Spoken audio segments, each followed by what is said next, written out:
Hello, Dempas. Maybe we'll just chill for a minute or so before we actually start up the stream. Because, you know, it'd be nice to have someone there while we stream.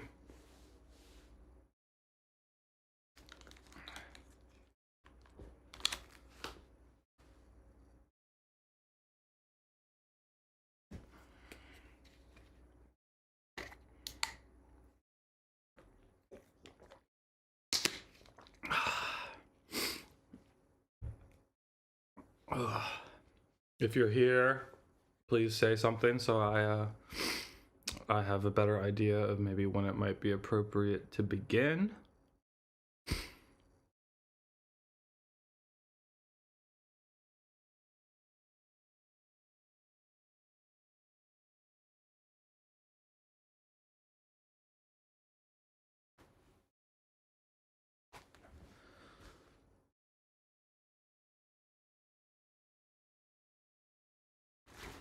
I'm gonna have to apologize a bit in advance for being very sniffly. I'm sick today.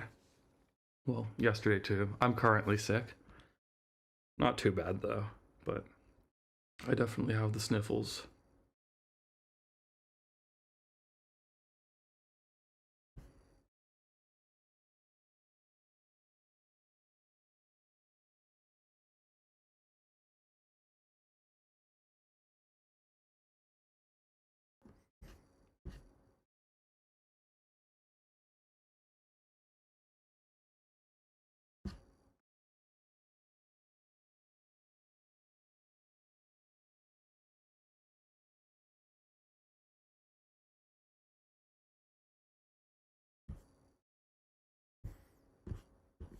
Okay, I think we'll click through to the main menu at least so we can get some tunes going.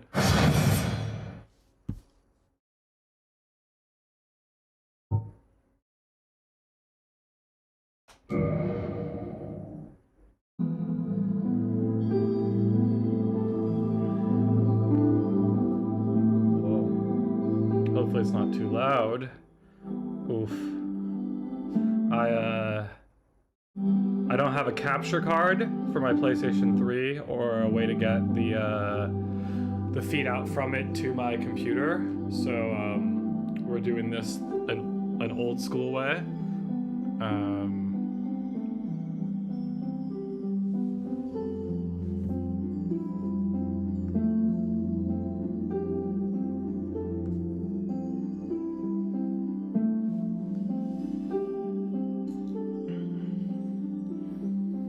I think maybe while we're chilling to wait for some people to maybe arrive or something, I might have like a quick bowl in preparation for the rest of the stream, because it might be a long one. I made some hash browns and chomped a bit. In fact, I think I need to maybe pick up the dank from the next room.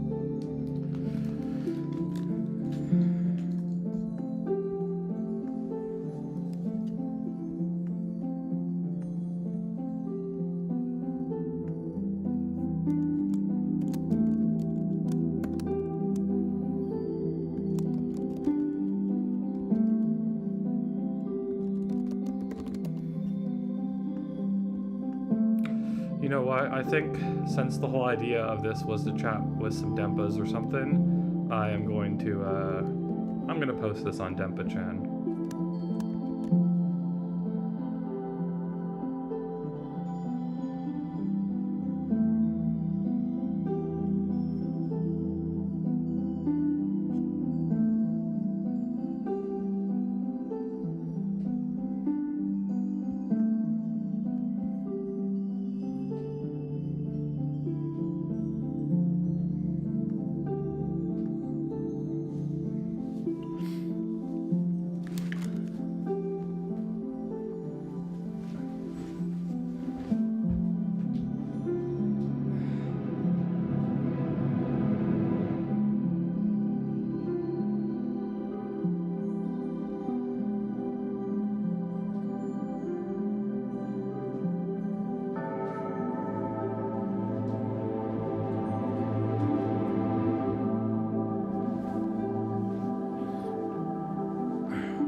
Hopefully the mix isn't bad, or like the proximity of the speakers isn't terrible.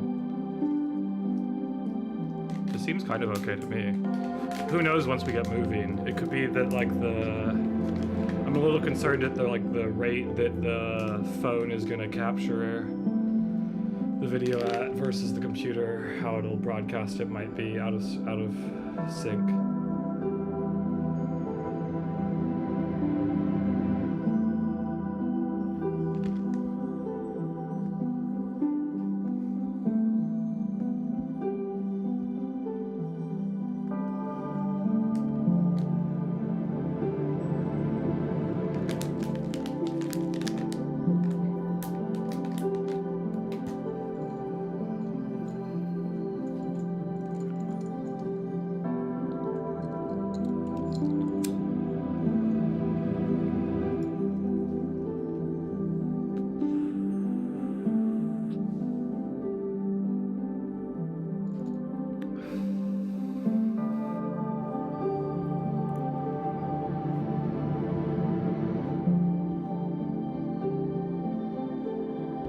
Going with small bowl now, and then we'll get started, probably regardless of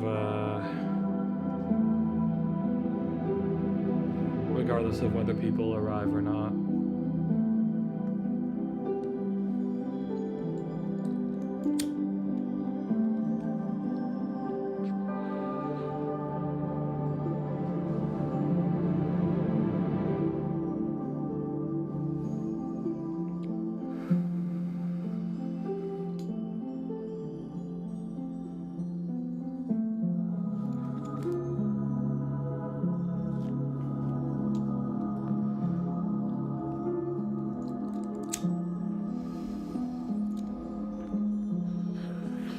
If people don't come, we can always just try to do this as like maybe we could do it as like a long form set of takes to capture for a more edited video or something. Although, because I'm sick, like I kind of had the impulse to make a video, and then I was like, oh, I'm sick, I really don't want to do something more permanent while I'm feeling like this. But I still felt the need to kind of do some denpa presence in some way, I guess, whatever that means.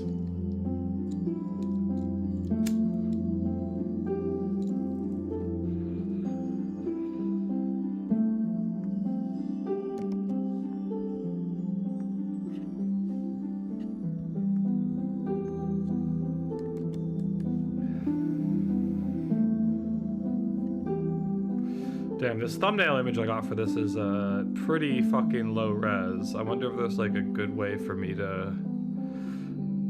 Can you replace that midstream? Also, I just looked at the monitor. It does look like there's some like weird frame skip.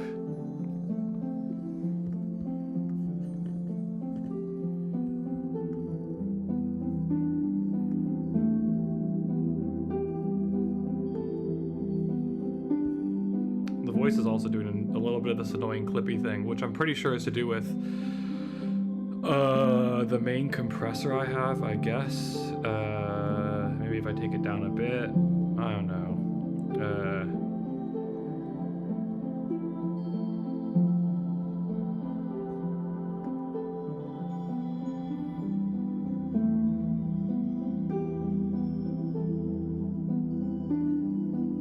It seems like it's being okay if I don't get too loud.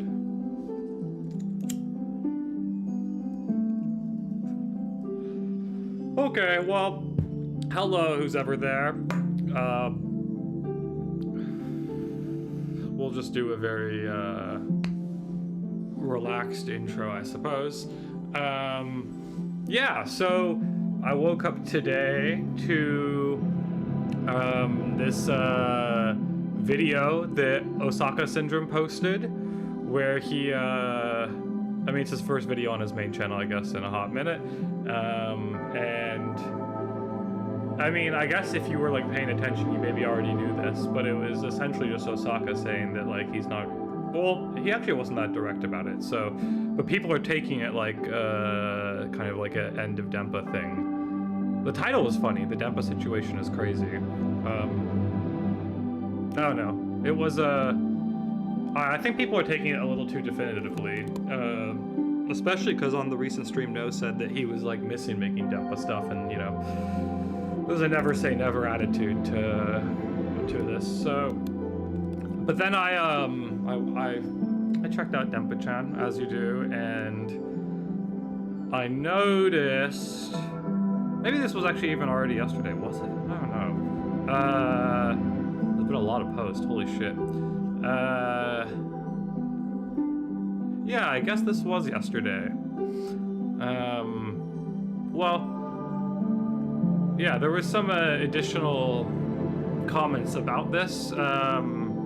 This is the only reason why I feel like people are maybe being a little more alarmist than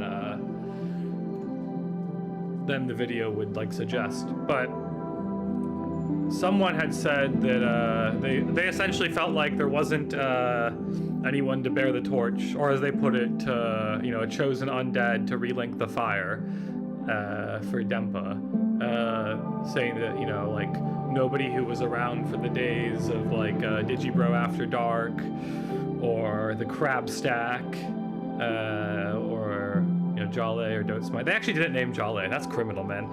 So people were saying that, you know, it's criminal that Osaka didn't mention the Denpa in this recent video. What's criminal is that people keep on leaving Jale out of the Denpa goats. Yeah, so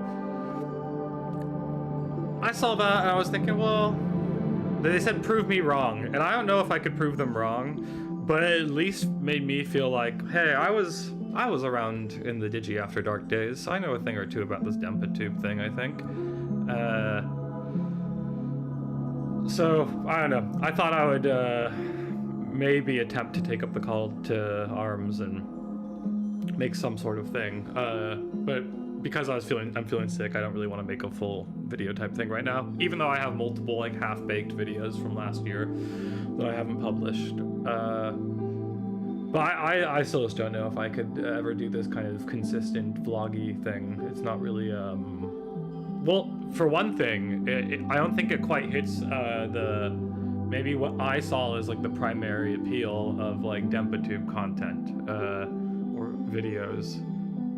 Like the vloggy aspect is one part of it, but like I've seen some people maybe say some shit like that, essentially that like they might as well be blog posts, you know, like it could just all be text. I just can't disagree more, and not because of some like how experiencing someone like their voice and like their image performing like authenticity at the camera in the video makes it like more relatable or valuable, but actually just because of the like the audio visual aesthetic and how much more directions that seems to shoot off in, especially if you like think about this whole DenpaTube thing in a way more similar to me, which is kind of fundamentally as like a post Digibro phenomena, and that like different strands of DenpaTube could be considered different kind of ways of picking up from where the various Digi channels left off from, right?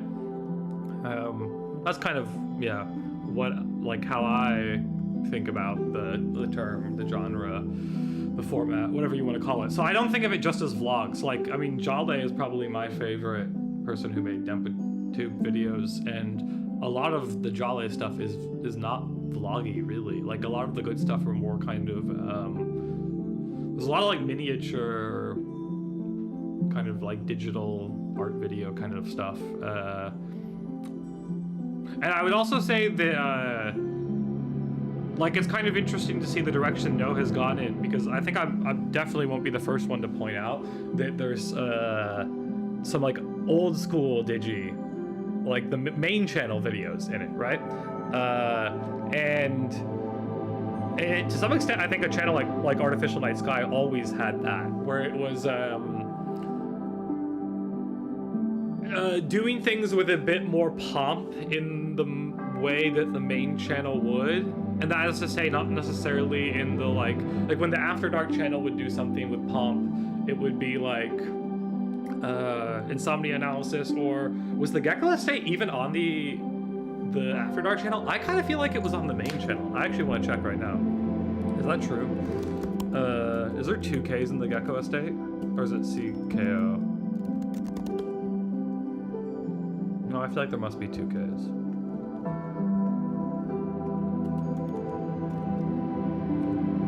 No, it was on the After Dark channel. Okay. AKA Trixie takes the square now.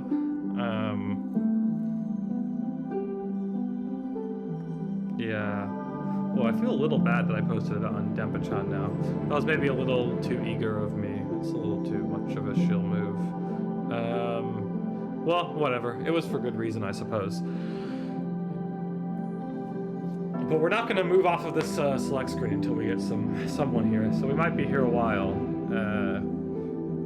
Anyway, that's why, like, for example, I think there's kind of 2 perspectives of looking at it, which is one, I mean, you have this in general anytime you want to, like, categorize something, which is, do you opt for, like, a kind of broader, encompassing definition that's, like, a bit more fluid and generalized, or do you, like, keep it really specific?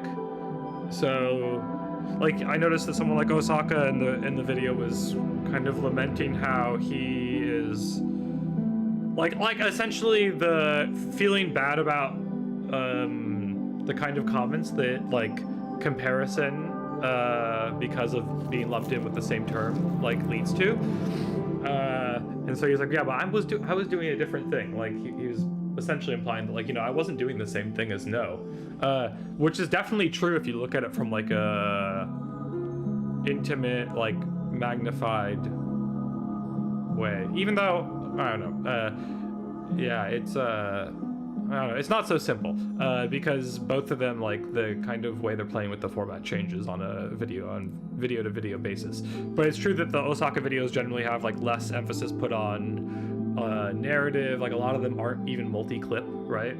Or if they are, there's not a lot of emphasis put on like editing. Certainly, like while Osaka did a lot of like Neat and Hiki related stuff, there isn't as much stuff about like otaku media, which people like Pars and No would place a lot more emphasis on. Anyway, long way of saying that, like, I actually opt for a more generalized definition. For me, that's one, because I had this class in my bachelor's called Music and Globalization, and in one of the units in that class, we were reading a book by, he's a pretty famous ethnomusicologist, Stephen Feld. It was his most recent book at the time, which was called Jazz Cosmopolitanism in Accra. And it was about, he had done field work and gone in and looked at how different musical communities and artists in Accra, Ghana, were kind of working with their own mode of jazz. Everything from like ensembles that were playing with like car horns and stuff and bike horns and whatnot, to like, you know, Ghanaian composers who were doing like ritualistic performances in the woods that were, you know, influenced by like Handel's Messiah, to, you know, bass clarinet players who were building like PVC instruments and like doing like a John Coltrane covers and like kind of improvising in that vein. And so we were thinking a lot about like how styles travel globally, what forces like define these transcontinental relationships between genre, and like kind of how they pick up different meanings when transported into different contexts. And as part of that, this he's like a pianist, academic, composer, improviser, Vijay Iyer. He at the time he was touring with his group Tirtha, and they were playing at like the Portland Jazz Festival or whatever. And they came to town, and he, like, in conjunction with this class, gave a lecture for our class at the school. and he was being interviewed by our professor, who's an ethnomusicologist, and our professor had like spent a lot of care over the semester, kind of, I don't want to say dancing around, but like he was very careful with how he dealt with genre and like the idea of genre and like taxonomy and categorization of music. And like VJ Iyer just kind of like swatted that all to the side in like one sentence in this lecture, or like chat, I guess it was, where he said, genre is community. And this actually made so much sense to me at the time, because like if for example, I'd been in like hardcore scenes where there are bands that if you just heard their recording, like seem to not have any business being on the same bill as other more like heavy or brutal or like true hardcore or whatever bands, but by like the community context, they like obviously made sense. And this had to do with like the members and like where they hung out, but then also like how that music was perceived as playing with the meta of that community, right? I mean, a lot of like kind of more ironic indie rock also had this going on, where it's like some of it's, I mean, I even think personally stuff like, you know, Geese being really popular really plays in with this, which is that like, I don't want to call it ironic, but there's this, like, they're kind of a classic rock band that's being picked up in like indie rock circles, you could say, because of like how that fits in with the meta of making like Americana music right now. Anyway, so I like this idea of genre as community, but of course it's also fun to define formal characteristics and be specific about all of that. Yeah. I actually, like when I was in Tokyo recently, the first day of Comic-Con, oh my god, not Comic-Con, wow, Comic-Cat. I met up with Norvik, from the channel The Nordic Vault, and we were talking about some Denpa stuff, and he was saying that he feels like there should be kind of a hard divide between the more like otaku oriented videos and channels and the more kind of schizo channels. You know, that these are kind of two different things, even though like I would point out that a lot of channels has combined those two things. In fact, for me, those two things are kind of almost both required, which is, if we were to go back to this, this post that kind of got me thinking, which I guess then must have been, did I see it last night? Maybe I did, I don't remember. Potentially I saw it before Osaka, before I saw the Osaka vid, but yeah, the chosen undead, you know, like, yeah, they said, I don't think there's an adequate chosen undead to link the flame for DenpaTube anymore. Anyone who's been around for Digibro After Dark has moved on. Don't spite unlisted everything. No unlisted everything. Osaka has been artistically stagnating for years now. The mob imploded forever ago. Kareyasu is gone, and Susan Wojcicki, or Wojcicki maybe, once Artificial Night Sky dead. I need someone to prove me wrong. Save DenpaTube. I don't know why. Oh yeah, so like seeing that just kind of yeah, made me think, oh yeah, it'd be fun to kind of chat about what this thing even is, and then I was thinking about why they would feel like none of the current offerings, like none of the new gen would rise to the task. And maybe it's because, and this is why I brought it up, they don't have the like, I don't get the vibe that many of these new gen people have the dual nature of Denpa, as in like the more kind of like artsy schizo vloggy side, as well as the like otaku side, which like has been, maybe the proportion of these has been different from work to work, but like usually they all exist. For example, like this is, to me, is what would distinguish something like Mr. Daggers IRL, if anybody ever knew that channel. Like, why isn't Mr. Daggers Denpa? Like, well, he does, like, he wasn't part of the community, first of all. I don't know, maybe he was a Digibro fan, I kind of doubt it. Although, yeah, there was, I don't know, I actually don't want to go in on him too hard, or too much. He seems like a troubled man. But like, he didn't have the otaku media thing other than like he was, you know, had this obsession with Toriel from Undertale. But he didn't seem like, I mean, I guess anime, visual novels, manga, that kind of stuff, you know? And I think, like, for example, someone like Idle Neat wouldn't have been around in the Digi era, and also probably wouldn't self-identify as Denpa, wouldn't really be that aware of maybe all the other channels in the history, but also is, like, seems way more cut out of the kind of, like, 4chan lineage, and maybe also post-Osaka, so, like, I don't know, like, but he doesn't come across as, like, a big otaku or anything like that, even though he is trying to take some of the videos in a little more of an artsy direction, I suppose. I don't know, Mint the Denpa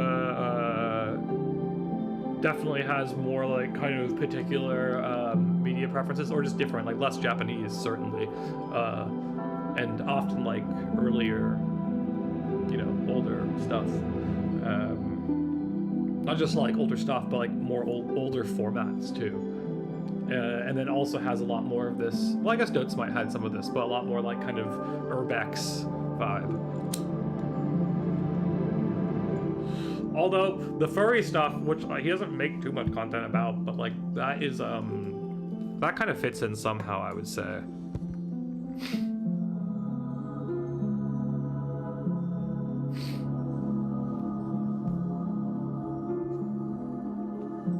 And what are the other ones that people have mentioned? Oh, Dripping Ooze. Dripping Ooze is the one that I can kind of imagine growing into the thing I'd be most into. Maybe. I don't know. He's probably the most similar to me in terms of background and whatnot, in some ways. And he seems very excited right now, which is cool. It seems like he's doing his homework too, watching a lot of the older stuff, which is always admirable.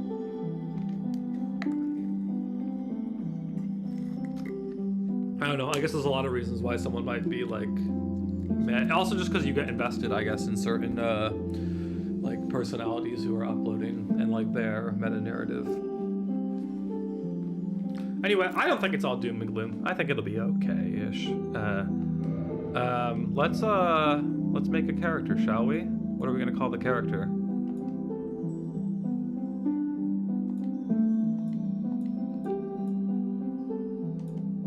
Oh shit, wrong way.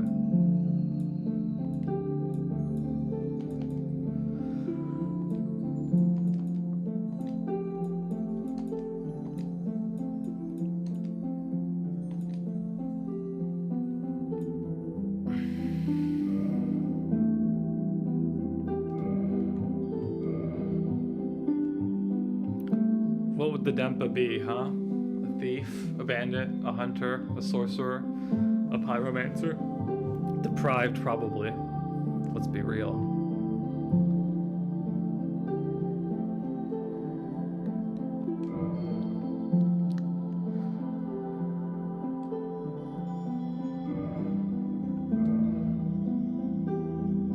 Actually,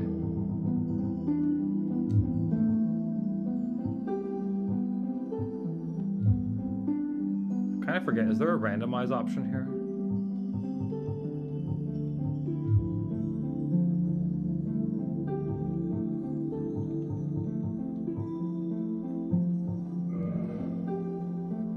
There is, yeah.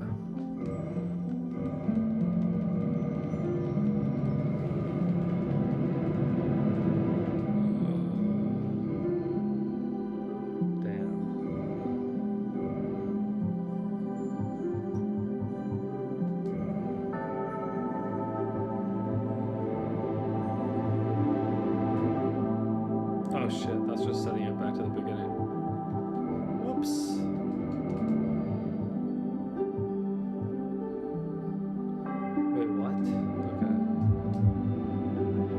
Okay, whatever. We're just gonna start.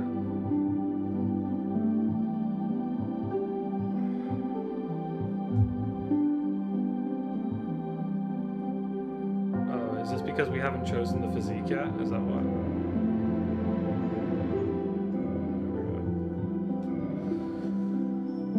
Damn, doesn't look like people are showing up. That's a shame. Will this be a total waste of a stream? And of having posted it? Age of ancients. Looks like it could be, to be honest. Shrouded by fog. A land of grey crags, arch trees, and everlasting dragons.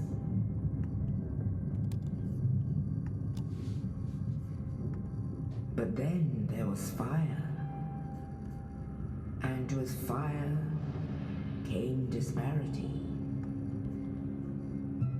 Heat and cold, life and death, and of course, light and dark.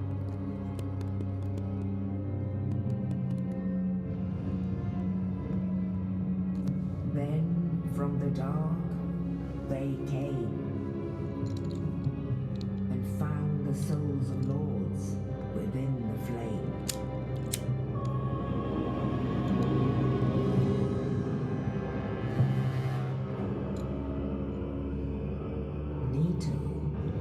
The first of the day.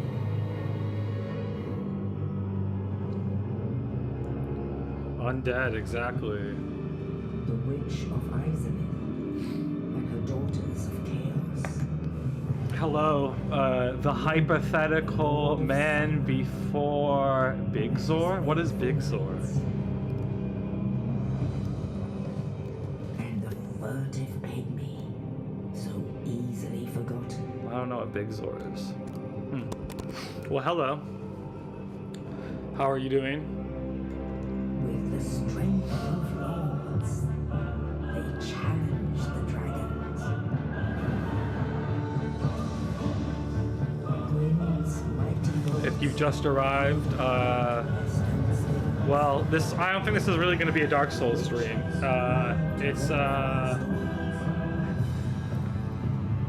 I suppose it might be more of a rumination stream, or at least I was just spurred on by all of the dialogue about Denpa dying, DenpaTube dying.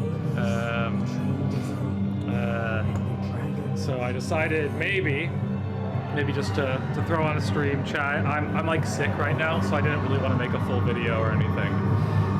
But I saw there was maybe you saw, hell, maybe you even posted it, but maybe you saw there was someone who posted on DenpaChan and the DenpaTube general thread who said, I don't think there's an adequate chosen undead to link the flame for DenpaTube anymore. Anyone who's been around for Digibro After Dark has moved on.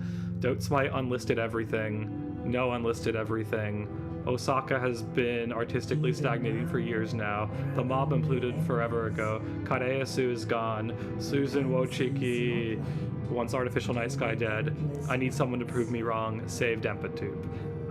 And I'm not going to claim to be doing that, but when I saw that, I did think, hey, the least I could do is do a little something, you know, because people seem a little bummed, even though I think it's a little bit alarmist. And hello, no, how's it going? What up?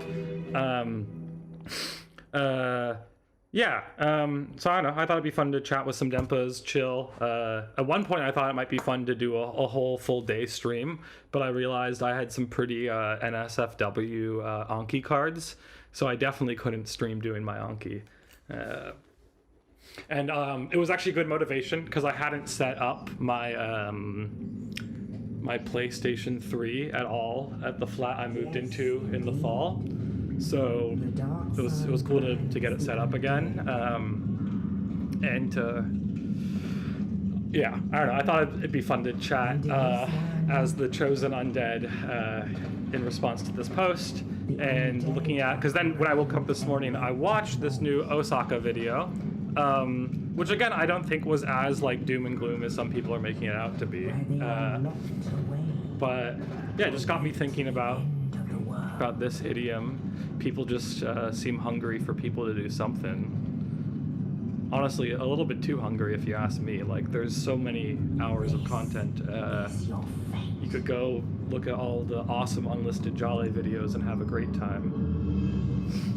I wonder if people were watching before I started, because my watching now number has not moved at all this whole time. But so I guess I wouldn't have known. Usually it's updates, okay, but who knows?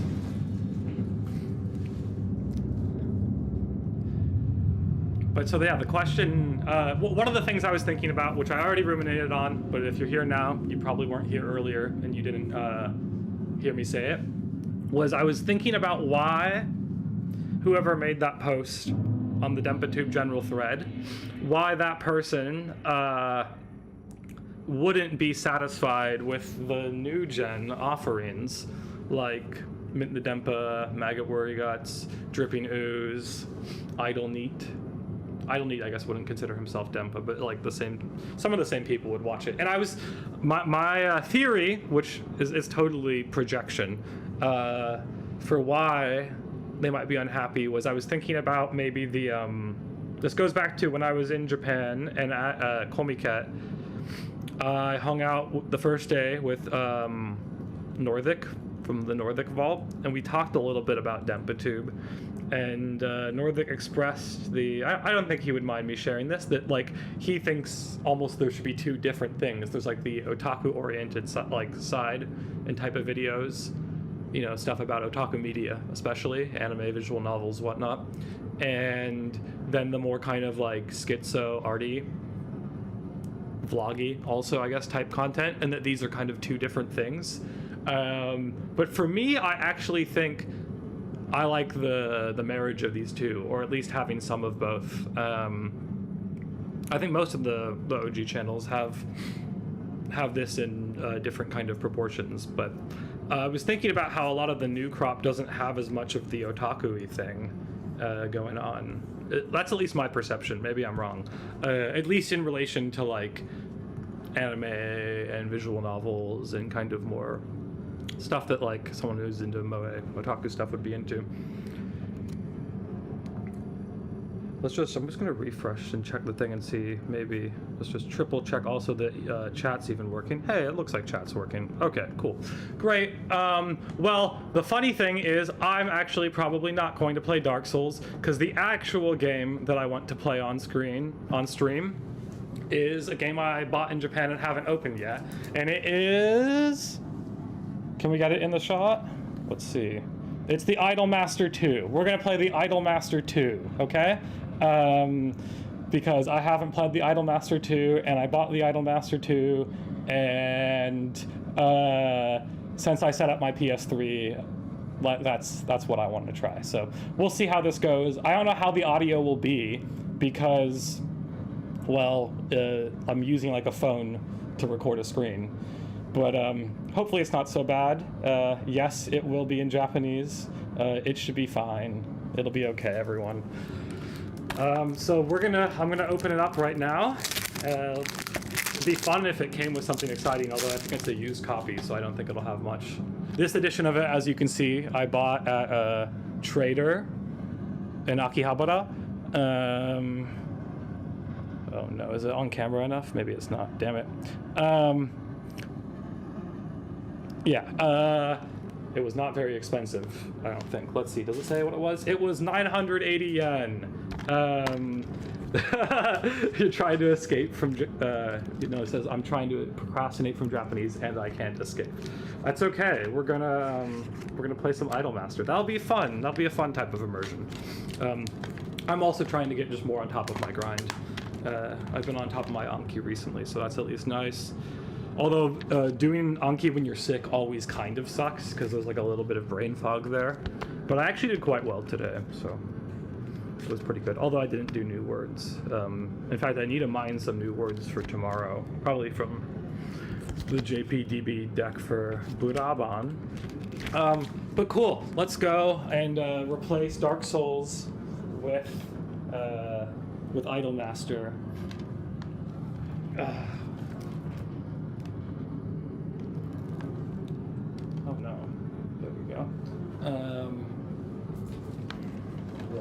quit.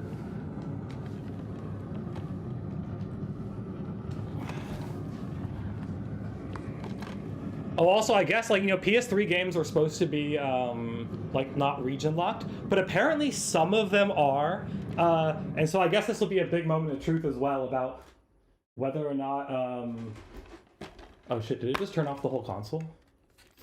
Oh, no, it didn't. Okay. Whether or not the Idolmaster 2 will even run.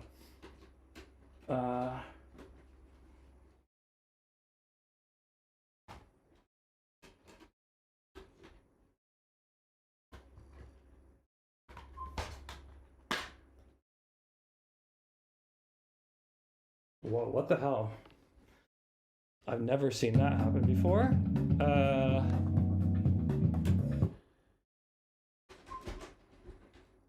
Oh fucking no, are you kidding me? Well, this is very bad. The copy of Dark Souls is not ejecting from my PlayStation 3. And that is especially embarrassing because I literally put it in there just before the stream, because what was in my PlayStation 3 before that was actually Demon's Souls, which is now in the Dark Souls case. And this is quite an old PS3 that my brother had, and then my sister had, and when I was back home in the States at one point, no one was using it, and I asked if I could take it. And it will be pretty fucking bad if somehow the second I decide to do something on stream with it, the disk drive dies. So I guess we're gonna turn it off, hopefully. Oof, that's pretty bad. Yeah, when I hold the eject button, it just kind of it makes a sound like it's trying to eject, but nothing's happening. This is pretty insane. No says, I've been sick for like a month and can confirm. Wow. Okay, you know what we're gonna do? We're gonna engage Dark Souls again and see if somehow putting the disk drive into action fixes this. I mean, it seems like the disk reader is working. It could be like whatever motor it is that pushes the disk out. Otherwise, we're going to be stuck with those options you can see there, which would be pretty bad because other than for the Dark Soul thing at the beginning, the only reason why I decided to put the PS3 on stream was to play Idolmaster. Okay, well, while we're sorting that out, I could actually show, I did get a few other PS3 games when I was in Tokyo. Don't worry, people. There's other ways we can try to save this stream if we're stuck with Dark Souls in the PS3. We can always do VN stuff. I actually also have a bunch of I have a bunch of stuff I didn't open from my trip in Tokyo yet, like VNs that might have extra stuff in them. Specifically that, actually. I don't know. I got a couple other fun things that I could show, I guess. And we could just chat. I don't know. What about y'all? No. What do you think? Do you think people are being way too hyperbolic about the death of DenpaTube?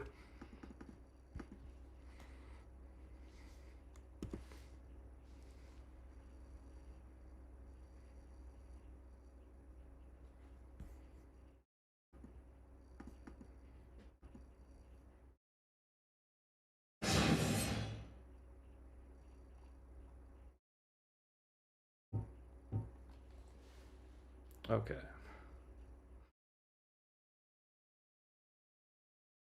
It kind of seemed like the whole error happened when I tried to quit game.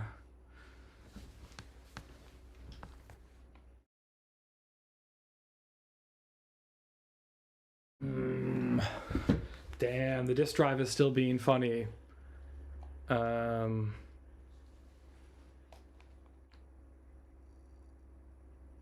like when I press it, everything goes dark, and then it does that. So like it does quit the game successfully. Okay, 1 second. We're going to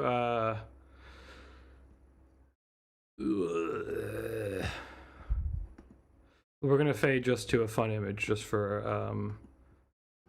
a very quick moment. We're gonna fade because I'm a little concerned that when I restart the PS2 or PS3, it might show a couple things. Let's just try something. Otherwise, I guess this PS3 will be taken to the shop soon.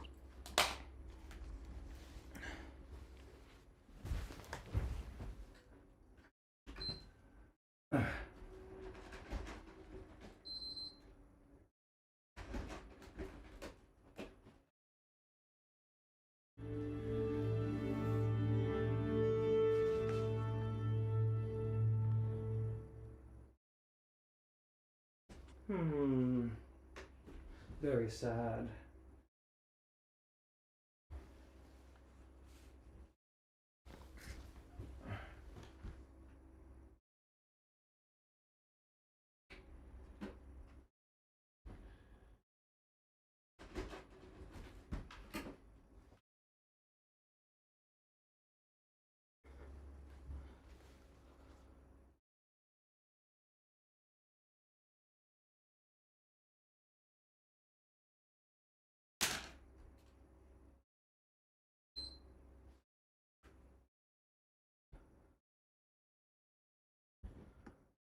Well, that was truly sad. Oh, someone's saying Denpa is an idea.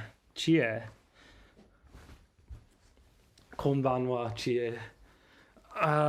They said Denpa is an idea. It will live on forever. Yeah, I pretty much agree. Well, that was really quite a shame. The PS3 indeed seems to have just completely bit the dust. Or not completely, I guess. It's the disk drive in the PS3. Wow. Okay, well, we'll probably be playing a visual novel then or something. Although I was very excited to play the Idolmaster. And since the camera's on there, maybe we could at least just show a couple other things. I hope the mic will continue if I go over here. Because we also picked up, when we were in Tokyo, we picked up another Century R, which is like a kind of like a super smash of mecha, you could say. I mean, it's not like a platform-based fighter, but as in it has mechs from a variety of franchises, and they duke it out in a PvP mode. And then I also got the Idolmaster One for All, which I believe is the one that was released after the Idolmaster 2. Maybe even originally for like PSP or something. I'll have to check that. And that one I did already open up. Both of these came with nothing notable in it. I mean, they were all used. I think the One for All I got for extremely cheap at like a big camera store in Ikebukuro.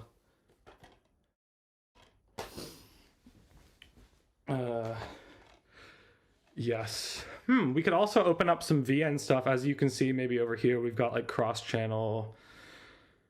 And then we got, oh, damn. If I had my ThinkPad set up for streaming, we could actually try playing Brabant on there. That would be pretty fun. But I'm not sure if that's going to pan out. Maybe we'll give the PlayStation one more attempt because at least it was working for ejecting Demon Souls earlier. I'm feeling a little silly that I did that just for Dark Souls, considering I didn't even actually really want to play it. We'll try that maybe just one more time quickly. And I don't know, what do y'all want to do? I could do like a mini, it's not a full room tour. I'm not even like fully moved in, but I could show some cool things from my Tokyo trip. If people want to see that. Or we could do some visual novel things. Or another thing I thought might be fun to do is I was planning to like watch all of the PVs for next season, because I think pretty much all the anime that is like all the new shows that are airing next season will be coming out. Yeah, so I think that could be quite interesting to do, because usually I like to decide what I am going to check out and what I'm not going to check out. Like I eliminate maybe, I don't know, like 20 to 25% of the shows just based on the PVs. So it could be fun to go through like a ton of PVs back to back to back. I can show a couple little. I did a little bit of gachapon. So I can show you a couple gachapon things I got in Tokyo. Some smaller items. This one's pretty cool. Gachiusa. Very sleepy. When I was doing this gachapon, what I wanted to get was Tippi. But I tried once. I wasn't going to try that multiple times because the gachapon I tried a couple times was some people may be aware if you really keep on top of like collabs and whatnot, but there was recently a shared like anniversary collab between Steins Gate and Monogatari, and they still had like, it wasn't active when I was in Tokyo, but they still had some things from it. So for example, I got a couple. How many did I get? I got 3, I guess. So I can pull out. Actually, I'll pull out this one first. You can see this is Senjo Gahara, but in Kurisu's outfit. So like that's usually what they did for these small ones. And I can actually see already that it might be getting a little bleached by by the sun where I have it. So I might need to move. I actually shouldn't make sense. I don't know why it's like that then. Oh man. Hard to focus on this correctly. There we go. Yes, I think that's pretty cool. They're just these like little cardboard things. It's the same material as like this isn't part of the same series, but this is the kind of material it is. I'll have to just take it down quickly. It's like this that I have with Omura. And this one's a little bent, but it's the same exact type of stuff. Anyway, from this collab, so I also got Okabe, and like similar to how Senjo Gahara is wearing the uniform of Kurisu, Okabe is wearing Araragi's uniform here.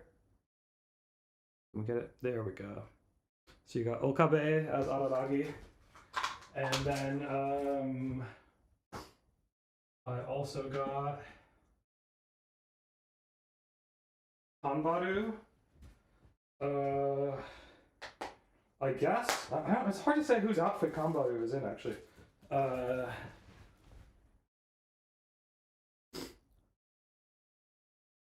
Whose outfit is Kanbaru in?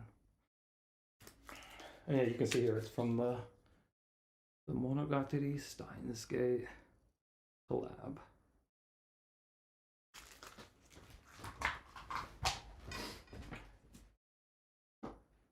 I thought that was kind of cool. There were also like some like folders and transparencies that I saw, but I didn't pick up any of those.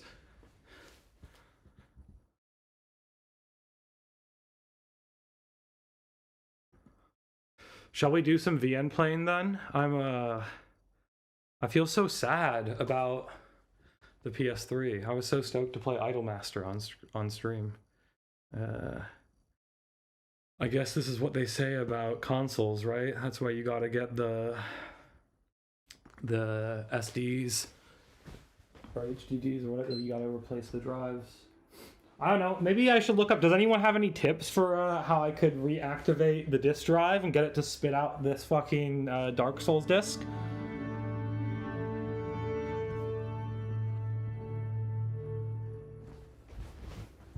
Anybody know?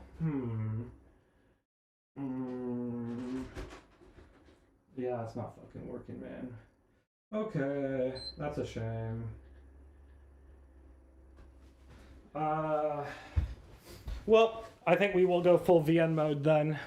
Or we can do some more openings of things if y'all want to see like what's in the fucking, I don't know. Yeah, I do have a decent amount of stuff now. The funny thing is I used to not have that much, but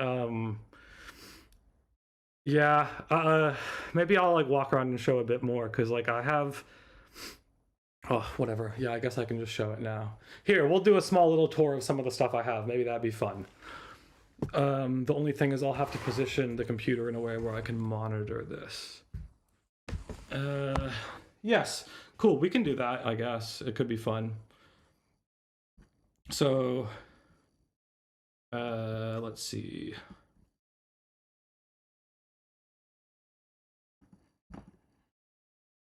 Let's see. If we want to go, we can go thing by thing. Yeah, I haven't fully set up. I had some like wall scrolls that I had up that are I kind of put up a little hastily when I got back from Tokyo. Like you can see this Kaguya one over here, and it was up over here, and it totally fell down. But sure, we can look at a couple of the things I have. So you can look at over here. What do we got? We got this. Even this has kind of like fallen down a bit, but if we're gonna start from left to right over here, the first thing we have is we got the Monogatari exhibit movie. So this was from actually from Shaft's 40th anniversary exhibition, which I wasn't at, but I bought this the first time I was in Tokyo. I have the catalog actually somewhere else. We'll get to it later. But this is like a movie that they had at that exhibition. Then we've got this is a book. This is a book about Nisio Isin. It has a lot of stuff about how he works, and it has his like schedule for different periods in his writing process, for example. Behind that, you have a record, which is music for Kugagor. It's for Quartet for Gold Bullion Coins by Niels Lune Lukagor. It's a piece where they play on very expensive pieces of metal, and part of the concept is that gold, the more pure it is, the more pure tone it makes as well, right? So you can hear the pureness of it, and then it's a piece that ends up sounding kind of like microtonal sine tones. This is like it's like a magazine for artists, and the mangaka from Nichijou and City. This is actually before the City anime aired. I got this. This is like an insert folder that was inside, like included. Behind this is the record for As the Roots Undo by Circle Takes the Square. Album I loved in high school. My brother got me the record for Christmas some years ago. I actually don't even own a record player, but whatever. This is from, actually I also have it on CD here though, which I bought maybe in like 2010 at Amoeba Records in LA. If you've ever watched, they do like a What's in Your Bag thing. Well, I have an idea. I should probably switch the audio to my phone. Let's see if this helps actually, one sec. Or is the audio okay? Maybe the audio is okay. Let's just keep it like this for now. If it ain't broke, don't fix it. So this was from the Shaft exhibition towards the end. It also has a back part to it as well. You can see that.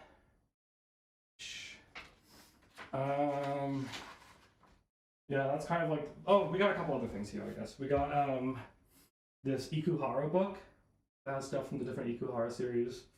We got a big Rants 10 transparency, I guess, poster. I had that hung up, but it's fallen down.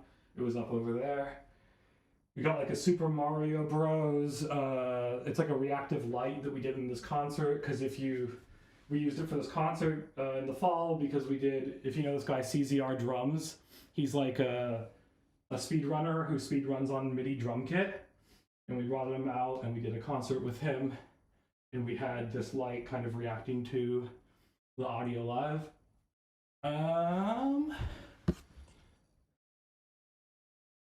Let's see. We'll go over to this corner. This is like the more interesting part, I suppose. So we got, let's just move the computer also so we can still hear. Cool. Here we got Mononoke. I found this in a movie theater in Tokyo. Actually, while I was on this very annoying, maybe you've seen this in anime and stuff, they do this thing called a stamp rally. And the idea behind it is it's like usually a digital stamp rally nowadays, and you can go to different locations. Sometimes you have to go to them in a specific order, and you have to scan certain things on them. And sometimes you'll get a free thing at each location or a free thing at the end. Sometimes you have to buy things at different spots. But there was actually a stamp rally in conjunction with the Studio Shaft 50th anniversary exhibition. And on my last day in Tokyo, I tried to do it, and I did all of it except for the final was, I think it was maybe the original location, but where the actual exhibition was, which I had previously been to multiple times on that trip. But it was closed that day, even though you could walk in, and they had totally hid the thing you scan. And so I actually wasn't able to complete it and get like a free little folder. But there was a cinema I ran into while I was doing this where I was also annoyed because it turns out they were showing Virgin Punk there, but there weren't any more showings that day, and it was my last day, so what could you do? But I did get this at least, which was pretty cool, I thought, for the upcoming Mononoke film. Then, yeah, we've got some VNs and stuff. Maybe we'll start up here. No, we'll start here. This was Megami Magazine. Monogatari Shirizu Ofu to Monster Shizon. So it was for the most recent sequel from Monogatari. I bought that at a book off, as you can see, in California. Maybe we'll go up top then. Here we have a couple OST CDs. So we got one for Nurse Witch Komugi, and I actually have like, 3 or 4 for Hidamari Sketch. Here we got Sakura. Yeah, so we got Sakura no Uta and Toki over here, if you see both of them. This is the 10th anniversary, and it was maybe the most expensive thing I bought, individual item, on my trip in Tokyo. It was not that cheap, but hopefully it'll be awesome. I'm very excited to read it. Here, I bought this at Annie Merch in Copenhagen. It's really like overstocked from something they didn't sell in Japan, but it's a transparency from Miracle Girls Festival. And what I like about it is it feels like it's a time capsule from its period in time, with all the characters, especially with the Gachiusa, Yuru Yuri Camp, and Kinito Mosaic. And it's got like Wake Up Girls and Wagamama High Spec and whatever. I like that. This is My Planet, which is a doujin visual novel that I bought at Komiket this year. Let me see. You can see here. I don't think there's anything bad on it. I actually think it probably won't have any adult content in it. Unlike this one, it's funny, it actually has like a slightly different English title from the Japanese title on it, but they call it Akihabara Otaku School here, so we'll roll with that. I think it's Shiritsu Akihabara Gakuen. Let's see, what else do we got? We got, maybe we'll start now on this side again. Some things have fallen down already, but this is an F poster. I also think I got this, maybe at J-Pop Con, actually. From Annie Merch, though. And then this is falling down, but it's a Baldur's Sky transparency. I need to tape it back up. This is kind of like our Hanakawa corner over here. So we got a Hanakawa folder, and then we got this kind of like, this is the big, if you could pay a little extra to get this with your Shaft 50th anniversary exhibition ticket as like a souvenir. So I got that, and then I also picked up the Hanakawa stuff though too. And then you also got Konoha from 16-Bit Sensation. So I positioned them like they're framing the Shaft, the Shaft transparent, acrylic. There we go. That's the word we're looking for, acrylic. Here we got some other stuff. We got Kinito. This is a visual novel that I really don't know anything about. I hung out with the Japanese YouTuber Overworked Salaryman. He does a short series called This Week in Akihabara. I hung out with him in Akiba one day on my trip, and when we were in, maybe it was Soft Map. I think it was Soft Map. Yeah, it definitely was, because it says Soft Map on the tag. I asked him to pick out a VN for me, so that's what he picked out, so hopefully it's good. We got the Samurai X box set. I think that is the thing that I've owned the longest that's here. I've had that for a long fucking time. I want to say maybe since like 2003 or something. I was big into that as a kid. I even had some Samurai X posters. There's also a Rurouni Kenshin DVD here, which is well, it's from the weird, like, I'll have to look into how this went, but if I remember correctly, there was like a 3rd season or like an extra core or something commissioned to be aired in the States Or maybe it was in the anime in general, but it's like not canon content from the manga, and people usually don't like it as much. I'm pretty sure this one has some like American or British people they have to fight who have like guns. This is a Panty Punny Dash box set, which is pretty interesting. I would pull it out because it has like all the end cards and eye catches in this little booklet. It has like a Panty Pony guidebook in it. And also, before I bought that, though, some years before, I bought just a single DVD, a book off. So I have that too. I always like that it says Chaos Cum Laude on it. This is from the Shimeji Simulation pop-up in Akihabara, so it says Akiba Simulation. That was cool. I like that she's playing melodica. We got the Tsukuyomi Moon Phase box set, which has some very cool interviews with members of Shaft. This is the case for that signed Homura thing I have. Oh, this is funny. These are like fucking Kleenexes. It's a handkerchief. It's like a VN handkerchief.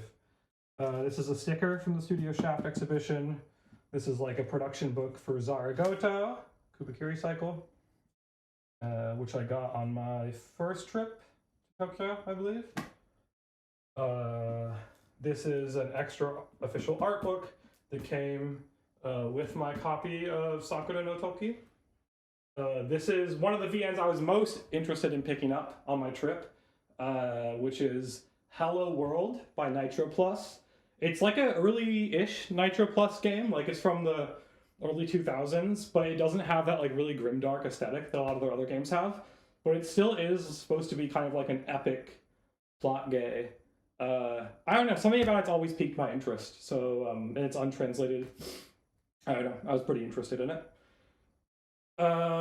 We already showed these. Oh, this is very cool. Maybe we'll open this up actually, after we do some stuff, because this is a board game that I bought at Komiket that is co-made by Akio Watanabe, who I met there, and maybe his wife. I don't know, she's like an indie board game designer. I don't know, it seems Pantsu based. He gave us like a demo of it, and he kept on saying like Pantsu, Pantsu, Pantsu, and there's some cards, and you have characters, and there's some handcuffs as well. And he actually gave us some illustrations that go with it too, so I have one there, and I have also one here. There's my little other Akio Watanabe corner. Oh, and then we also got the Kisu card. I got this at the Shaft exhibition, so this is from Tsukuyomi Moon Phase, but it's from the OP, you know, Neko Mimimoto, and it's the card where she's saying Kisu. Or the frame from that, I guess. I got Shizuku. This is the only VN I bought on my first trip to Tokyo. We got Comic Party. This was actually picked up, I think it might be the only VN I bought in Nakano Broadway. At, what's it called there? It's the Mandarake there where they sell all the dojin. It's called, fuck, what is it called? I forget. This is Oretsuba. This VN is like, you know, like this would be like the end of my JP journey if I could read this. It's supposed to be one of the most difficult VNs to read. People say it's really good. It's quite long. I think I remember looking it up. I have it as like a deck on jpdb.io just to track where I'm at percentage-wise with the number of different VNs that I'm interested in reading. And I think it has something like 30,000 unique words in it. Something very large like that. Yeah. And then, so anyway, I found it actually, I bought it in the country I live in Denmark, which is pretty silly. I bought it on like an equivalent of like Craigslist in Denmark, which kind of seems to almost not make sense, but it's true. It's where I got it. And I messaged the person who had it, and I was like asking him like how it was reading it for him. And he was like, oh no, I never tried to read it. I just like the anime. And I bought it when I was in Japan one time. I think around the time like when the anime came out was probably when he had bought it. So it was quite an old copy, but it's like a deluxe edition. I actually saw, I think it has a poster in it, and I saw I saw it on the shelves in like Trader and stuff like that when I was in Tokyo.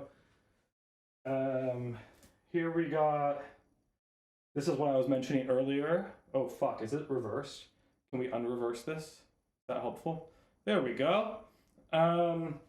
We've got the Madogatari Shaft 40th Anniversary Exhibition visual book. It's the guide for the exhibition. You can see it has a bunch of sick Madoka keyframes and stuff. I don't know, you can tell me, is this not the kind of content you want to see? Would you rather something else? This is pretty digi-core, I suppose. I guess it could be darker in the room. Let me know if you'd rather we just go to gaming or something, or playing visual novels, or I don't know, we could play Hades. We could do an audio-visual version of, what is it called? Unfair Flips. I did that a couple times, but for now I think I'm just going to continue to do some of the otaku collection that's in the room at least, because I think it's kind of interesting. Maybe you do. We got a Hanakawa bookmark. That was from the recent trip. We got, I don't want to move the book to show the rest of it because it's going to drop Olgi there. But it's like a Madoka mouse pad, which I got in Munich at an otaku shop there when I was playing some concerts in Munich. And then we got this Magia Records slot machine ad. That's from the recent trip in Tokyo. That's everything there, I think. Oh, did I say we got the Komi Cut wristband for 107? Who you Komi? Then we got some, this is like JP Media. Some of this has fallen down a little, but we got some quintessential quintuplets cards. We got Legend of the Galactic Heroes Famicom game. We got the complete DVDs for the Soul Taker. I think I have more Lane DVDs somewhere, but maybe I'm wrong. We got 2 volumes of Lane on DVD there. We got the Animatrix, which I think is one of 2 pieces of media ever that I've bought duplicate copies of. The other, I think, being Fevers and Mirrors by Bright Eyes. The album, the CD. I had like the UK and US editions. We have, they had these like gotcha pins. I'm actually probably going to post a video about the Shaft 50th anniversary exhibition because I took some footage, as much as you were like kind of allowed to take, I would say. And it was, yeah, there was some cool stuff, and I thought, like, I did some unboxing of stuff, but these were kind of like gotcha pins, so they were like sealed, and you didn't know what characters you were gonna get. And there was like 2 sets, so the ones with the green background are from 1 set, and I believe I bought 5 of them, and I had some fucking brutal luck, because I got Negi from Negima, Ananagi from Monogatari, that's fine, but then I ended up, we're gonna fast forward over here, I got 3 duplicates of the same guy from Fate Extra Last Encore, who I do not care about at all. I could not believe my luck that I got 3 duplicates. My friend, I met up with this like other Shaft otaku from Mal, and he was like, hey, look at it this way, like, you're probably the only person in the world who has 3 of those Fate Extra pins. Oh, can we not see it? Damn it. Yeah, so I got those. We got a volume of Excel Saga over here.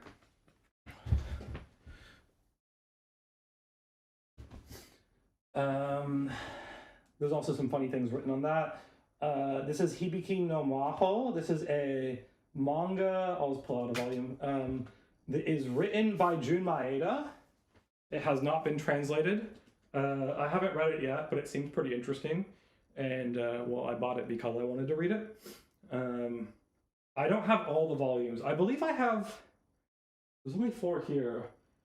I bought them at Book Off in California. Maybe I left some of the volumes there. I thought I had 6, and then maybe there's like 10 or something. I remember thinking I bought most of it.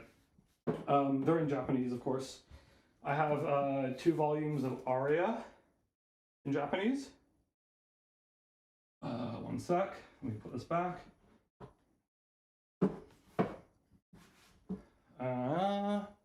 Let's see. Then we got 10 volumes of Medaka Boxu. a Medaka box written by Nisio Ising. It's like a Shonen Jump series that he wrote. One thing, if you're getting into doing some Japanese stuff, is that like learning Japanese, one thing that's good to know is Shonen Jump manga all have furigana, so they'll help you with the kanji. Like it'll spell out every kanji in the whole manga, right? So it can be a good on-ramp. Then here we got some bochi stuff from some bochi crackers. Oh well, let's not have Miku fall. Then this is more Hidamari sketch soundtracks. We got 2 omnibus volumes of YKK Yokohama Karashi Kiko. It's, I believe, like the first 6 volumes of the manga. I have 2 Hidamari sketch volumes in English, so it calls it Sunshine Sketch. Let's see, we have Oyasumi Pun Pun Volume 4. If I remember correctly, there's something like weird about this volume. What was it that was weird about it? I remember thinking they messed something up with it. Maybe I'm wrong. Okay, maybe it's okay. Then we have Dead Dead Demons, so we got more Asano. Dead Dead Demons Volume 1 here. I'm a big fan of this manga. The anime was also really good, but it wasn't near as good as the manga still. Sayonara Zetsubo Sensei, Volume 2. The Power of Negative Thinking. We've got, I actually think I took this from a bachelor's institution, the comic book room, but it's Ava, Volume 12. We got a volume of Kare Kano. We have a volume of Genshiken. One Piece Volume 1. Oh, this is actually maybe the oldest thing in the collection. That's about as old as the Samurai X OVA box set. Then there's One Piece Volume 6. Someone bought this for me as a gift. I was really stoked because it's Blame, but then I realized it's some like Blame spin-off that isn't written by the same people. This still might be cool to read at some point.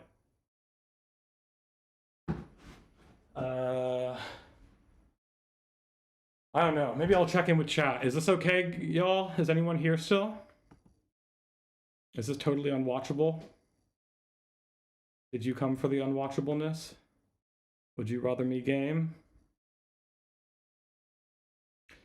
Do I need to get some water? Probably. Okay, we got some manga. Well, I'm going to keep on doing this until someone voices disinterest or preference for another activity. So, I don't know if Chie or No is still around, but no pressure to speak up if you don't want to. So we got, this is some more, this is the new manga by the guy who writes Zetsubo Sensei, who I think I actually met at Komicat, and it was a really silly story, which was, we were like, it was very early in the first day, and there was this booth that appeared to be selling like Madoka Dojin, but in the style of Sayonara Zetsubo Sensei. And I was like, I went up, and it was totally him, but I didn't realize it at the time, and I like asked about buying it, and then like it turned out it was like a digital manga, so he had it on a CD, and he was like trying to show it to me on his phone, and his phone was like the app was like flashing and crashing, and he had to restart it multiple times. It was like totally a scene out of Sayonara Zetsubo Sensei or something. And then I didn't end up buying it. I was like, oh, daijoubu da. And then like later in the day we ran into like Imaishi was there, and he had a massive line, and then we like, I just realized, oh, it was totally him. So then I tried to come back to go find Kumeta, and he seemed to have already been packed up, and then that's when we ran into Akio Watanabe. So it ended up being a good story in the end, but something about that made me feel bad for a lot of the rest of the trip, so I had to buy some Kumeta. So I picked up the first two volumes of his new manga, Shibuya Near Family. Wow, I need some water. And then I also got Omemiya-san, which is the new Keiichi Arawai manga. You can obviously tell by the style. It looks cool. It also, I think this one came with something inside of it, did it not? Oh shit, maybe it's fallen out already. Oh no, here it is. It totally came with a sticker. Let's see if we can find it. Yes, it did. It came with a sticker, which I thought was pretty cool because I definitely bought this used at Book Off in Tokyo. So I was impressed for sure that it actually came with something. Because a lot of times when you buy things used, it won't come with the more limited edition goods.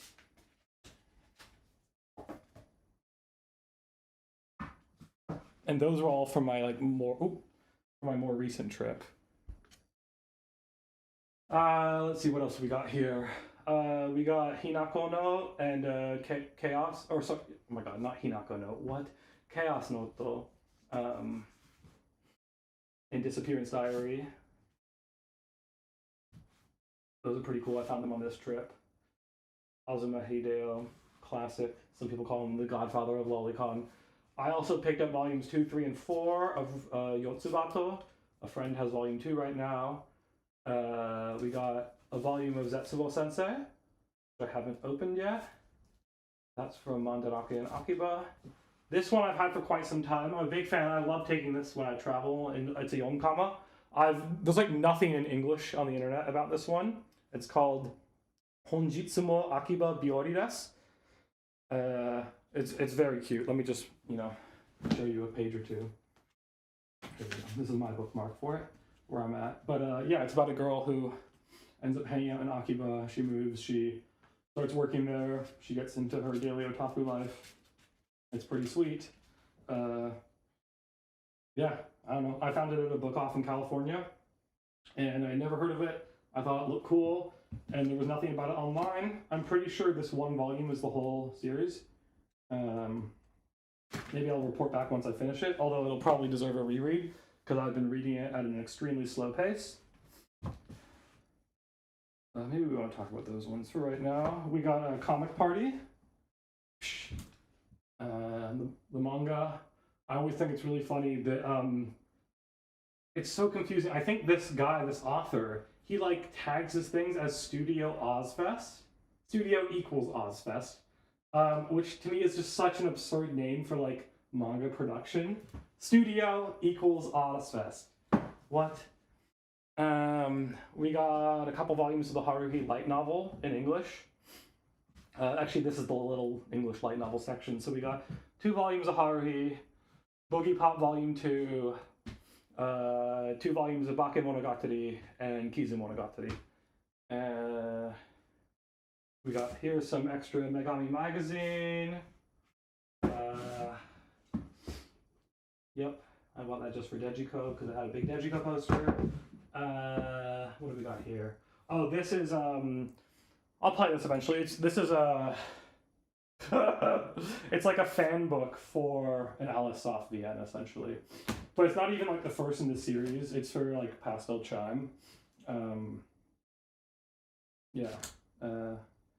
I got it at J-PopCon, which is why it has another. No wait, I didn't get it. I got it at Annie Merch, but they were advertising for a con. But it's kind of like a doujin book actually. Let's see what's next down here. Oh yeah, this is this kind of a unique thing. It's I bought this at this otaku store in Munich, and it is anime songs in piano score, which I thought was pretty funny. So you can see where's the table of contents. It's got some like Tokyo Ghoul stuff. It's got like it's got Monogatari. Got the Madoka OP, it's got Kakai Sensen, Attack on Titan, Code Geass. I don't know, it's pretty fun. Some of them are pretty fucking virtuosic actually. And there's also some like notes from the people who transcribed it and like practice tips. I thought it was funny. Interesting thing to get. Let's see, let me check back with chat. Nobody chatting.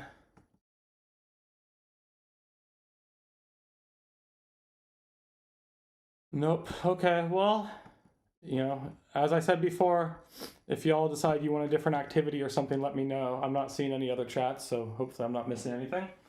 Let's see, what else we got here? Oh yeah, we got more Hidamari sketch OST stuff. That's from my first trip to Tokyo. We got a big Gurren Lagann production book for the ending. We got. Hold on a second. I think I'm gonna need to sneeze.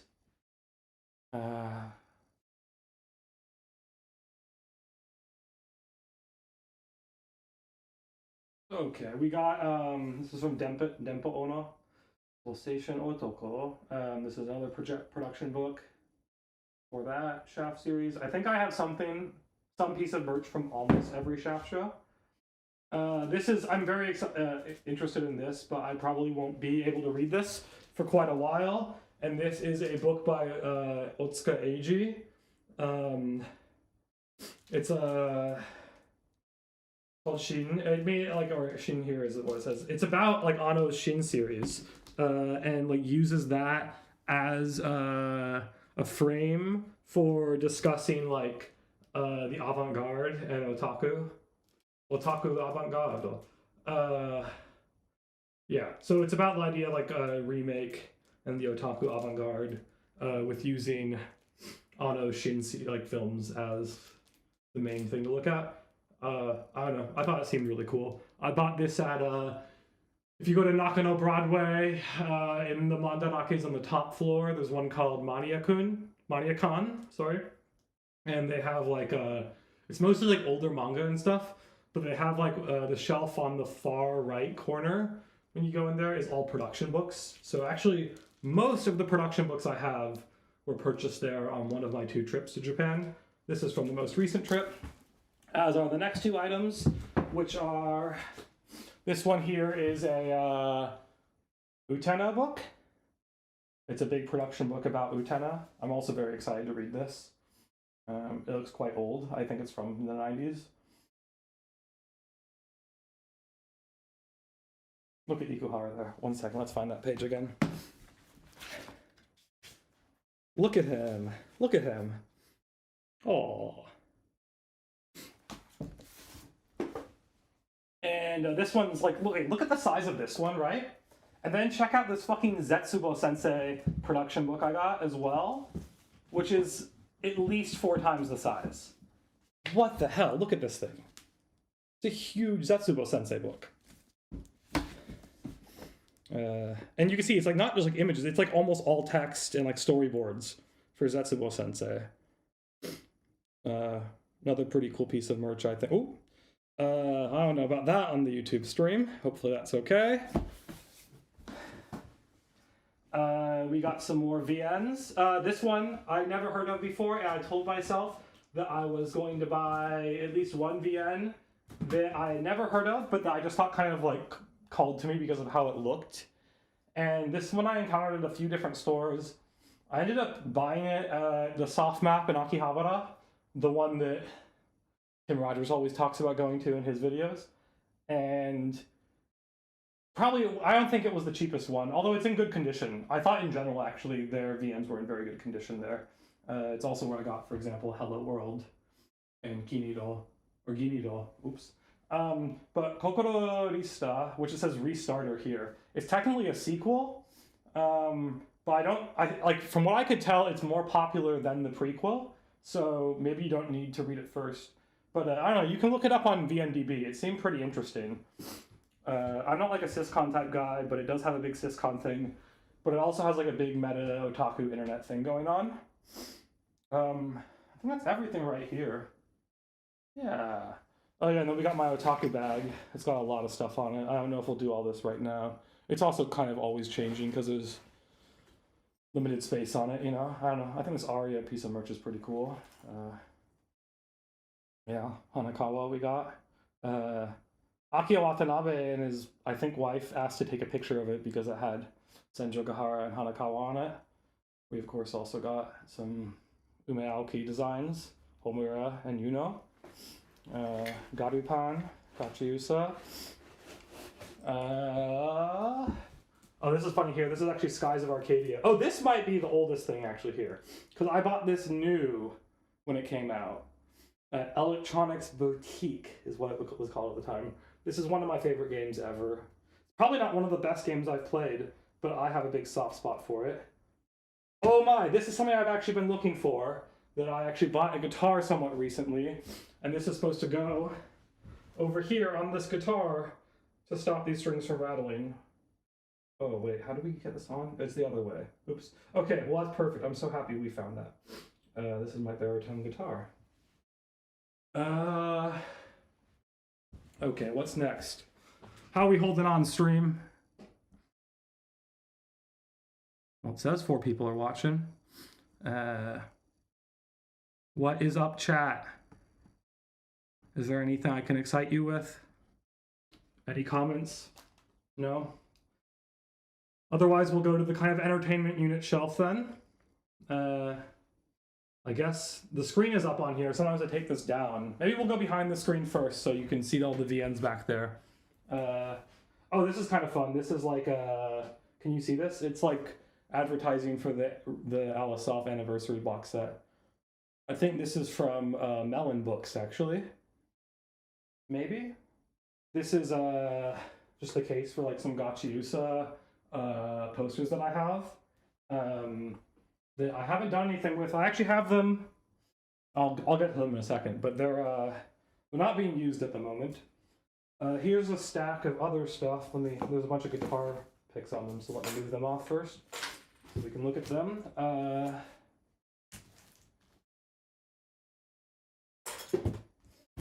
Yeah, this one's on Shaft. Bakemonogatari. Oh yeah. It's a big production book, but it's a Shaft production book, or generally. It's like a MOOC, I guess you would call it, about Shaft. We got, I think that was from my first trip to Tokyo. This is also from my first trip to Tokyo. We haven't opened any of these up, so also if there's anything that you want to see, well, I guess some of the other ones we have, but a lot of these we haven't opened up. Mostly because I was waiting to get quite good with Japanese. A couple of them I've read some of. I could probably read a lot of these now, to be honest. This is a Giant Robo special book from this, yeah, it's this series called This Is Animation. Kind of like a Sakuga core series. We got F, a big F production book.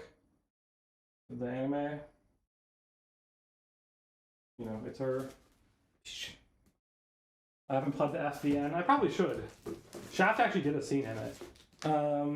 Okay, what else do we got here? So we got, oh my god, this is the Astral Air, like, oof, can we see this? Let me just pick it up.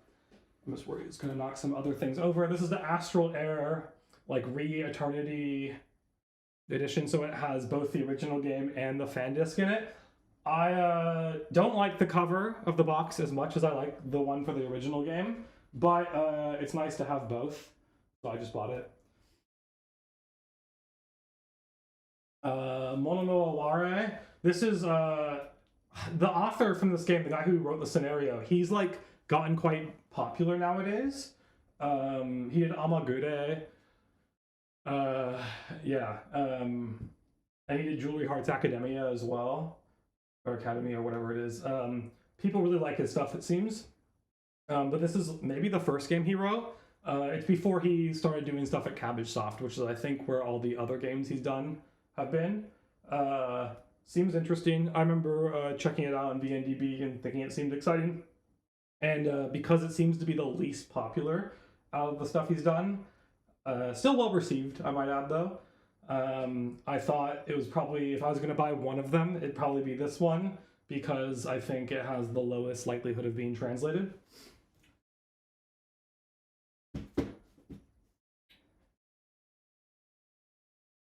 We got Kimi ga Nozomu Eien. Not the remake. I don't really like how the sprites look in the new version. So I'll probably just play this one. Or like with some of these, because I have to use my older ThinkPad if I want to use a disk drive. Or maybe I'll just buy an external disk drive. It would also let me probably play some of these games on my Mac, to be honest. Let's see, we got... Okay, we might actually have to move the laptop so the mic can get us still. Here we kind of have our little Akio Watanabe corner. So this is a fairly obscure VM that he did character designs for, pretty early too, called Missing Blue. It's like... I mean, it's a PS2 game, so it's all ages. But you can see it really has his designs. They look like his stuff. They look good. They don't look quite as like refined as they do later on, but I'm pretty excited to play it. I actually am going to have to get a Japanese PS2 for that, though, because my PS3 can't play PS2 games. And at the moment, it can't seem to play any games, because if you were here earlier, you saw that the disk drive, for some reason, is not ejecting Dark Souls. Means maybe I'm stuck being the chosen undead, unfortunately, even though I wanted to play Idolmaster 2. Then we got Popotan, which I fucking looked everywhere for in Tokyo. And I even asked Akio Watanabe about. And I actually ended up finding it not because of him, even though they said I could write to them on Twitter to ask, and they would try to sort something out. But I actually went and found it at, where was it? I think it was at the Suragaya specialty store, and it wasn't even like on the shelves. It was like above one of the shelves, so it like wasn't in the alphabetical order. Because usually what I would do is like, you'd go into a place, you'd have a list of VNs you're looking for, and then you would like scan through the alphabetical order and try to like parse as quickly as possible if they have what you're looking for, right? Oh, here's the other, yeah, she's literally called Roku-chan. So I guess it's like Akio Watanabe's like self-insert for this game he made. Oh, can you see Roku-chan? Is that right? Yeah. Then we got, this is like a Hanakawa. A bunch of the Monogatari characters have like specific character books. So this is the Hanakawa one. Then we got some like Dojin stuff. So this was oh, this is funny actually. This is like a flyer that I saw in Akiba for like a fucking, I think it was, yeah, pretty funny. I think especially Yuno looks really funny in it. But then here's stuff from some doujinshi I got at Komiket, although this one's like non-arrow, it's like a fan book, but it's Overworked Salaryman already talked about this on his Komiket 107 video, but it's a fan book. Well, I guess you call it fan book. I guess they just use when it's non-arrow doujin, but it was actually done by the author. And what he did for the anniversary is he's gotten different people to draw different parts of it, but they all fit together. So like the beginning is actually drawn by Akio Watanabe, the first like few pages. Can we get to it? Let's see. Yeah. Oh, whoa! What's going on? Okay, I forgot that is pretty much arrow from the beginning in some way. It's not actually explicit, but it's like maybe towing the line in a way I wouldn't be so happy about. This is a Ninkoro Dojin. Maybe not the most faithful art style, I guess, but it's Ninkoro. I thought it was cool. And then we got a 16-bit sensation one as well. Oh, this is one of the things that Akio Watanabe gave me. Oh, here's another one, actually. Yeah. We got a Gacha Yusa transparency under it as well. And here we got a Old Rosin Maiden Dojin that I got actually at Annie Merch in Copenhagen. And someone had clearly like sold, or they had bought someone's like Rosin Maiden Dojin collection. So they had quite a few Rosin Maiden Dojin. This is the first Dojin I bought. Before we go down to the games, maybe we check chat again. Someone's saying they gotta buy some books. What kind of books? Like production books? They're pretty cool. Like, my thought was that a lot of the media you can access online, but a lot of the production books you can't at all. Although it's actually not completely true. Like, let me just like spawn this Madoka production book out of nowhere. This is like a Madoka key animation note. Big production book. Like let's see if we can get it out of here. You can see, has a bunch of storyboards for Madoka in it. And some of these are actually up on Nya. Like, Hidamari Sketch, I think, has several up on Nya that you can find. But still, I mean, most stuff like this isn't online. And, I don't know, I think it's pretty cool to see how the series were made, and the planning. Both from, like, the artistic standpoint, but also, like, the reflections afterwards, like, the actual just written material. And I'm not, like, a big figure guy. So at least the first time I went to Japan, I mostly bought production books. But this time I mostly bought visual novels because one, production books are really, really heavy. Let me just put this down for a second. And so they take up your weight capacity fairly quickly. Oh, by the way, I didn't show you one of the cool things this came with, but it also came with a Madoka bookmark. Can I show you that? Can you see it? Madoka bookmark. Oh, here we go. Yeah. There's also some other shit it came with, like, also it comes in like the kind of folder of like an animation cell. I don't know, it's pretty sweet. Let's see. You can see it's like this, you know?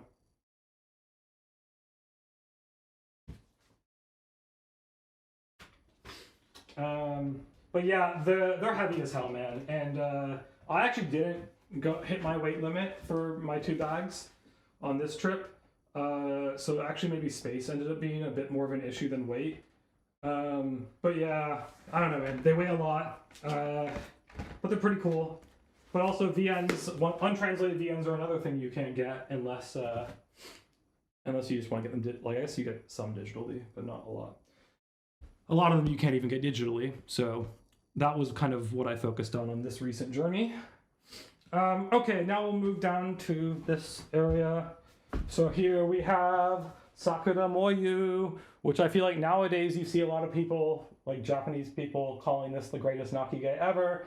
It's my favorite, who did Iroseka, which was awesome, I thought, as well as Astral Air, which we have over here, and which I'm really excited about. They also did Hoshi Memo, which is one of the earlier ones, which I think people say is maybe their least good, but people praise this like it's the best. Oops. Oh, we're knocking everything down. I just wanted to do that so I could show you the Gotcha posters that I have that I haven't put up yet. We have this one, which I'm definitely going to find a home for. Oof. I'm not sure if we can show this while I have the camera up. Well, you can kind of see it. It's really rolled up. And there's another one, which I'm not as into this one. I don't know if I'm going to actually put this one up. Maybe no, if you're watching this, you want this. Oh, I guess the shipping's expensive too, but I don't know, man. I'm not sure what I'm going to do with this Gotcha one, to be honest. Oh, I guess we have some games back here too. We got Nier for PS3. We got Cross Channel. This was probably the other thing that I looked for the most on this recent trip. I was, like, last time I was in Tokyo, the first time, I found a lot of copies of Cross Channel. They seemed pretty abundant. But this recent trip, I only saw 2. One at Trader that was in like really bad condition. It was like very dirty. And another was in a case. So I also didn't notice it upon my first like 2 searches there. But it was at Soft Map. It's a more recent one, so it's not in the big box. But it still looks pretty good. Yeah, it's the final complete version, so that's also quite nice. Yeah, I'm excited for that. Okay, let's see. Now we're gonna move on to some of the Dojin VNs, I guess.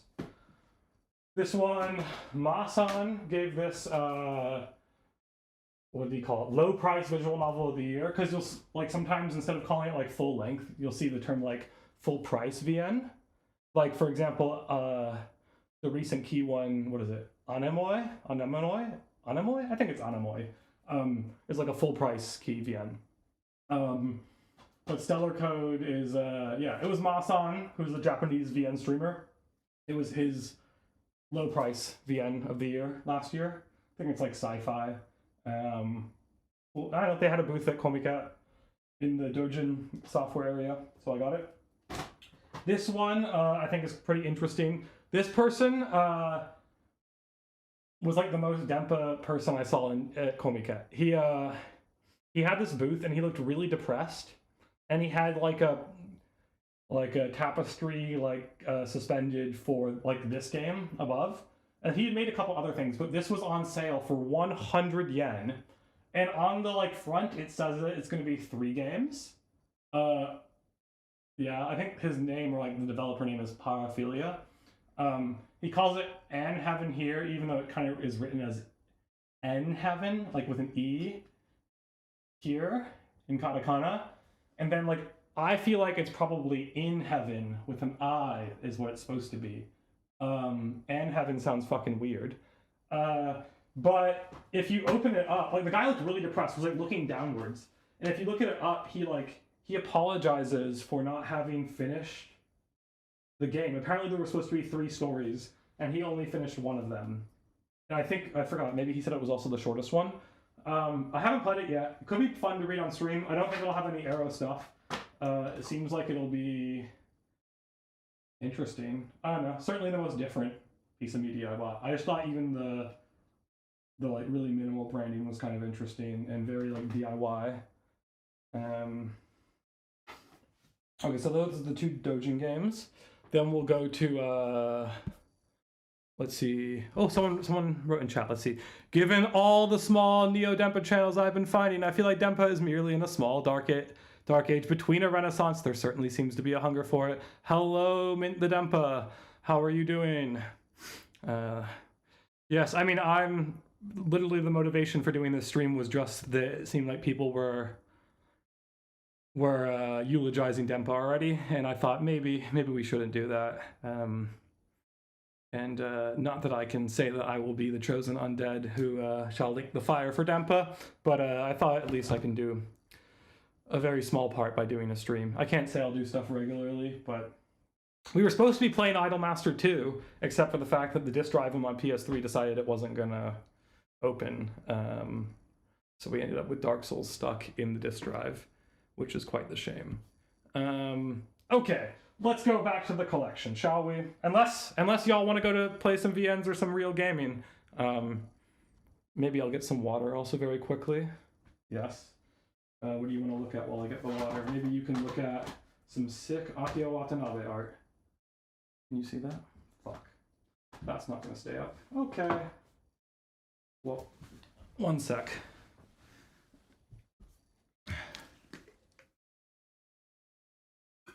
If you see that tape that's up there on the ceiling, that's because, as I mentioned earlier, I had taped up some wall scrolls, but I did it in a pretty, like, impulsive and impromptu way, so it fell down. I think up there I had the Hanakawa one.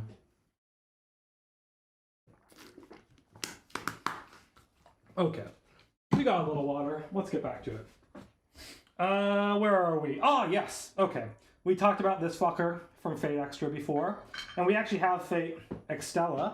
Ah, fuck. We dropped cross channel. Sad. What else we got back here?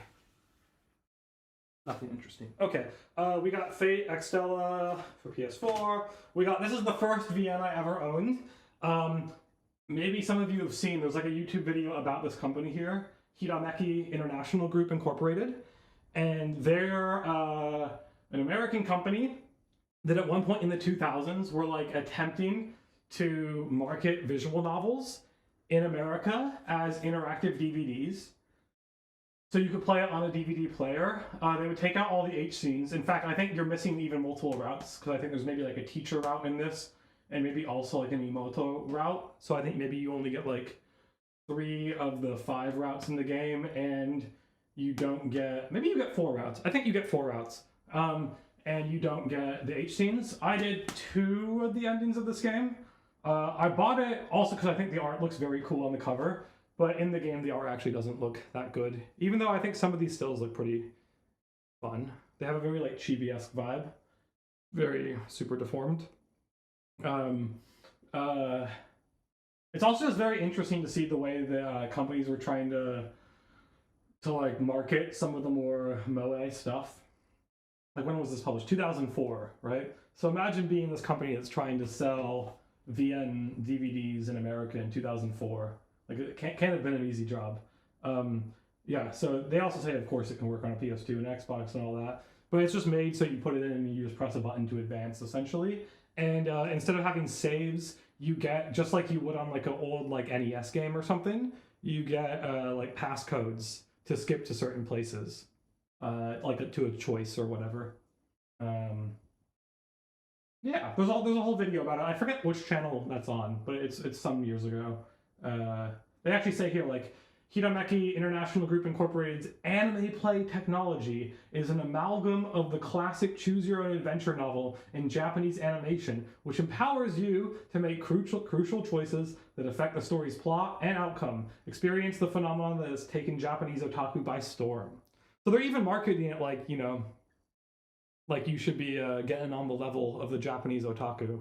Also interesting that they still market it as 17 and up. I don't remember if there was anything that suggestive in it.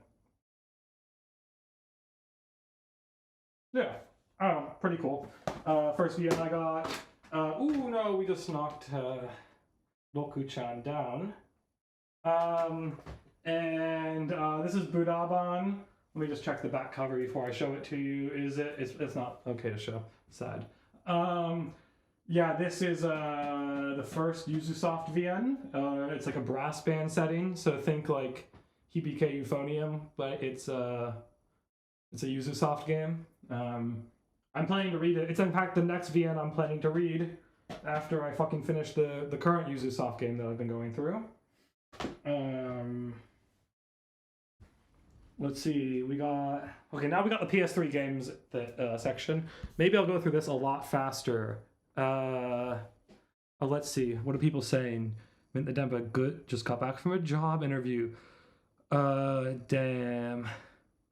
What kind of job did you apply for? You don't have to, I mean, obviously not trying to dox you, but I'm just kind of curious about what kind of jobs Denpas be applying for in this economy.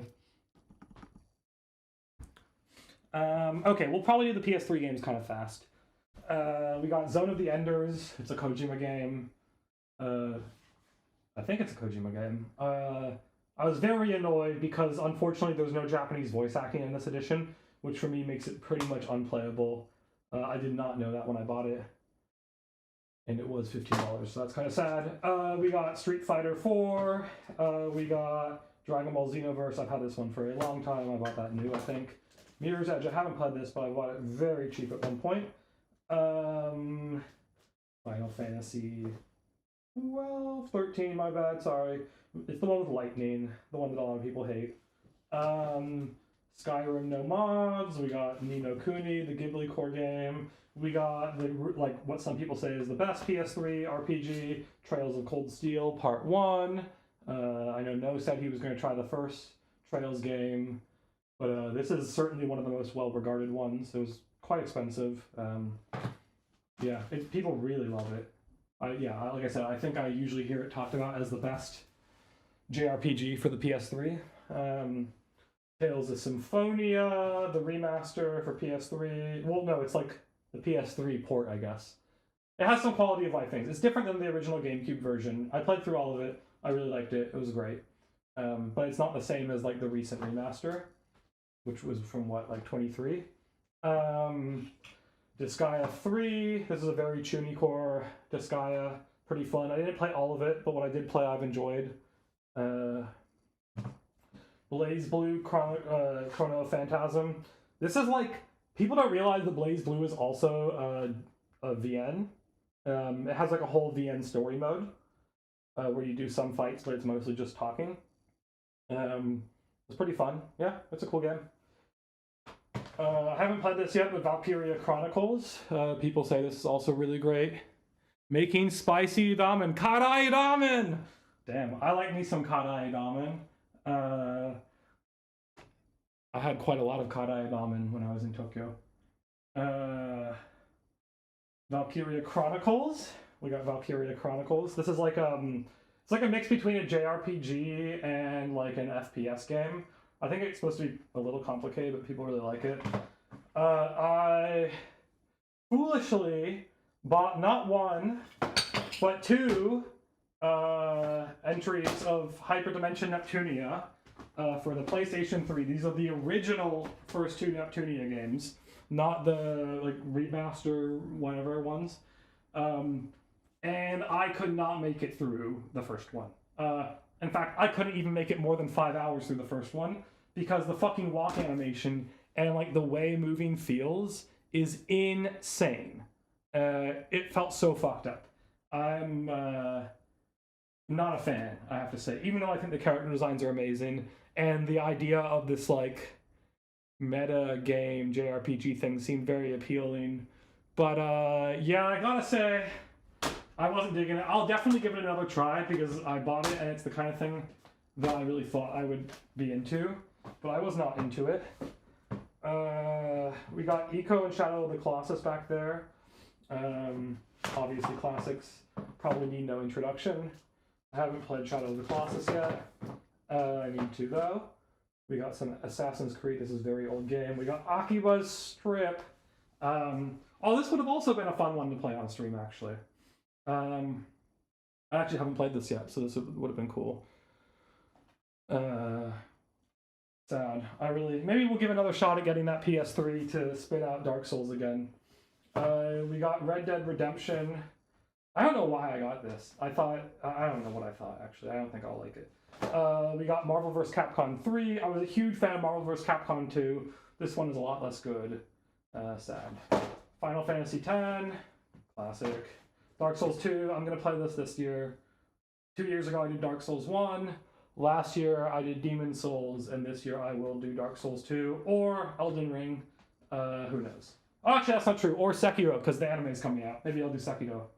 I probably will. We also got Union. She's in the box right now from when I moved, but yeah, there's Union. I like Union. She's great. I guess while we're here, we got a PS3 controller, and we got this is the Bake Monogatari key animation books. This is for the first. Is it the first third of it? I believe. Let's see. I'm pretty sure this is safe for work. So it's the key animation notes. They actually had these also like displayed at one part of the Shaft exhibition. Probably one of the more expensive things I got on my first trip to Tokyo. So you can see that's Hachikuji here. I just have her on the front. It's not. This is for episode 3, I believe. So you can see this is the whole beginning of that episode, and it's really just all the key animation frames. Yeah.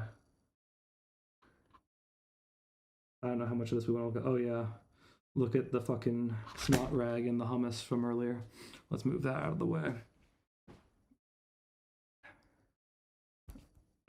Yeah, it's Monogatari. Oh, what do you say? Petrol gas station job. It's across the road from a massive reservoir and forest. Feels like the kind of place you'd listen to pop rock in at 1 a.m., having gotten no customers for literal hours. Doesn't sound too bad. Probably just a little bit of restocking, right? Would you be doing late nights then? Did they ask you about what like preference for time of day?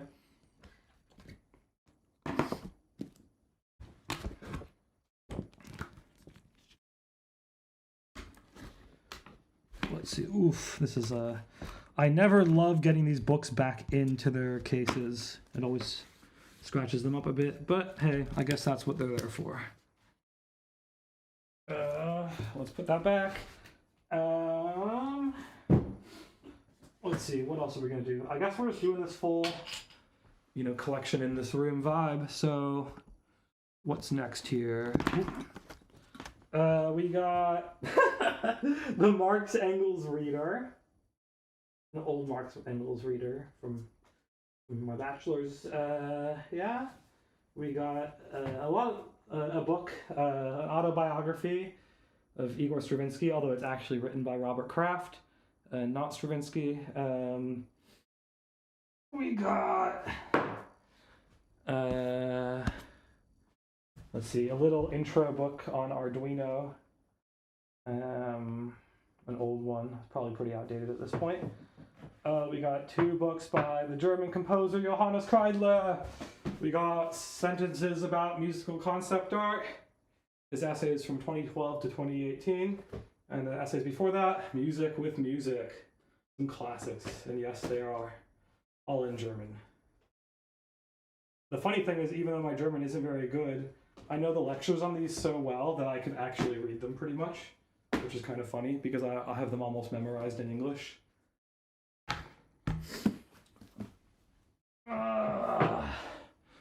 Let's see. Oh my god.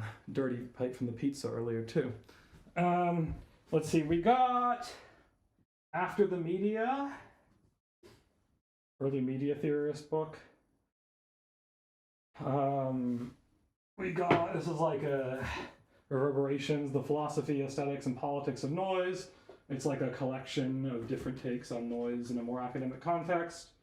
The Philosophy and Aesthetics of Noise, Audiovisual Noise Practices, and Noise Ethics and Politics. I think this is from 2012. Yeah, that's right. Exactly. It was pretty good. It's got, your boy Brian Masumi in there. I don't know. I read it when I was pretty young. It was definitely an important book for me at the time. We've got Music in the Western World, A History and Documents. This was a companion for my music history class. It's like annotated excerpts of primary documents from Western music history, going all the way from the Age of Antiquity through the Middle Ages, to the Renaissance, the Baroque, pre-classical, classical period, late 19th century, 20th century, and present, or whatever. It's pretty good. I mean, it's always good to read from primary sources. It has some pretty interesting things, like, for example, it's got like Haydn's contract for the lord he worked for a while. I think that kind of shit's kind of interesting. We got a few other composer books. We got Kaya Sarayaho, who actually passed away a couple years ago. It's got like some fucking hash oil adhered to the cover, which is pretty silly. Back from my dabbing days. We got The Life of Anton Webern, who I should have another book about that I think I lent out to someone, and I'm not sure where my other book is, which is a shame because the other book I have about him is a lot more rare, and he's one of my favorite composers ever. Everyone should go listen to some Webern. Let's see, next one is Instrumentation and Orchestration by Alfred Blatter. It's exactly what it says. It's an instrumentation and orchestration textbook, or like reference book, I guess you could say. Yeah. And the last two on this shelf we have Music, Aesthetic, Digitalization, a Controversy. It's a series of essays by Johannes Kreidler, Harry Lehmann, and Klaus Stefan Mankop, part of like an argument about aesthetics in experimental new music in the late 2000s and early 2010s, specifically circling around how digitalization will transform aesthetics and like what kind of changes in how we write music that might call for. Pretty interesting, pretty influential for me.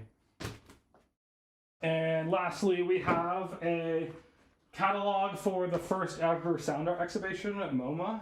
This is pretty early in my bachelor's. I was taking a class on like, it was technically listed as intermediate sculpture, but it was like a conceptual art class. And the teacher advised me to buy this. Yeah, it's got some cool stuff, I guess. It's not really my vibe. I'm not as much of a sound art person. Funny, I actually met this guy a number of times now because he lives in Denmark. Jakob Kierkegaard. Yeah, soundings. It's okay. It's way more sound art worldy. Let's see. Okay. We are almost done with this room. What did he say? He said, Mint the Denpa says they did, but I'm pretty flexible with my time. Worried that there's a very high chance that I'll get it. At least I'll be able to afford to travel to see my boyfriend and maggots worry guts. Whoa, are y'all gonna kick it? It's gonna be some UK Denpa chillin'. That's cool though. I guess having some money to travel is not bad. Not bad at all. Yeah. Whoa. The stabilization is really not going great on this camera. Okay, we're gonna go over here. Oh, so we have this Kaguya wall scroll that has it's fallen down. Likewise, there's also a Fire Force poster that has fallen down that was over here, and being obscured by the Fire Force poster is a, oh man, are you squidding me? There is a Ika Musume transport folder.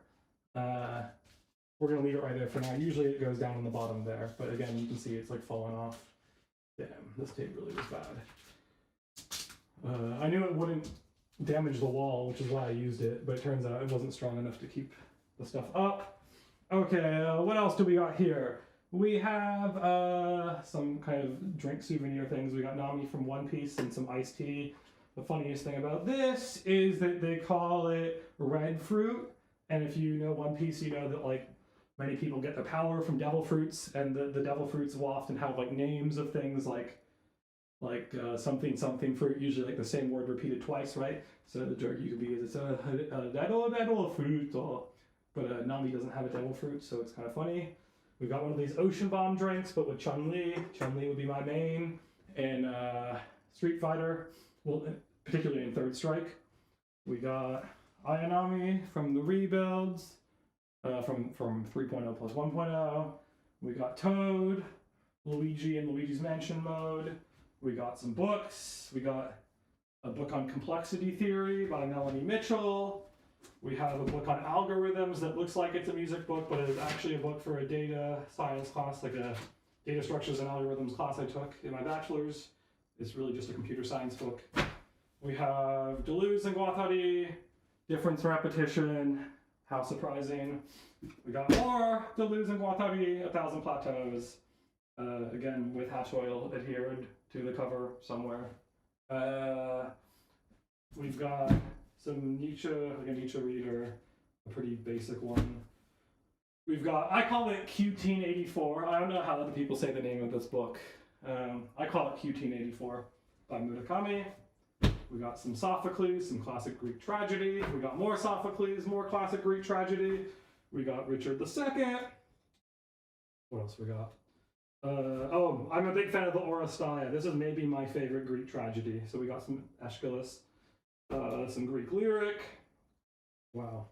What else we got? We got Paul Auster. He's like a modernist, maybe even postmodernist American author. Really short stories about like, these are kind of like meta crime stories.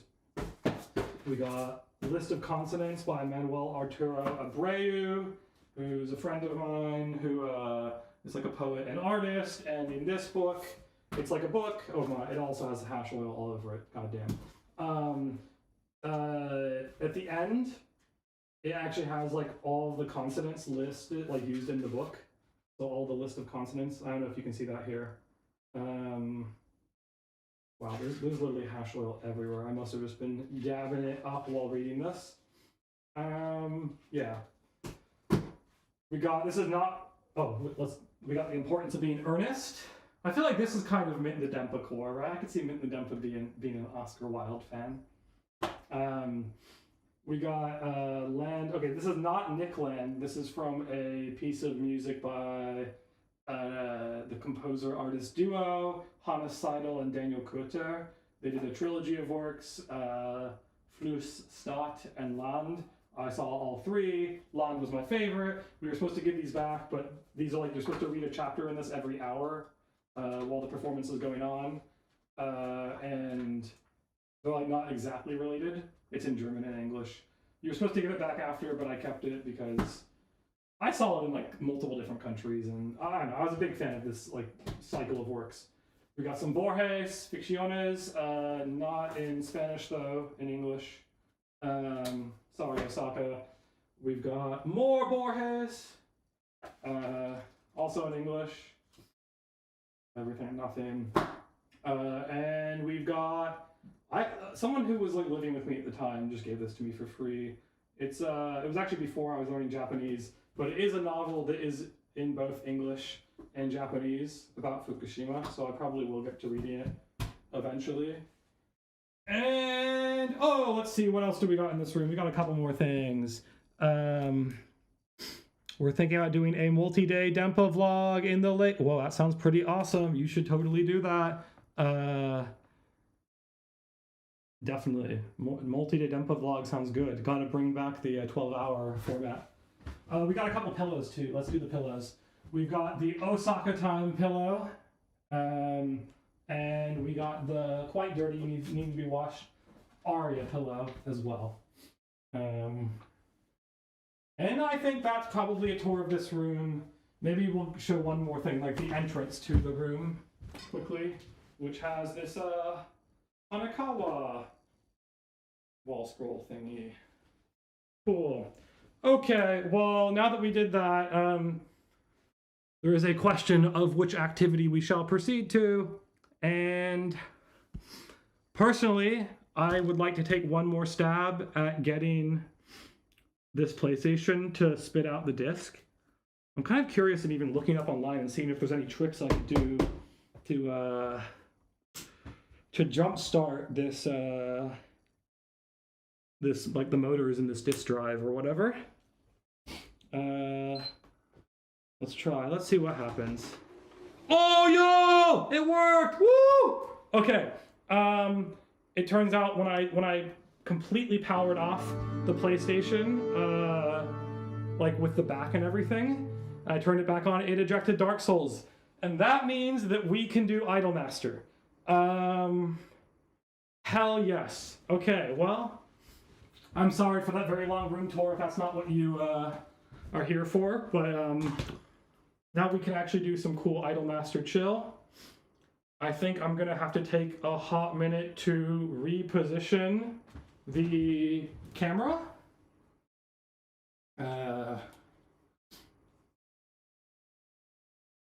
And hopefully after that we will be good to go. Cool. Hell yes, I'm so happy about that. I was generally quite concerned that I was going to be a bit fucked with my PlayStation. Okay, first of all, let's plug the phone back into the charger so it doesn't die midstream. Ugh. Woo. Okay, let's see. Let's get a good setup. How is this? Not quite so good yet, but we'll work on it. Let's see. Hey, something like that maybe. Can we get it a little closer? Okay. Oh, it does look like I moved this somehow. Well, whatever. Hell yes. Where are your Uncle Ted books? No, I don't have any Uncle Ted books. I'm sorry. Do I seem like I would have some Uncle Ted books? I guess by your comment, that's what you think. Okay, let's do a quick refresh. I'm gonna get some water. Maybe we're gonna like hit the apple bowl. And we are gonna fucking launch our asses into some Idolmaster. Hell yes. Let's do it. Since the audio mix is about to be a lot more important, I'm going to be reliant on you people watching to let me know if this is okay. 1 second, let me just go fill up some water.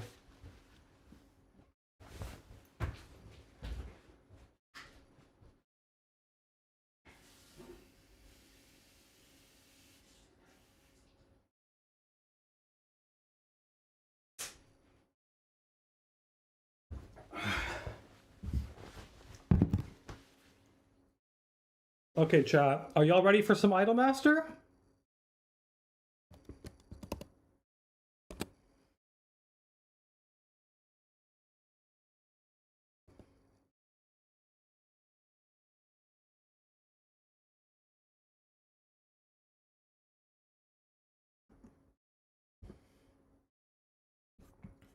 I can't hear you.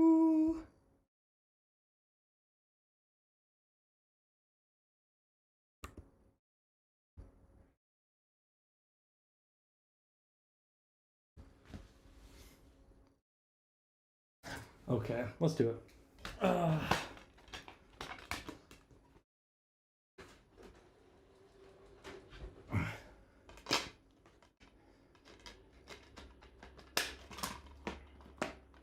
Also, why is it showing my background as blue? Oh, there we go.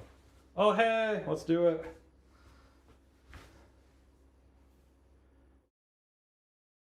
We took so long with the otaku merch tour section that now we're like, the light has gone.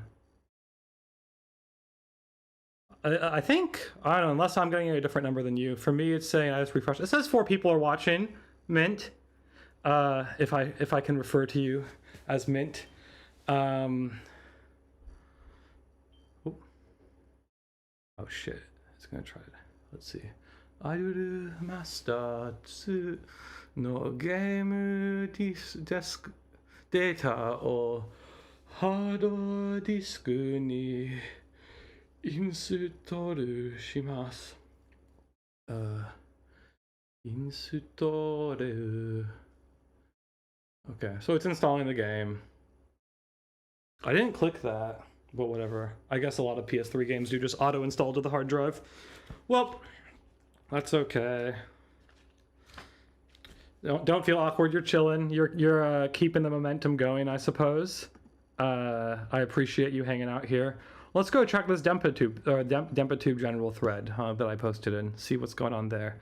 Maybe that's where people saw this. Yeah. We're Neo Denpa now. People talking about how they like the Osaka vids. Mint talking about how it took him a while to muster up the courage to post around here. What does it even mean to live like an Albanian, huh? Please tell me, Mint. What does it mean to live like an Albanian? How is Osaka living the Albanian lifestyle? Oh shit. We should at least since we fucked up the thing here, we should at least put cross channel back up. There we go. What? Oh no. There we go. Let's put some of the other games back too while this is installing.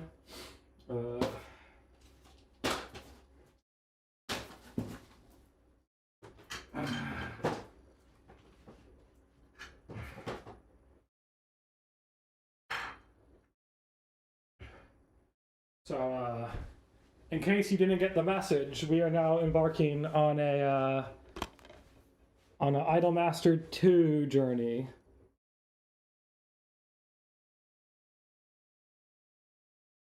Which will hopefully be quite fruitful.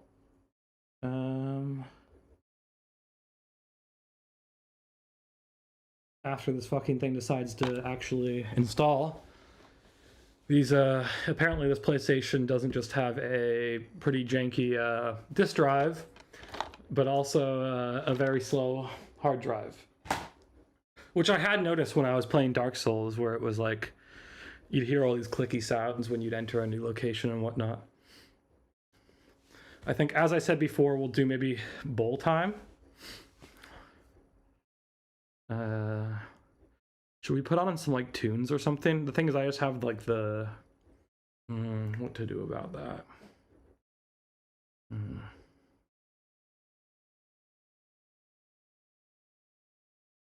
Oh damn. I mean, to be fair, like I live in a small town right now, and this is the third place I've lived in this small town, and it's the first one I've lived in completely alone, and I didn't like hang up my wall things in the other spaces, like in my actual bedroom, because this is like there's like this place I currently have. This flat has like you like enter, there's like a kitchen, and like I have like a dinner table type thing, and some like an area for some of my music equipment and suitcases and stuff, some stuff for my cat. And then there's like a bedroom, a bathroom, really small, like Nordic wet bathroom is what they call it. But my bedroom has like nothing on the walls other than like a big ass like Miku wall scroll on the door. Because essentially like my bed and the frame for it takes up most of the room. And then this room is kind of like the room I hang out in. And well, it's oh, malcontent. Hello. Is it malcontent, like discontent, or bad content? I can't tell. But yeah, you say, I forgot when I subscribed to this channel, but cool, PS3.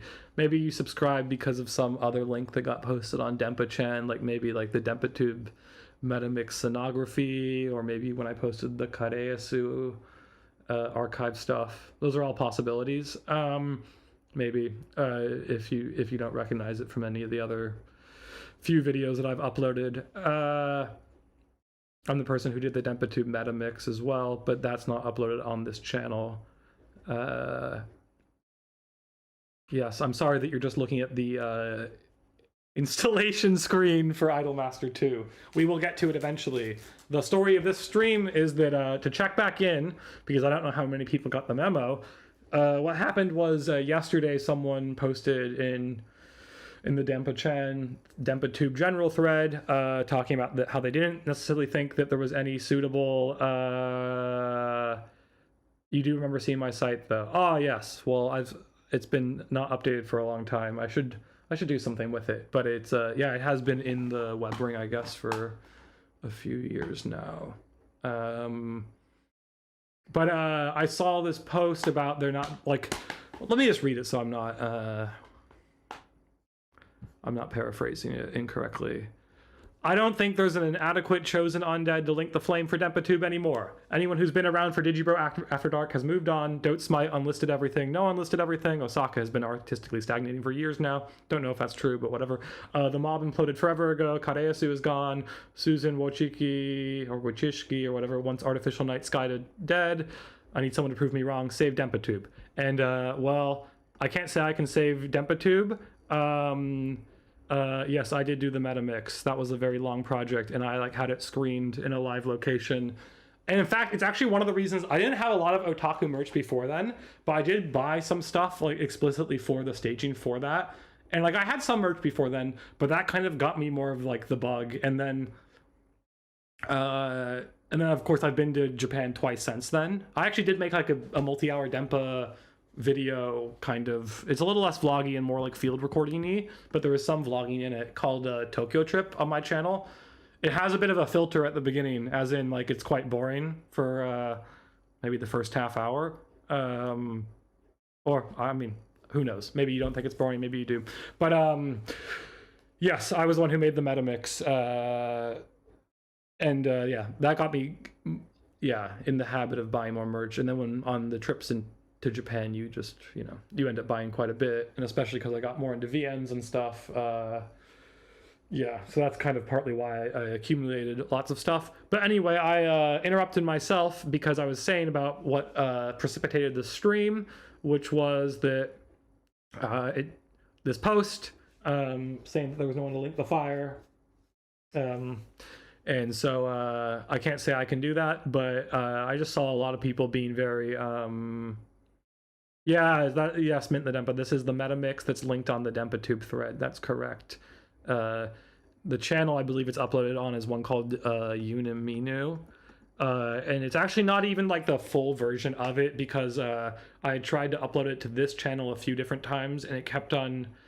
There's just several. There's a couple sections, maybe 3. There's some stuff that had to be removed from a couple of the sections, which was quite annoying. Because one that's not in any other videos. It's a section that I made that has some NHK and Kino's Journey kind of AMV shit going on, and I just I thought it was the visual aspect of that, so I tried a lot of stuff to get that past the copyright, and I couldn't. It was probably the audio, but I really didn't want to change the audio of that.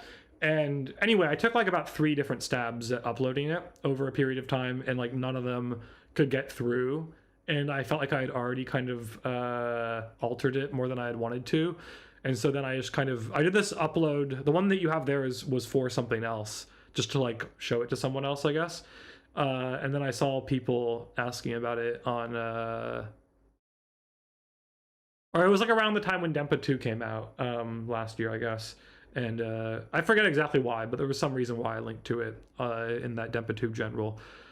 How did the audience react? Well, so it was shown at this conservatory. I have 3 degrees in composition, and I'm the kind of multimedia experimental composition I do. I've very much practiced what I call curation as composition. And this was maybe kind of an extreme form of that, because it's not that in a lot of ways the video, I'm not experimental musicifying the material. It's first and foremost supposed to be a showcase of the DenpaTube scene, and as it goes on I kind of insert myself more and more into it and play with stuff more. But yeah, it was the reaction I think overall was good. I mean, it was a pretty intense room. There was about 40 people there, I think, 40, 50. I served free Mountain Dew and vodka as well. and I like, I mean, maybe you see in the sonography, but like I set it up like a bed, like a big bed in the room, and I put the program notes in these like transparent folders. Like, let me show you the Gotcha Yusa one I have over here. Yeah, like this, for example. And so I would like put there was like a page I wrote to contextualize it, and then on the back it had like links to all of the, or not links, but it had the name and the uploader of all the videos. Although the really funny thing was like, back when I started working on that, which was like sometime in 2022, like Kareasu's channel was still active and up, Jale was still active and up, Dotesmite was maybe not active but still up, and like in the process of me working on it, all 3 of those channels went unlisted or completely deleted.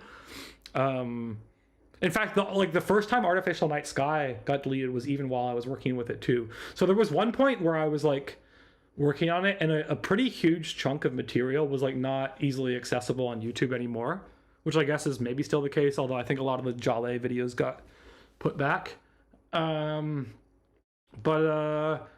the audience was overall quite positive. I think some of the people like more immediate to my practice were a little like, kind of surprised, because it was like a lot slower in some ways, and like it's mostly talking, right?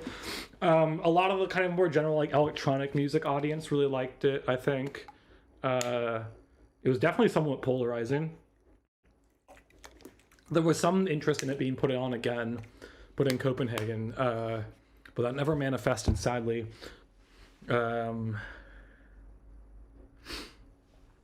Yeah. Yeah, I mean, it's funny because the intention wasn't like, let's see. Let's go. Okay, the game's coming now.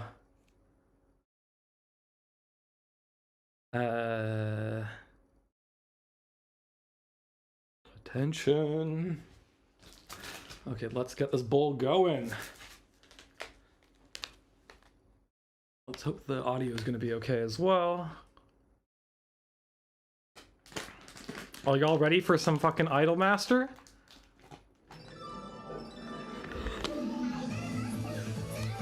Oh wait, we lost one of the channels of audio because of this damn... 1 second. It's back. Okay, we got 2 channels of audio. Perfect.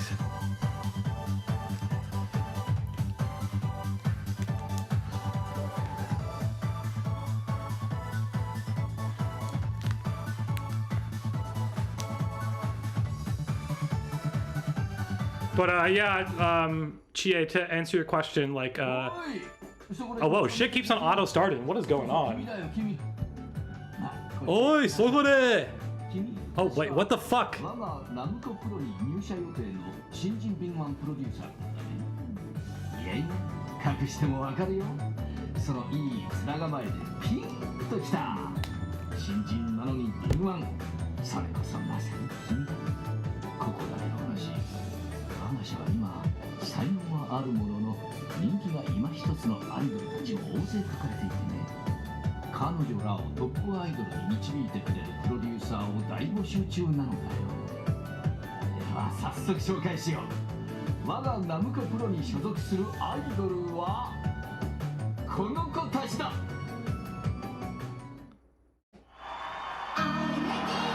a lady. This is the OP from the Idolmaster anime. Oh shit, am I gonna get copy strike for this? Well, we're gonna find out.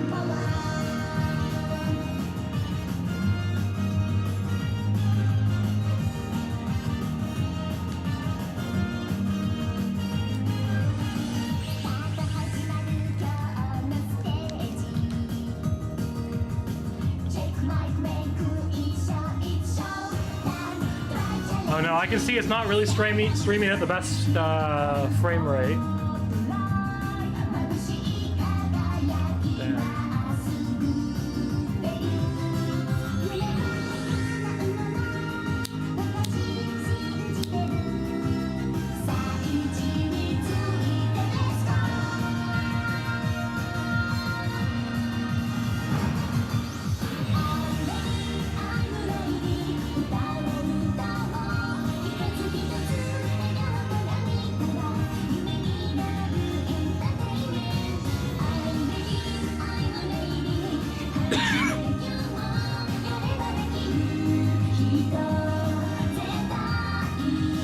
Watashi number one.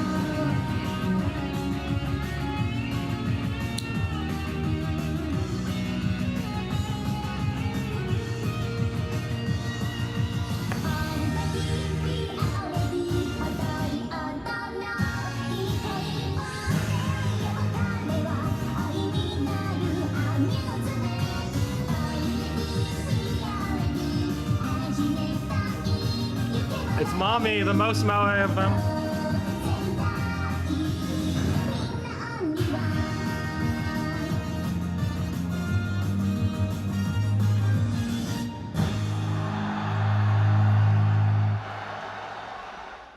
Doda? みんな素晴らしいダイヤの原石だろう。彼女たちも君のプロデュースを心待ちにしている。まあとにかくまずは入社してからということで、さあさあ事務所に入ってみんな君を待っているぞ。 Okay, there we go. That was the whole intro. Is the game too loud, or how are we doing? Please let me know. I have a feeling the game might be slightly too loud. No save data. That is correct.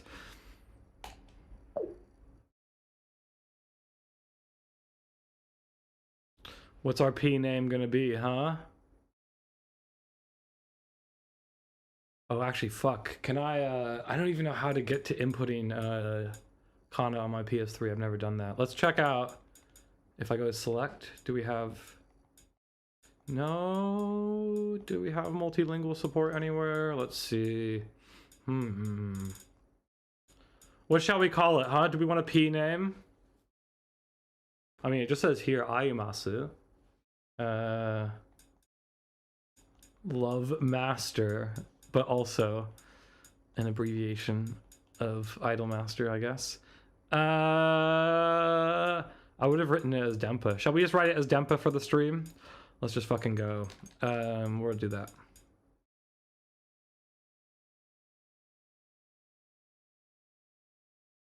Denial. Damn, is it not going to predict Denpa?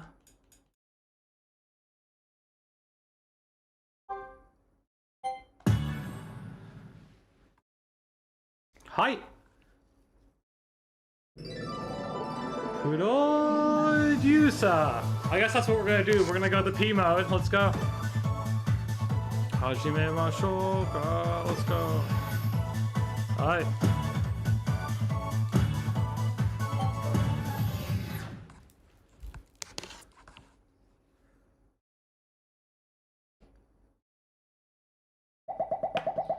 Sa, kill kara io io.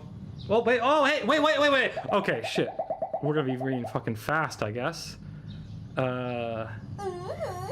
It seems to auto go through it. Oh, wait, oh, why is it still going auto? Okay. Nanda, oh my god, it is fast. It's definitely faster than I read. せっかく貸してあげたのにこれがつまんないとかめっちゃ信じらんないよね。動く鳥見てると疲れるとか言ってたけど、動かない鳥なんて多分鶏肉くらいだよ。鶏肉の DVD とかめっちゃつまんなさそう。そっちの方がアフだね。Toriniku is chicken. Wait. Oh my god, it's fucking fast. Cool. I'm gonna, when we get a moment, I'm gonna have to fucking slow down the auto text speed. In fact, can we do that? Title. No, we're not trying to return to the title. God damn it. Okay. Well, those are. Damn it. Okay, I guess we're just going.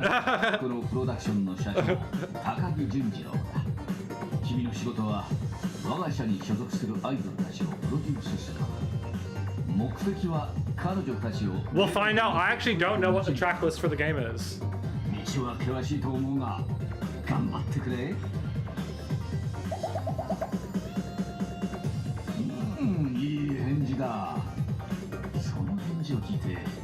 改めて私はピンときた。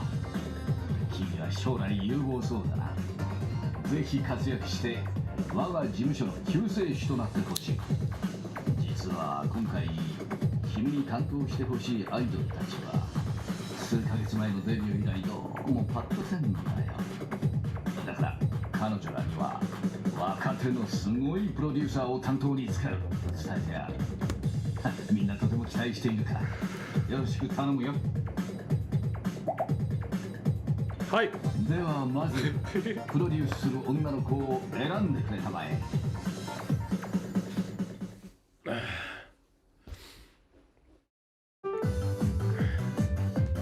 Okay, who are we picking, huh? I mean, come on, we gotta be going with mommy, right? But I'll give, y'all can pick, I guess, if anyone has a character preference. Makoto, Miki, Takane,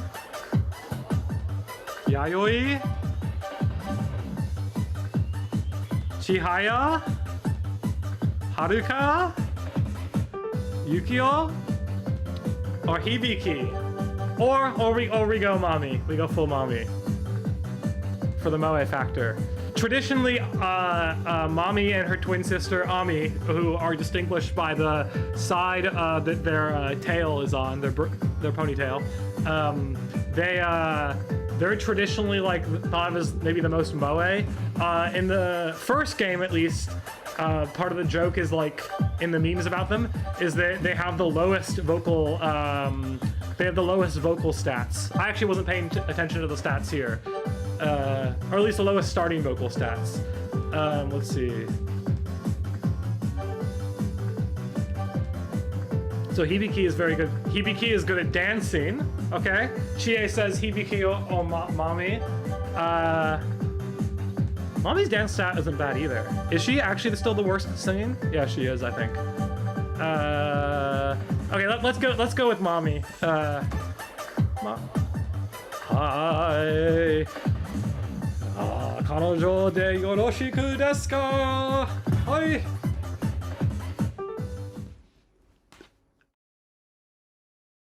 Is the mix okay? そうか。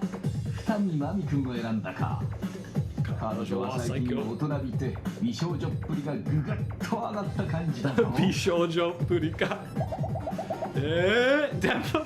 しかしそれに伴って中身も成長しているかどうかまた別の話だね。まあとにかく面白い子だよ。真美君は近所の公園に散歩に出かけたようだ。早速迎えに行き活動を始めてくれたまえ。Okay, let's begin some activities. Hi. この公園に俺の Oh my god, it's fast as hell. ねこの Oh my god. ひっくり返して Oh my god.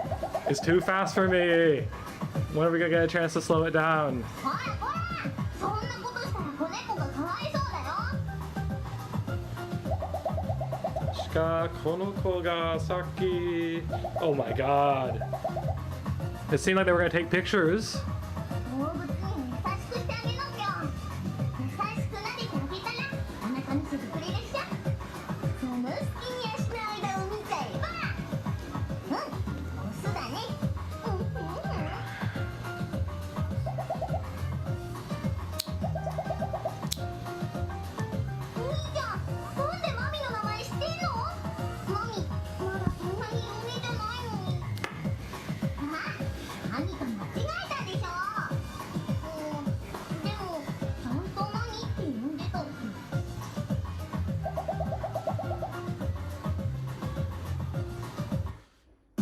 Okay, well, oh shit, that's fast as hell. Oh my god.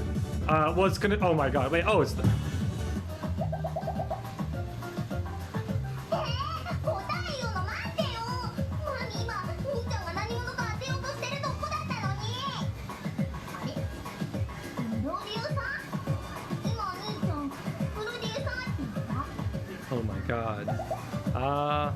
そうだけど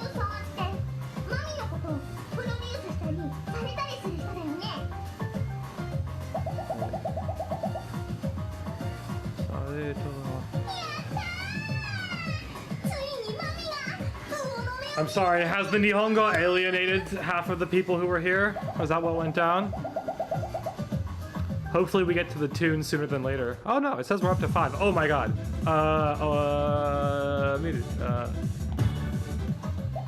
What? Why is it so time sensitive? Is this like the arcade vibe of it? I definitely am so conditioned by visual novels to be able to like, yeah, there's still no way to change the rate. Okay. Oh my god. Slow down.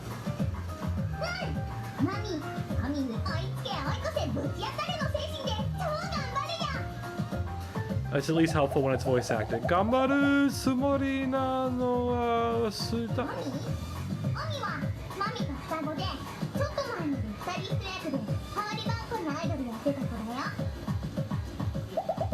Futari de harikawari nagara hitori no.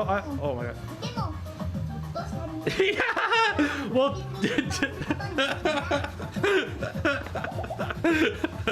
yes, disclaimer, don't go to Japan and tell some random preteen girl in the park that you're her producer.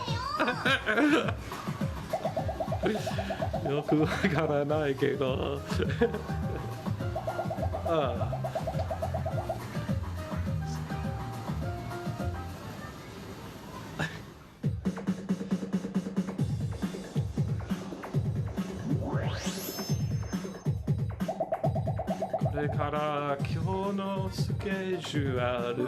Oh my god, it's so fast.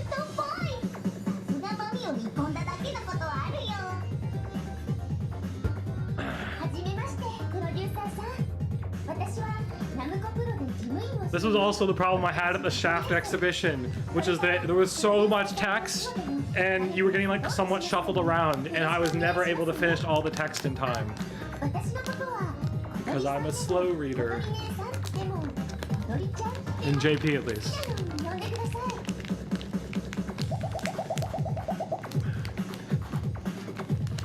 We got a yoroshiku no onegaishimasu. これはなんかまずいこと言いましょう。Oh.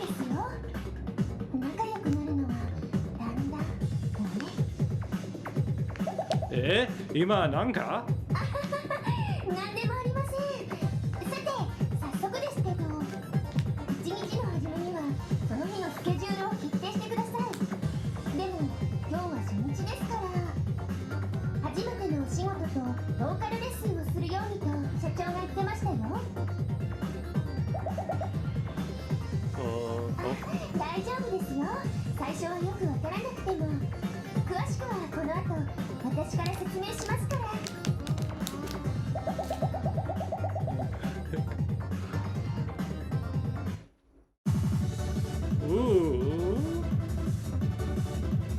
Yeah, let's wait. Oh wait, where's the controller? Fuck, where do I do it? I picked up the... Oh, here we go.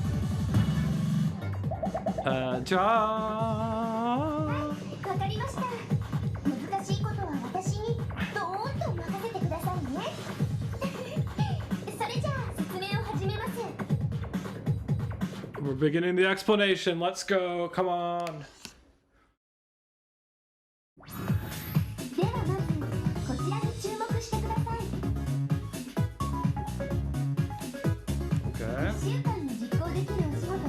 We got a week. I mean, I assume it's gonna be the classic. I have played a little bit of one of the other Idolmaster games, the PSP one, before.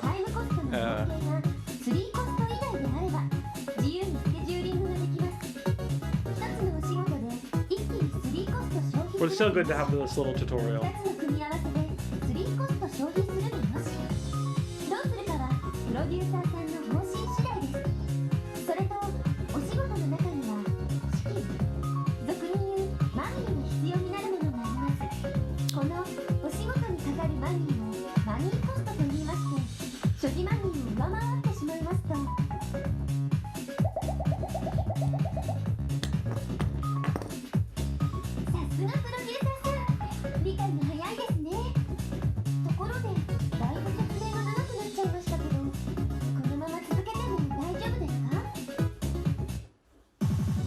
Hi, 引き続きお願いします。はい、大丈夫です。では続いて日本地図に注目してください。地図上に数字とアイコンがありますね。まずは数字について説明します。数字は各エリアで応援してくれているファン人数を表しています。各エリアでお仕事をすることでお仕事したエリアにファンが増えていきますよ。次にアイコンに注目してください。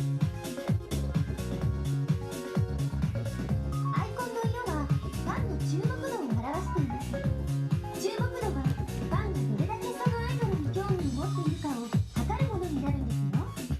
アイコンの色がピンク色の場合、ファンの注目度は最高の状態です。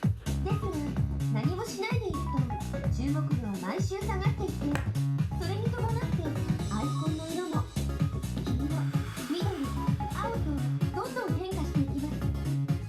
青はほとんどアイドルに興味のない状態ですよ。注目度が下がるとファンはどんどん離れていってしまいますからね。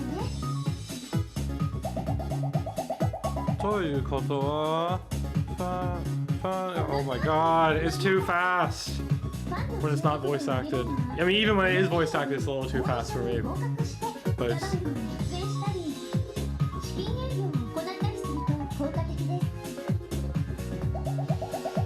了解です。ファンの集積、oh my god. エリアで。質問ですね。そんな時に役立つのが全国オーディションです。レベルの高いオーディションになりますが、合格し全国放送に出演できれば、エリアオーディションほどではありませんが、一気に全エリアのファンの注目度が上がりますよ。全国オーディ、oh my お願 god. いします。それと各エリアにいる記者さんについても説明しておきますね。記者さんがいるエリアでオーディションやライブなどのステージのお仕事をすることで、たまに取材のお話が来ることもあるんですよ。は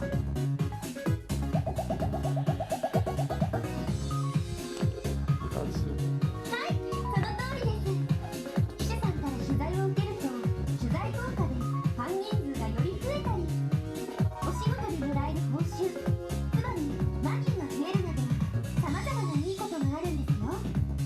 ただし、ステージでいい結果を出せずに取材を受けた場合には、いい結果の時とは反対にマイナスの取材効果があるので注意してくださいね。Oh, shit. 記者さんと上手にお付き合いしながらプロデュースしていくことが大事なんですよ。あ、それと記者さんから取材を受けているときはユニット情報にアイコンが表示されるんです。 Okay, so you guys got all that, right? 記者さんの取材は一度に一人しか受けられないので、お気に入りの記者さんから取材を受けているときは他の記者さんから取材を受けないようにお仕事をするエリアを調整してみるのも手かもしれませんね。なるほど。よくわかり。Oh my god. まだ説明 Yeah, I don't よくわかり。よくわかりじゃない。Oh my god. はい、まだまだ聞かせてください。Want to hear a bit more? Do we want to hear more? I think we probably should. はい、まだまだ了解が足りない思っても説明での。次の説明に進む前にスケジュール1を選んで丸ボタンを押してください。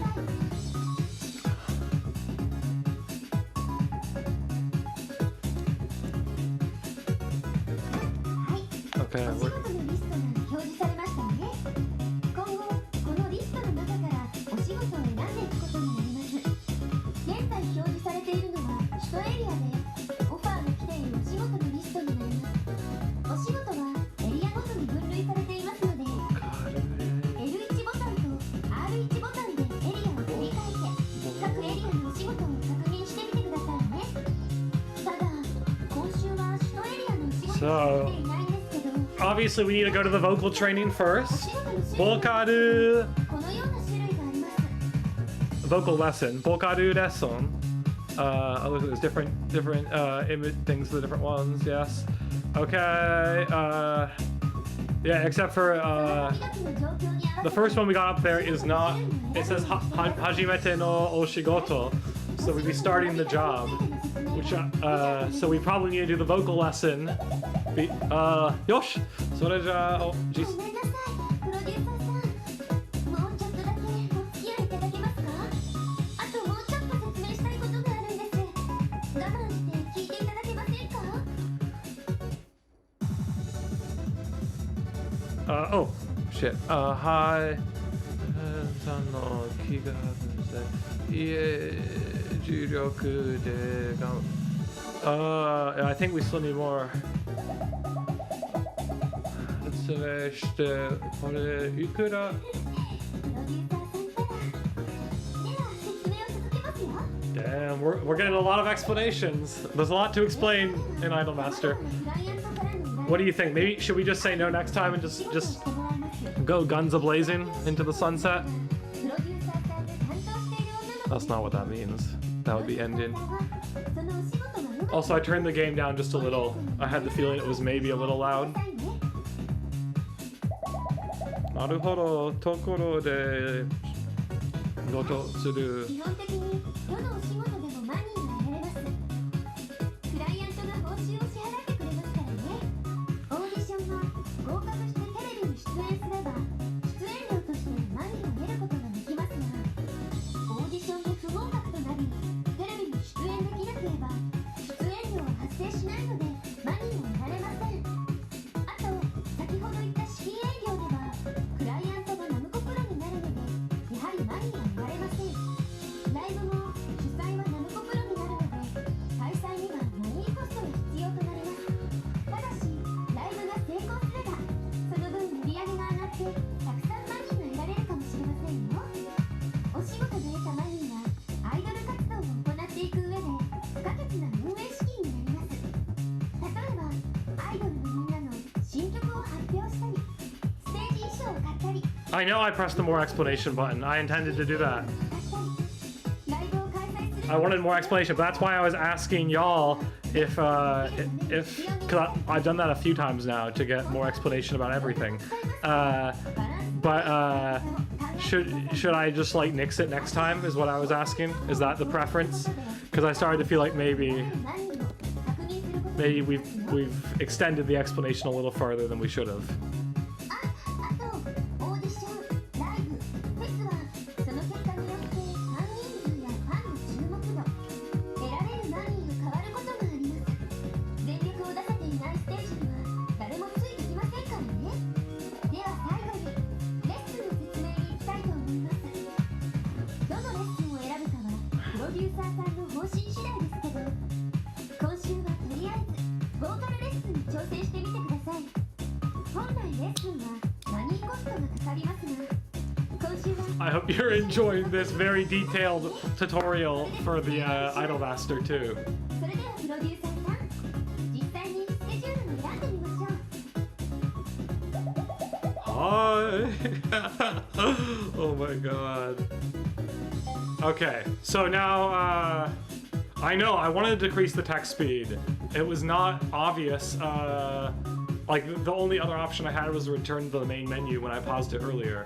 And right now, none of my like menu buttons are doing anything. So that also seems not good. Yeah. Oh, I guess I could do O to return. That's just gonna go there though.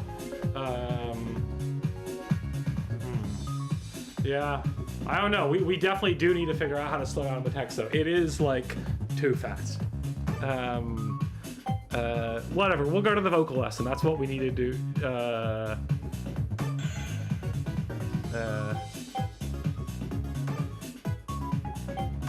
Yep. Oh yeah, and then we have to select the second thing, which I guess is the job. Yeah. Okay. Shall we go? このようにスケジュールではその日に何をするかを決定してもらいます。女の子がアイドルとして成功できるかどうかはプロデューサーさんに Oh, I can just increase it. I can actually skip through on my own, I guess, if we just want to mob through. スケジュール選択を了解します。よろしくお願いします。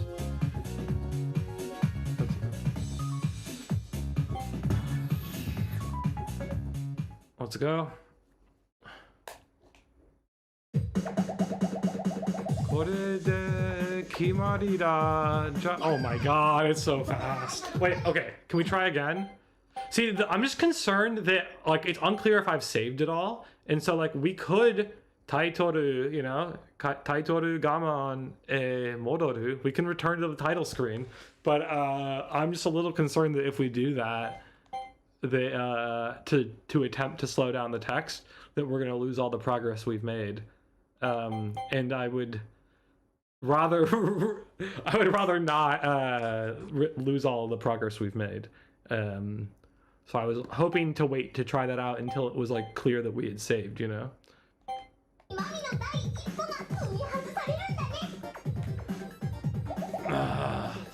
Tanomu kara.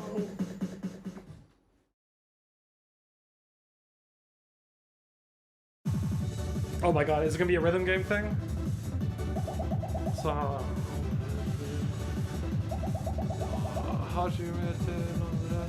Okay, are we ready for this vocal lesson?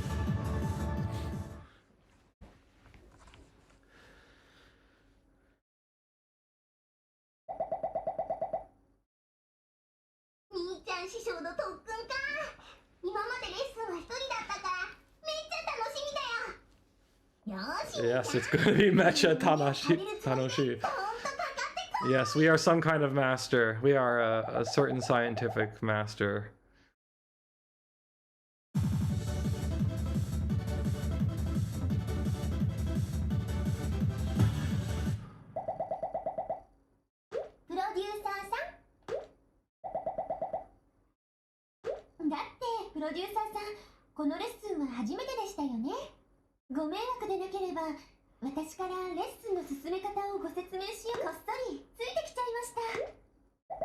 So, じゃあでした。でも、oh no, oh no. はい、どーんとお任せください。それでは、よーく聞いてくださいね。ボーカルレッスンは、 Let's listen well. 正しい歌の歌い方を教えてあげるレッスンです。ここにマイクのマークがあるのがわかりますか？ Okay. レッスンを There's a 始める mic と、 mark. 画面の外からこのマイクに向かって音符が流れてきますから。 Oh shit. 音符が Oh my god, why did it pause it right before I was about to click? That's so annoying. ボタンを押してください。 I thought we were going for real. この音符なら丸ボタン。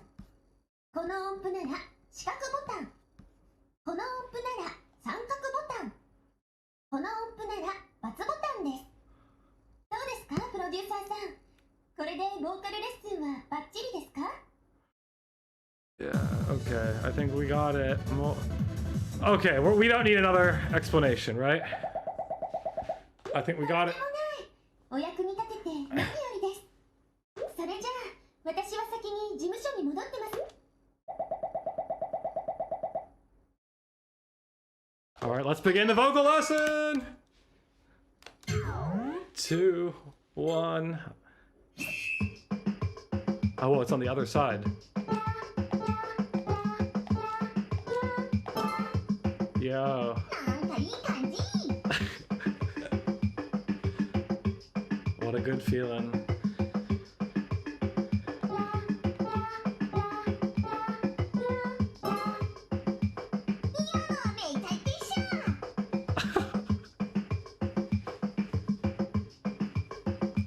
It's truly an advanced. It's truly an advanced rhythm game, huh?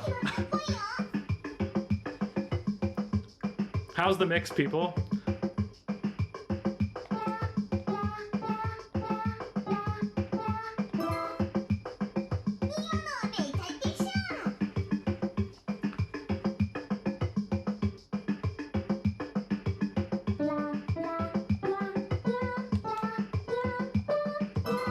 Okay. Hey, I think we're gonna have gotten all of them so far, right? I mean, it's pretty easy, so it should be expected.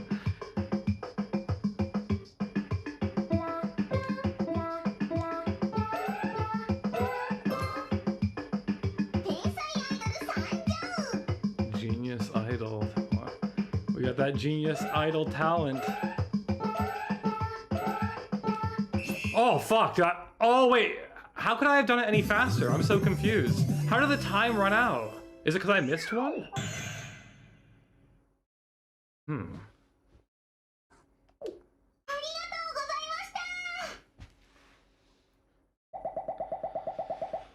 Okay, our first lesson. めきゃめきゃ上達したっぽいよ。レベルが上がった音が今頭の中で鳴ってるもん。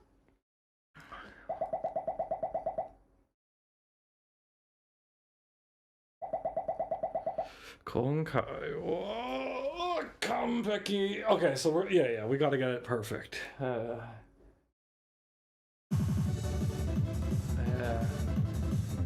Okay, first job, let's go!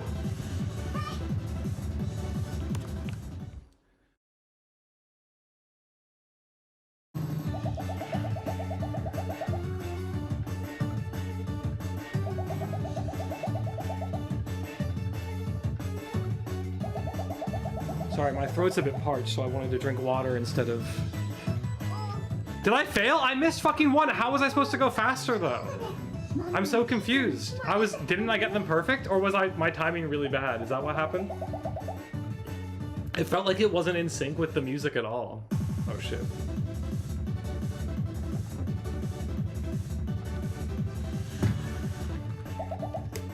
I don't think that's what happened. She was like stoked, and it said he said that we to get it perfect next time though. It was like, you know, Honkai Kampeki. I didn't think we failed the tutorial. Although I don't remember seeing her stat boost, which normally in this type of thing, like you would see what the stat boost is after that. I think it was fine. It was just weird because I was very close to perfect, and it felt like I missed my first note. Like I hadn't missed any other notes, and I felt like I was gonna miss one, but then it felt like time ran out, or there was like a counter, but it didn't seem like it was a time counter. It was like at 4, and then it went down to 3, and it like the lesson ended once I hit 3. I felt. Whatever. We also didn't get the full explanation because we were done getting tutorialized.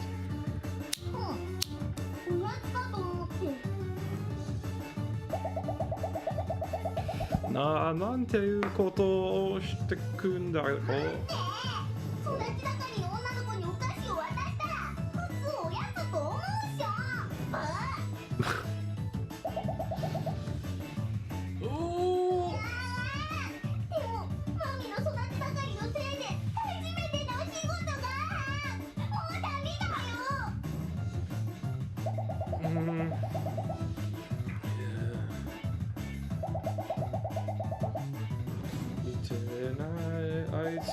Oh my god. マミもいいから気にするな。俺が思いにあいつ。Oh my god.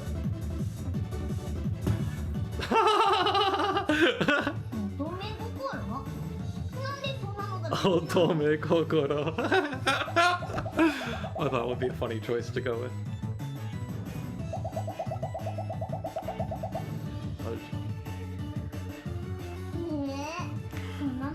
I hope people aren't feeling too alienated by the Idolmaster 2. I'm having fun. I think this is a fun choice of game. I'm only sorry that we couldn't get it working earlier.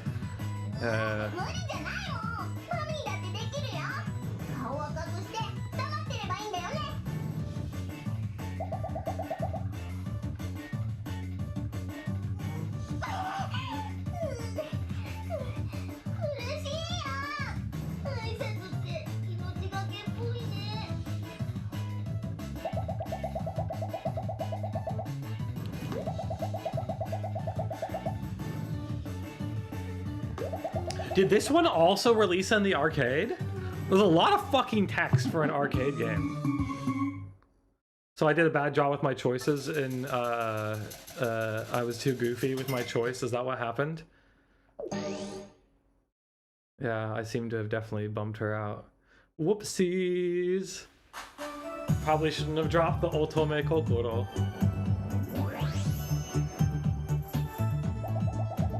これで Hatsuel. It's so funny how she calls you Nii-chan. ねえねえみーちゃん、マミどうだった？モテモテのアイドルになれそうかな？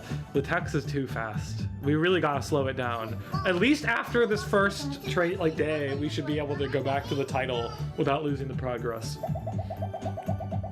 And then we can look into slowing the text down. 今さら？ Timing. Oh, yes, I know. We gotta work on the timing. 兄ちゃんはやっぱ兄ちゃんって感じだよ。なんかそれだろう。だけど兄ちゃんは目上の人だから弟ちゃんじゃ変でしょ。 That's a new word for me there. もっと他。じゃあもっと偉そうな父ちゃんにしようか。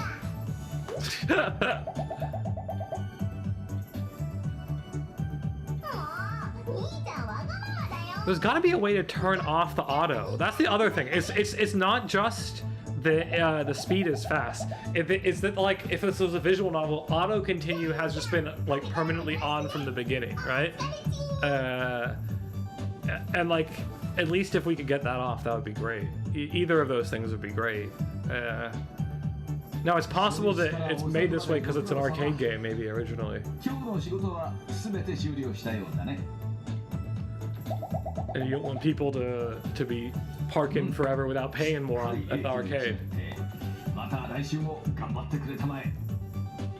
You'd rather shuffle them through a little faster for the same amount of money, so. それではご苦労。さてと。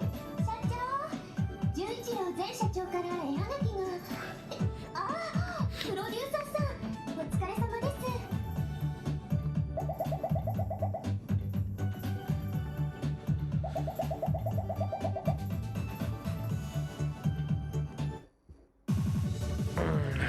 Aisatsu Shigamba. Alright. Should we go back to greetings? Fuck. What is that word? Hagaki. Hagaki? Is that supposed to be like a picture? Hagaki no koto o kiko. I'm not sure what this one on the left means. And because of that, I'm gonna pick it. No, yeah, let's go. Yeah. はい、また来週も。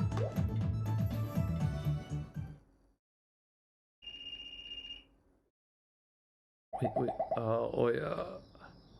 Mail. We got a mail. Oh my god.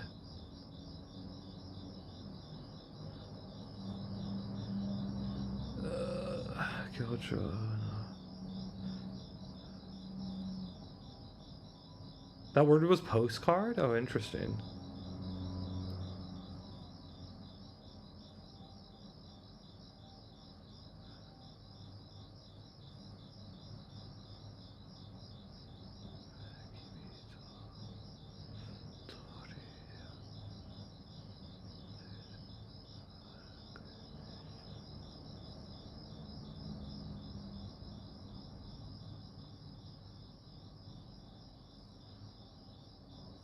Oh, whoa, you want to get on the live stream with me?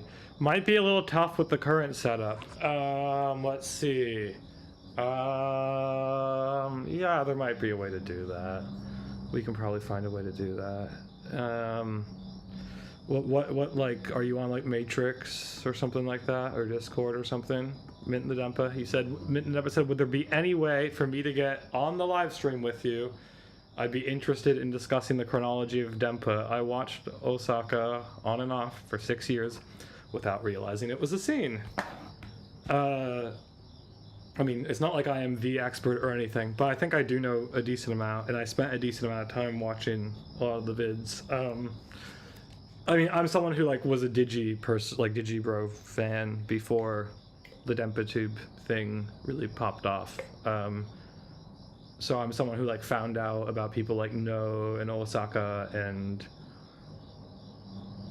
I guess those two mainly through, I think, from Patreon rant videos on the After Dark channel.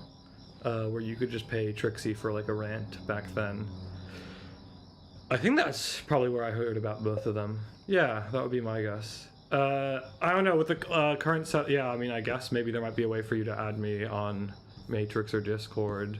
Actually, do I have Matrix on this computer right now? Let's see. Otherwise, you could just write there, like, what questions do you have? You're not gonna, like, say anything too crazy, are you? Okay. I'm just at Unum, like, UNIM on there. Oh, whoa. Someone's been writing to me.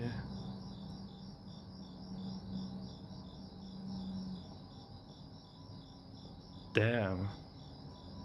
I guess everyone's talking about the Osaka thing. The person who wrote to me was also talking about the end of DenpaTube stuff.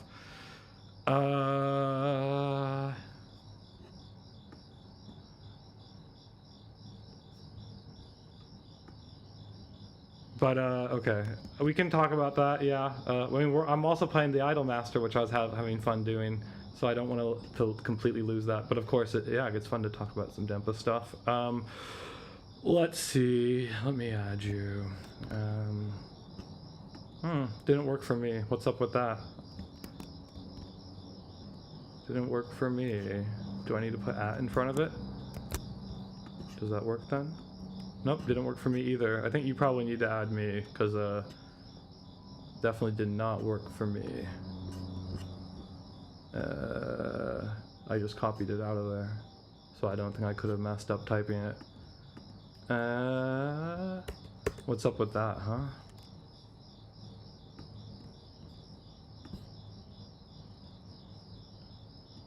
If you want to know how I found out about it, like I think I just mentioned briefly, but like I was someone who, I mean, I can give you my whole trajectory. Like, when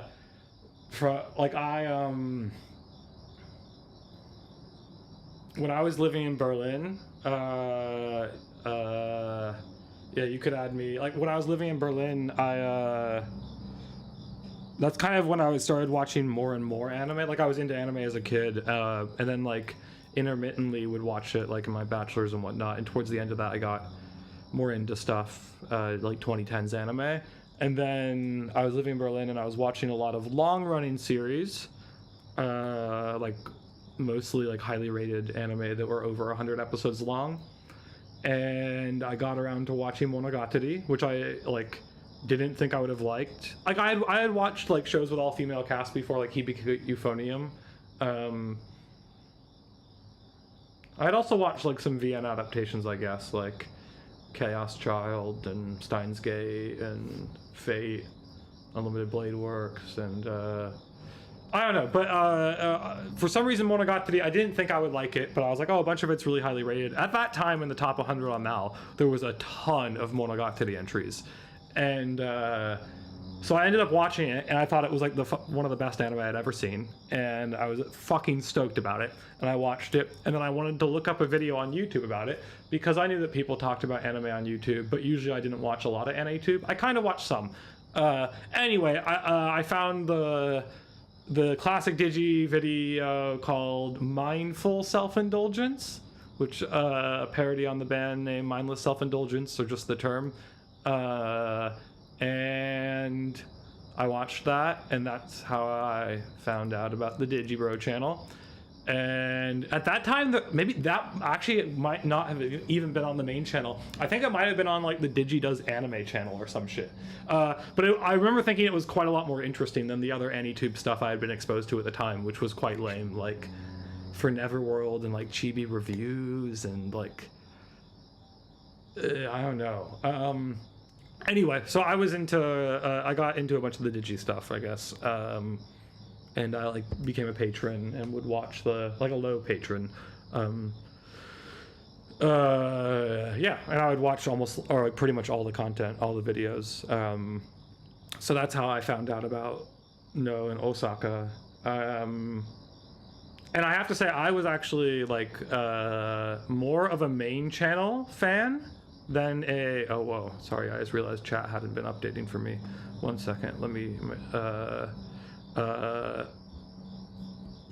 yeah, I was more of a main channel enjoyer. I mean, I was particularly into these like highly edited videos and like I don't know. I remember thinking that Digi lacked some life experience vibes, and then that like some of the After Dark channels or the After Dark vids, which I did like stuff like the Gecko Estate and all that.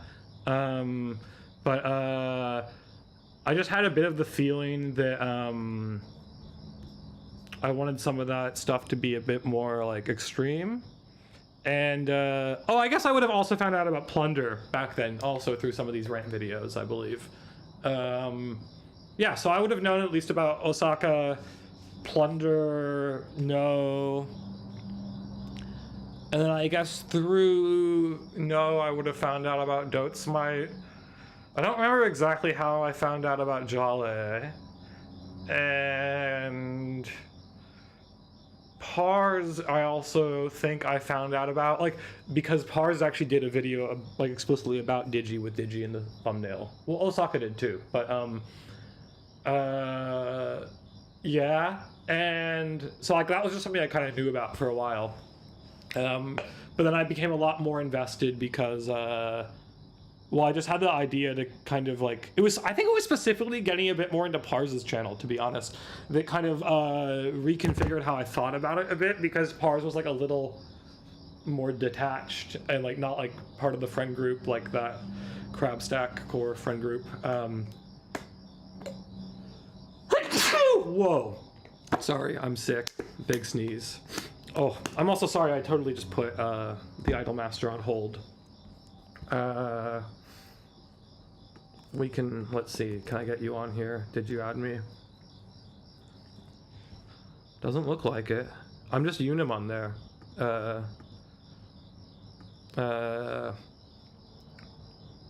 Without the one, with an I instead. Okay,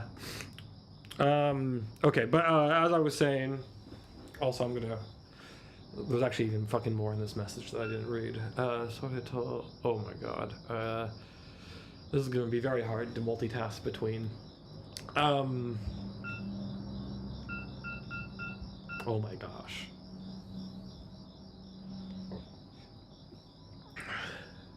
Oh, and I guess I would have found the Kareyasu channel through maybe even before Osaka made the videos with Kareyasu, because I remember I think I might have actually found his channel because he had commented on some Pars videos, I think. Which is always like a good way to find stuff, like, is just through the people who are commenting on other people's channels.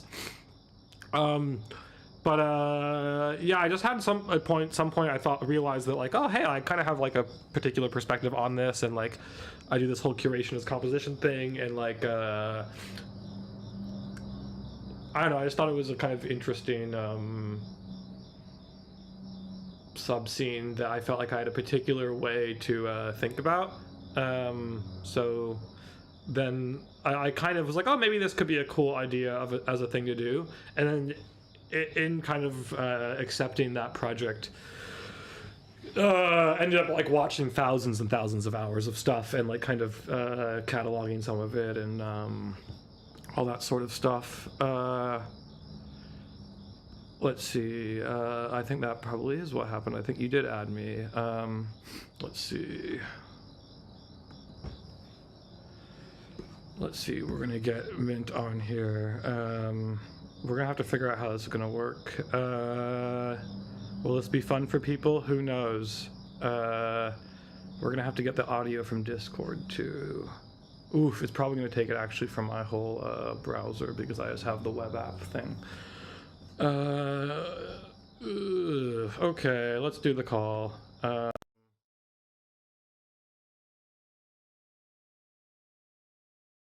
Oh fuck! Oh, I'm gonna have to put on headphones. Oh, I'm actually not thrilled to do this. Okay.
I'm sorry if you're here for the item.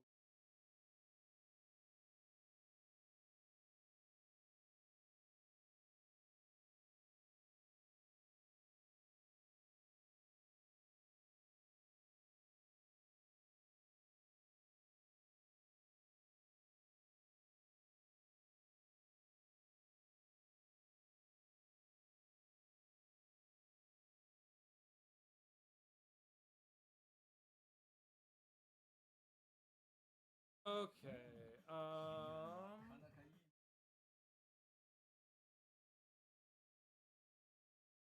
So, Mint, can you say something?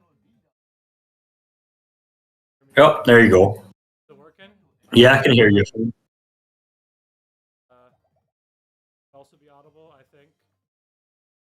Let me just check. Say hi to the stream. Yeah. Now on stream. Yep. Probably have Hello. 8 billion.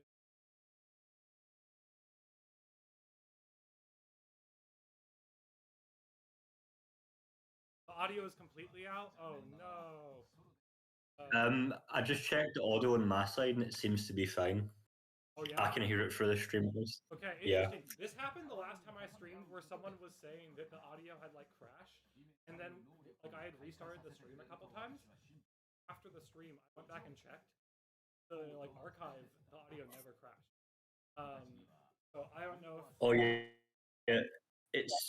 It seems to have briefly crashed for like a minute or two, but it's back up now. Okay, interesting. Chie, are you able to? Yeah.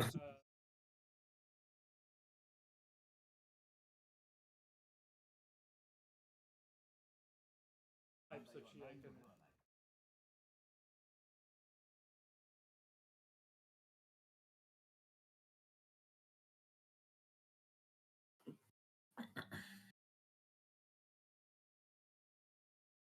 I apologise to anyone in the chat for the brief confusion.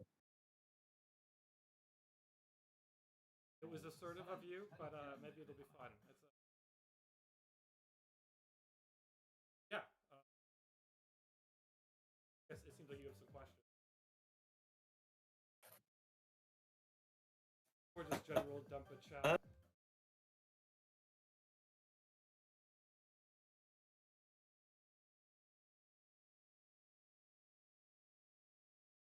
I would love, before we get into this,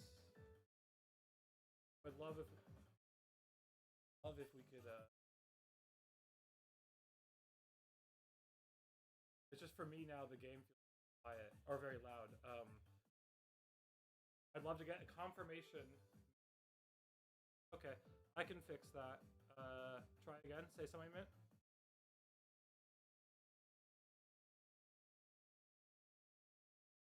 Trying to figure out. Say something. Turned you down quite a bit.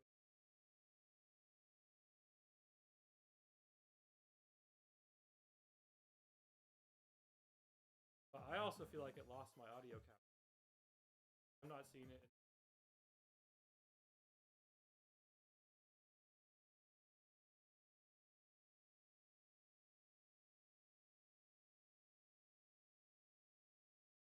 Say something, Mint. Is the audio any better now? Okay.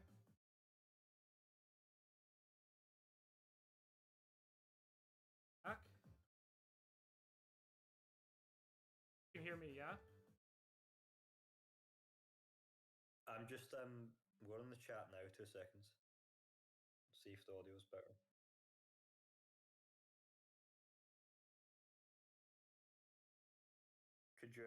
Could you speak for a while just so I can hear the audio? Keep on speaking. Levels look kind of even, but I notice actually it's coming in as a stereo feed from yours.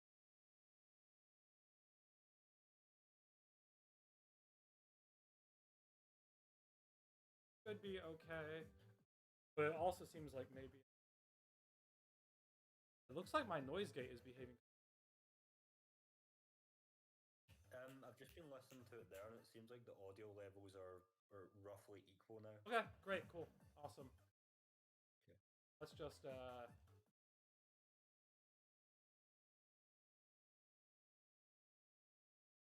Okay, so you were asking about chronology?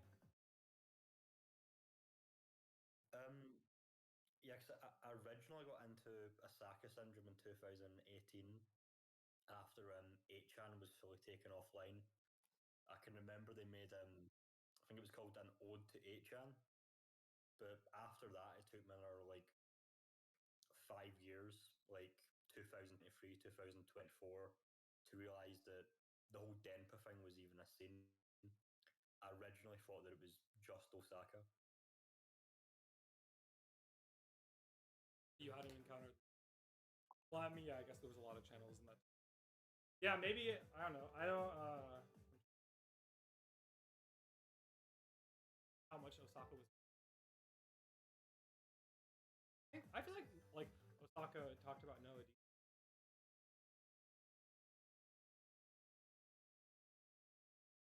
Yeah, because like I mean, obviously, like people who are following Noah's channels.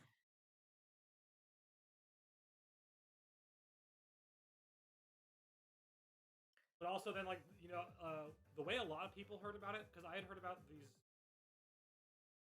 on the channels, but then there was this like here was this there was like a kind of I don't know if you know about the drama formerly Digibro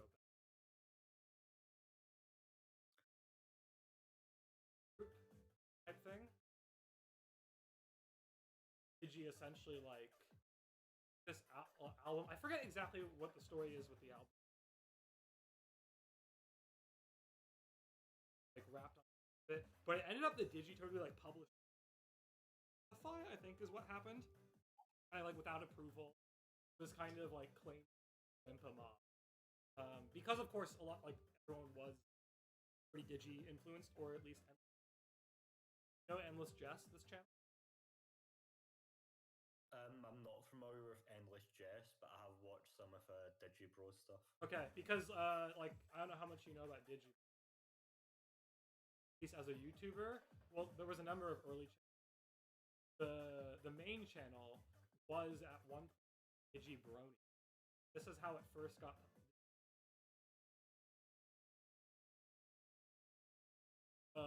And doing. I can.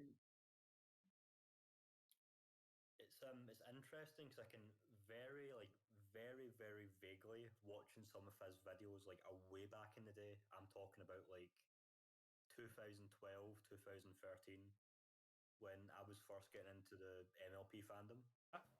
But I feel like I watched Digi for about 2 years, but then I just stopped watching him after he started doing the vlog.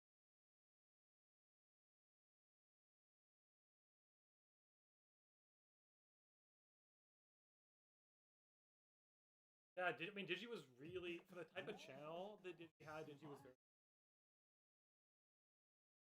Yeah, it was kind of like a right time, right place. Like some of the videos.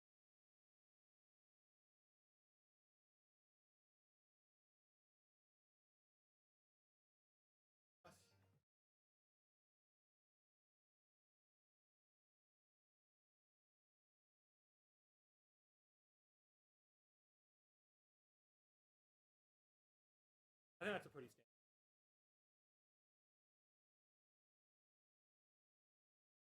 Endless Jest was like very much the channel. Like, I think it's still going in some form.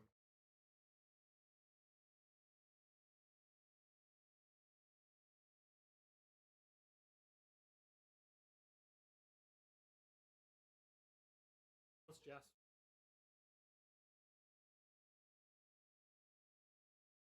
Has this like horseshoe.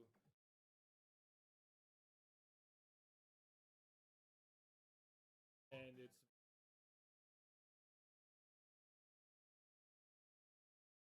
kind of the. There's another channel that Osaka will rep, but yeah. We're both quiet and cutting out a lot.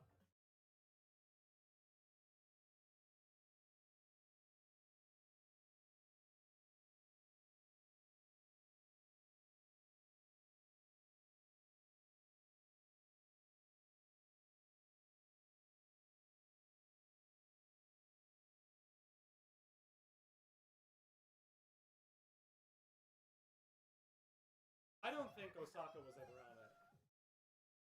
I don't remember that. Possible that Osaka was. I would have like a rotating camera. Taco was never like a. Yeah, because I mean, like, this. Actually, they do have a channel now. It's not called Princess Plunder.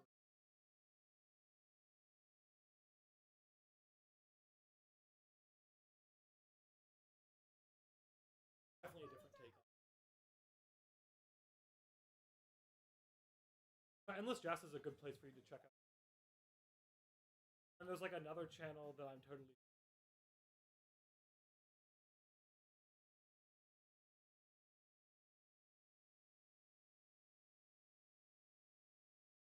Oh, also, we have to name our idol group.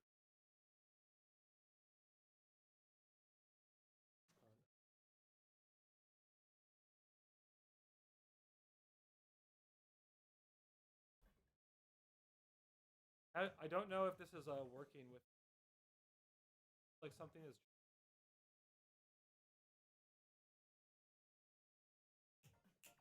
Like my fucking noise gate is being really weird.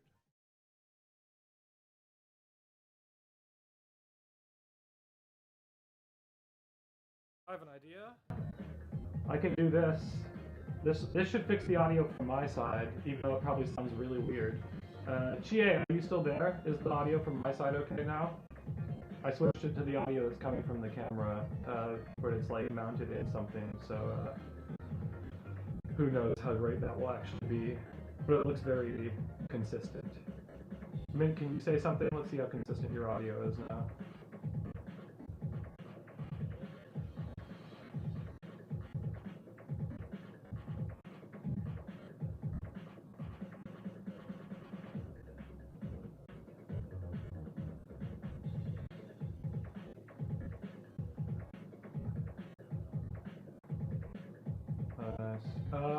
Yeah, I'm a little, well, I kind of wanted to do some other crap on the stream and maybe eat food at some point, but could be cool. I'm just a little worried about the stability of it because it already seems like it's gotten a little wacky since we had to do, I don't know what's up with my OBS. I don't know, it's... Yeah. But, yeah. For sure. Did you watch the MetaMix thing? The DenpaTube MetaMix, that video that I put together of people's vids?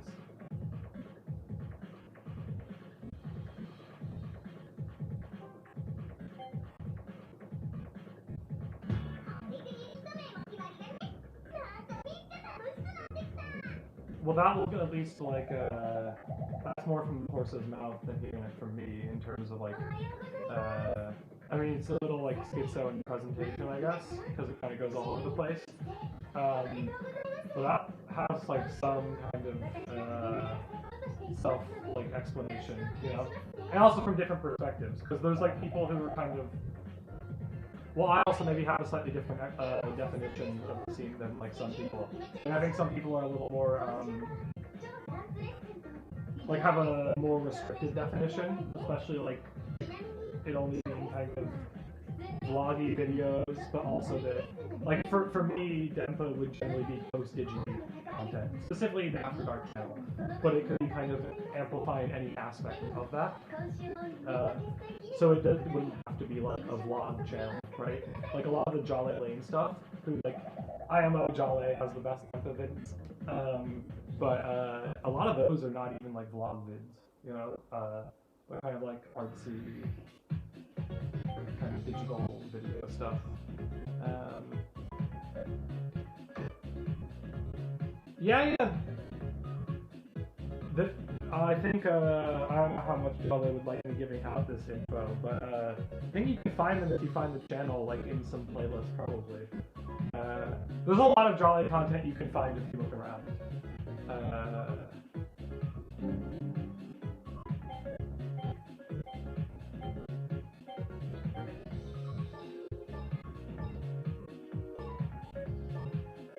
Yeah, that's true.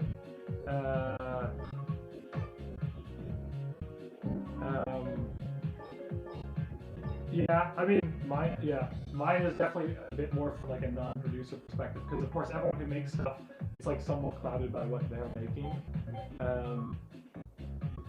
And also, like, I would include some people who might not even think of themselves as that close to it. Like, I think ours is content, the Artificial Night Sky channel, and the other one is, well, it's in Japanese, it's like the kanji for, it's like Sekai, Teki no Sekai, like Enemy of the World. I think it's like at Kimoyo Otaku. But that, to me, it's very post-Digibro content, but it was never, like, part of the kind of immediate scene. You know, and it's leaning a lot harder on like kind of the videos about like otaku culture, and a little less on the like unscripted ranking in your room kind of vibe.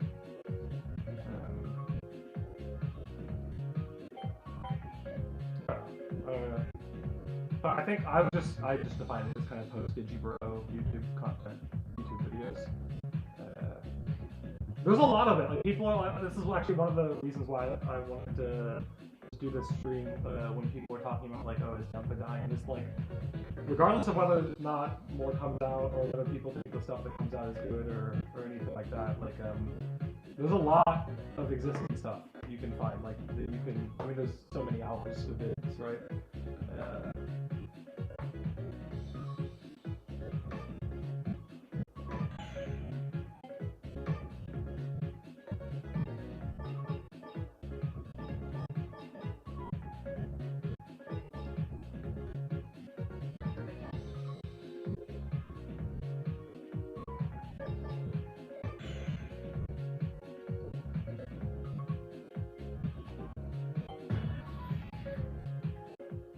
Yeah, totally. I actually have that as a corollary in the definition I had made. It could also be people like, you know, 1 degree removed. But I think like what was interesting in this comment that this person made on DenpaChan is like there's maybe some degree of concern that like there's something essential lost in that extra degree of separation. I don't know if I'm one to say there is, but it just looked like that was the anxiety people were voicing, right? So yeah, it is a funny position to be in.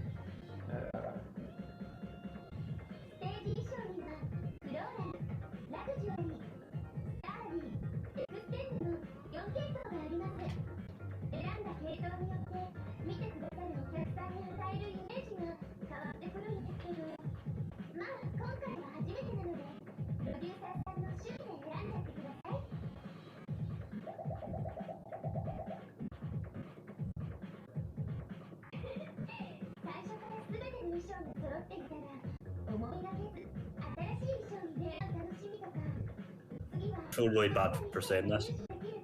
I almost feel like me, Maggot Story Guts, and some of the Neo Denpas, we almost have this kind of like obligation to like keep the brand going, but it's about I don't know, to be honest. What is interesting, like I noticed, for example, like you don't seem as invested in like the otaku elements, but you still branded the channel with the like Galactic Railroad character, right? Which I assume is the show you like.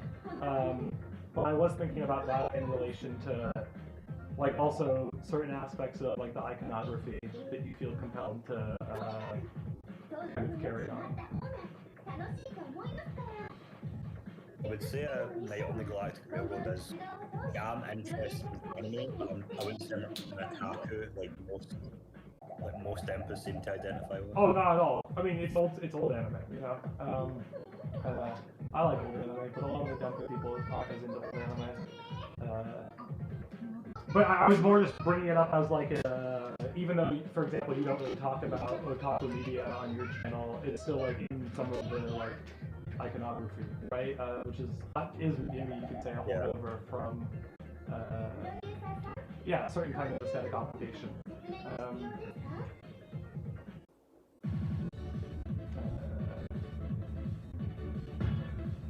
I don't know. I actually haven't watched much of the Maggots Words content, so I don't know. I've seen some of your vids, so I have like a better idea of where you're coming from. Yeah. But It's Warrior Guts largely does like lo-fi denpa vlogs. They use some anime aesthetics as well. But do they have any video? I think I saw some video, maybe one or two, and the other one had, like, it was just a still image. More than, like, kind of Osaka vibe, where it's a still image and you're just talking. Yeah, I think most of their videos are just still images.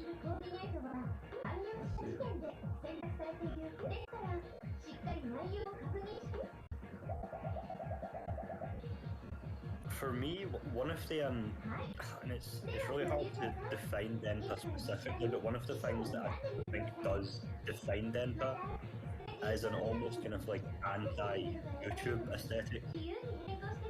It's kind of taking like all of the received wisdom of YouTube of how to grow a channel, how to manage a channel that's been kind of accrued over the past 50 years and just completely flipping it on its head, you know, like intentionally like using like schizo titles, like schizo thumbnails, intentionally almost like making like a kind of pleb filter, like making the videos like somewhat unwatchable or having this kind of like guise to them. Yeah. Oh my gosh, she's got a GI tape fit. Sorry, I gotta pick the outfit quickly. She's becoming a GI cape. Oh my god, there's a lot of options. Yeah, I mean, there is definitely like an intentionally kind of abrasive. I mean, there's a line in Parza's Nightcore video where he says that denpa is about accelerating your idiosyncrasies, and I always think that's a very nice way to think of it. And so, like, that of course can be like obtuse visual stylizing, or like lo-fi, or long duration, or, you know, yeah, there's a lot of different ways. But there's also like an interesting degree of performativity that you could have with it. For example, like, I think maybe Osaka's talked at some point about the like performativity of uploading in like low fidelity, and like the practicality of why it's done like previously was because maybe you're like shooting a video on your phone and thus like you don't have a lot of space, right? Or maybe you have a slow internet connection or whatever. But that like you know, if you're shooting on like a computer with a lot of memory or something like that, then there's like a weird yeah, there's just a different question about like why you're doing that. Are you doing it to look a certain way? I'm not so into like talking about authenticity like that, but yeah. You're saying?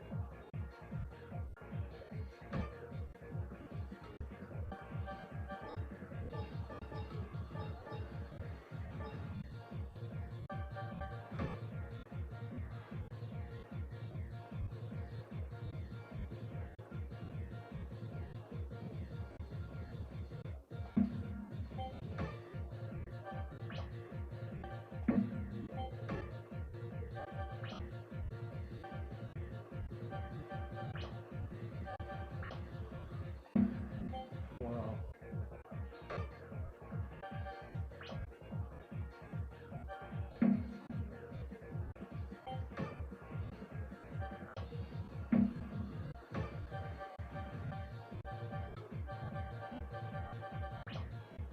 Yeah, that makes sense. But,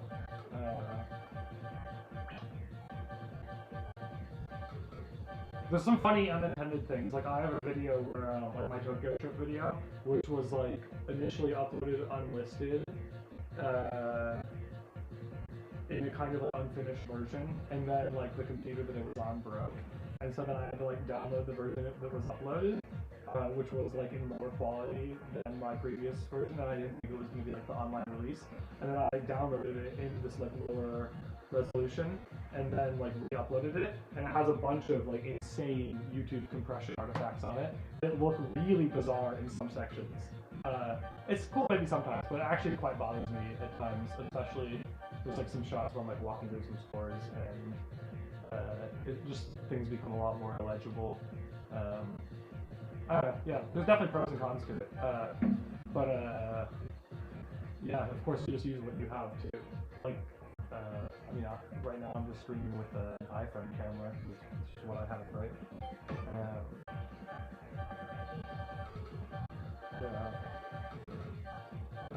But actually, you've been uploading for a little while now. I don't know, like I feel like you've somewhat established your own kind of vibe, right? I don't think you should feel like you have any duty to carry on any specific aspect of the past. You know what I mean?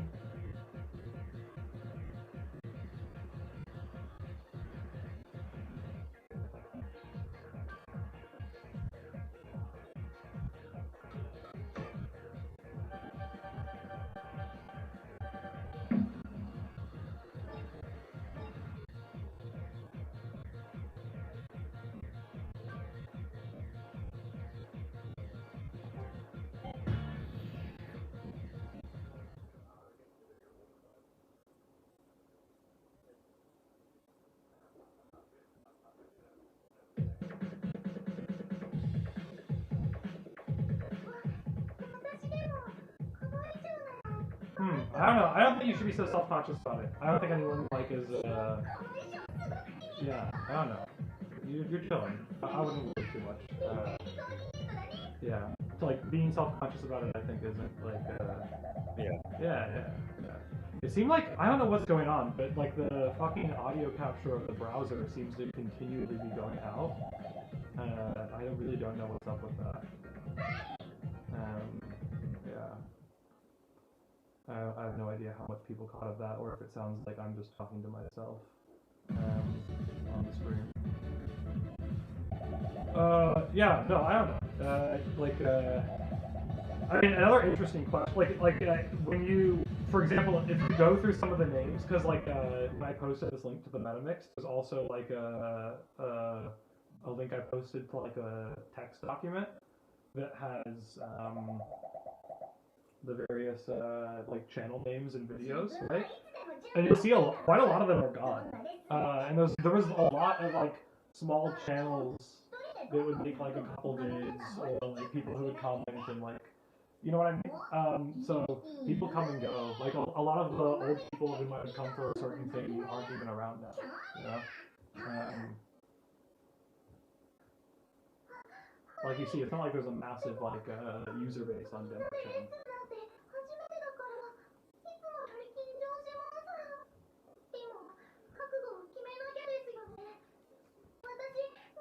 What the hell? The audio capture has gone out once again. This is really wild. I just restarted it like a minute or two ago. Say something again? Is it working now? Well, the levels are there again. It seems like it keeps on crashing, and I'm not really sure why. Never had this problem really in the past.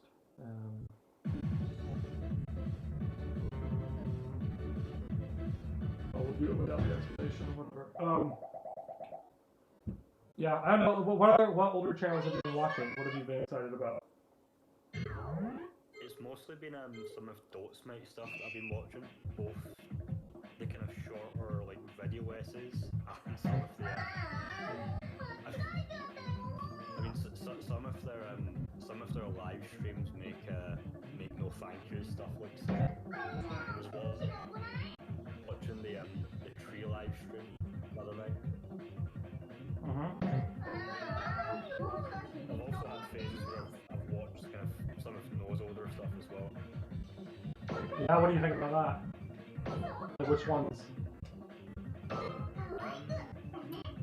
Mostly it's kind of like really old stuff. It's kind of like sketch little 10-minute videos or 5-minute videos where he's frying an egg. Okay, yeah. There was that one where he was doing like kind of something new.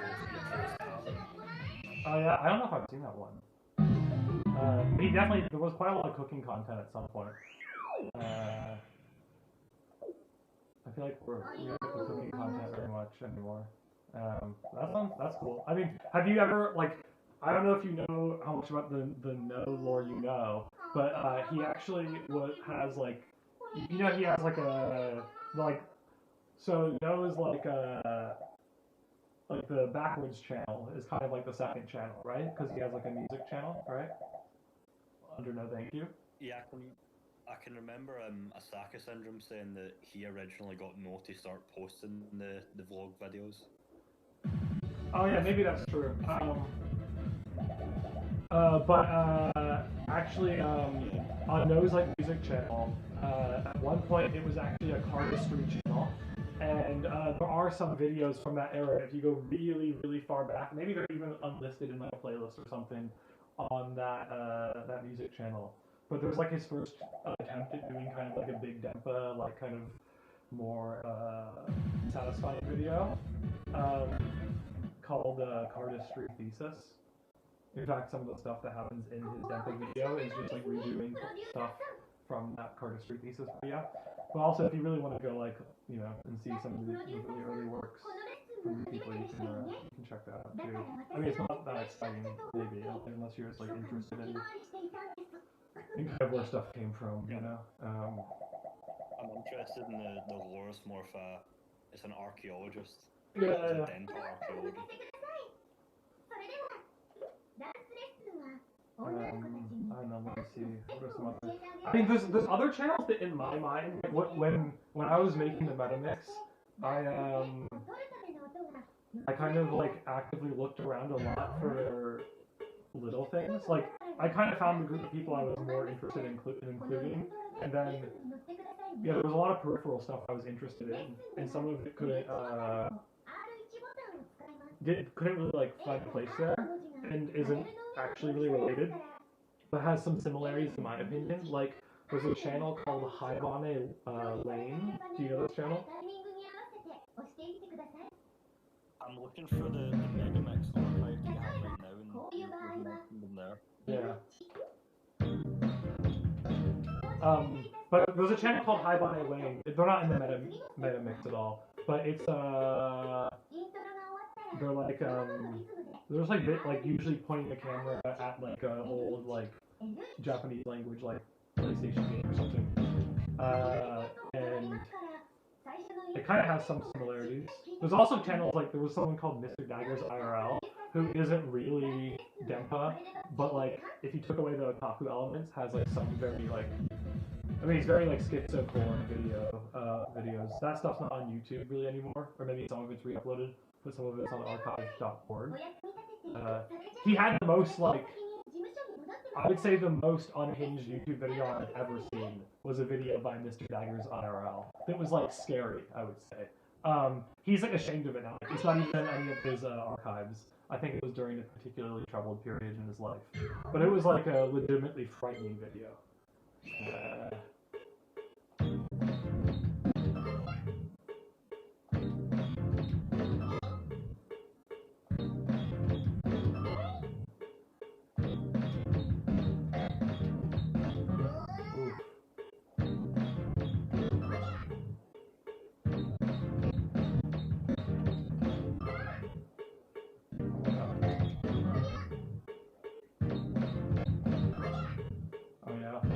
Who knows how much that will help him understand it? It might just confuse him more. Oh my gosh. I'm trying to do a rhythm music while talking. And it keeps on getting faster.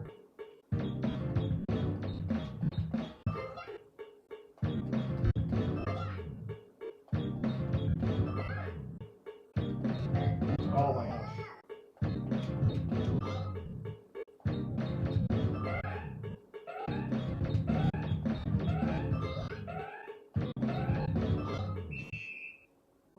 We got perfect. Wait, no. Why did it say perfect? Oh, we did well. Okay, sweet. Sorry about that. Also, 1 second. My cat wants food. I need to go feed my cat very quickly.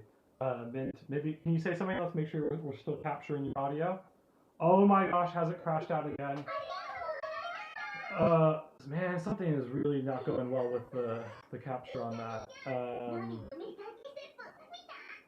No, it's just yours because so right now my audio is just coming from my like camera in the room. Before it was actually coming from my computer mic, but somehow once you got on the call, that started being weird. So then I switched it.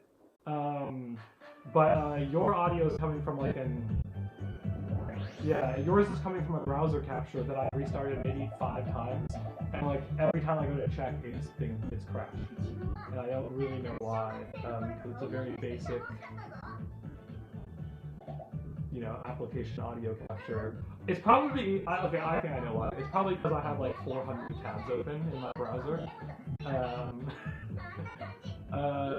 Let's just. Hello everyone. We are back. I'm so sorry about. Hello. Okay, let's see if we can get. I'll say something.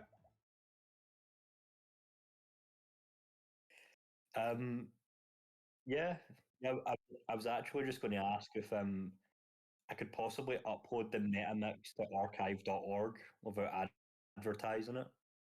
I don't know how low key you want to keep it, just for like archival purposes. Well, I have a few backups of it. The thing is, if I can put it on archive.org. If it's gonna get put anywhere else, I'd like to put the full version without any of the edits out of it, because that's like, you know.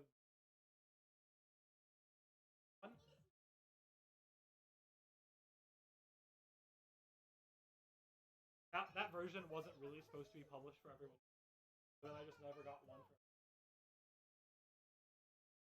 for. Or if it was. That's fine.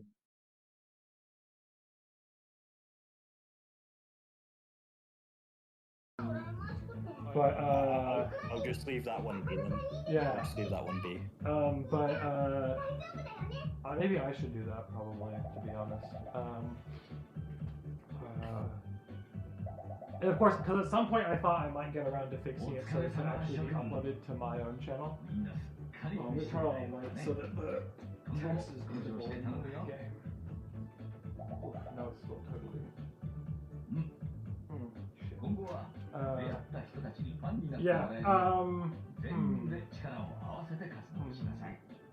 Also funny because the mix is kind of weird because it's totally mixed for the room that it was in the end.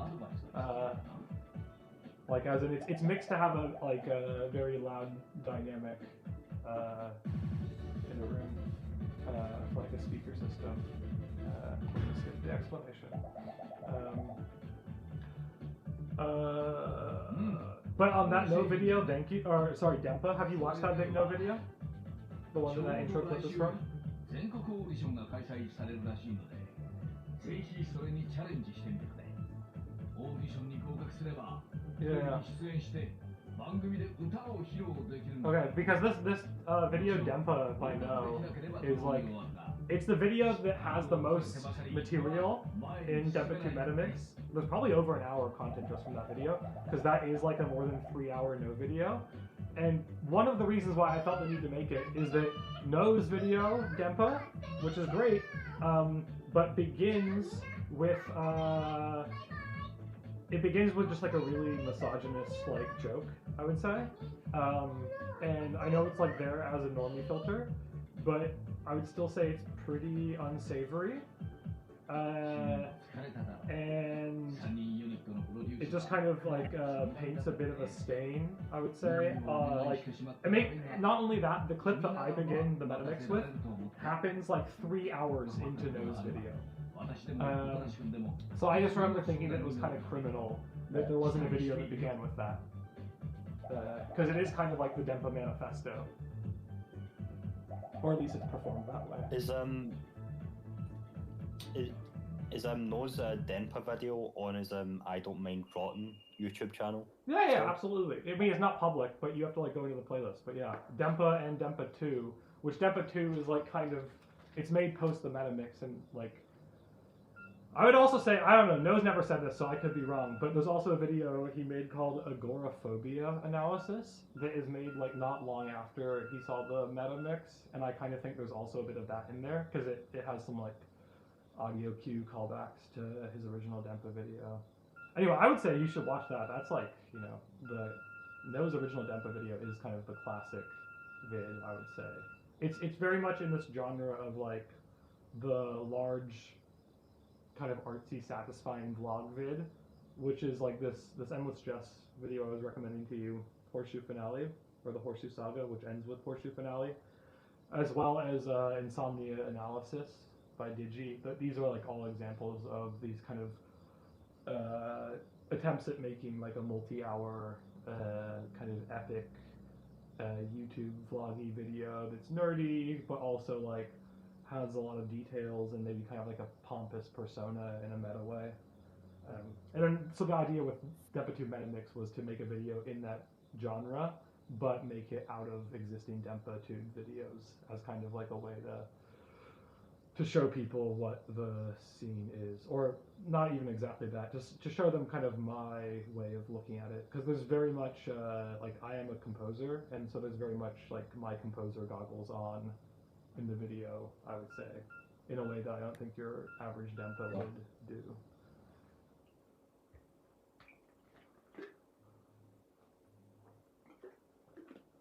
Cool. Is anyone even still watching the stream? There hasn't been a chat in a while, I think.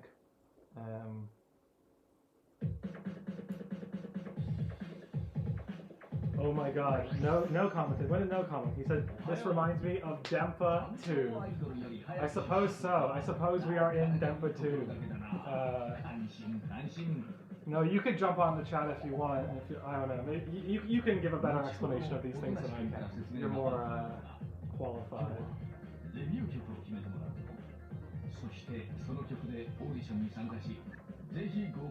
And also, we've been doing a terrible job at playing the Idolmaster 2, which has already had auto advance at a faster speed than I would like. I have fucked up at least one of my training modules, and we have yet to do a performance, which I think we're supposed to be doing this week, as in this block. But we got the president of the company or whatever. I'm actually, you can chat for a second to Noah or whoever's there, because I need to go feed my cat, which I should have done a little bit ago. Yeah, no problem.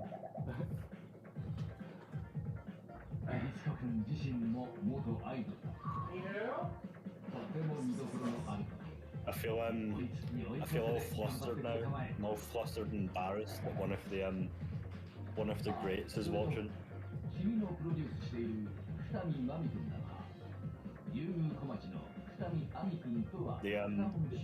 The original Celtic schizo, the original Celtic Denpa.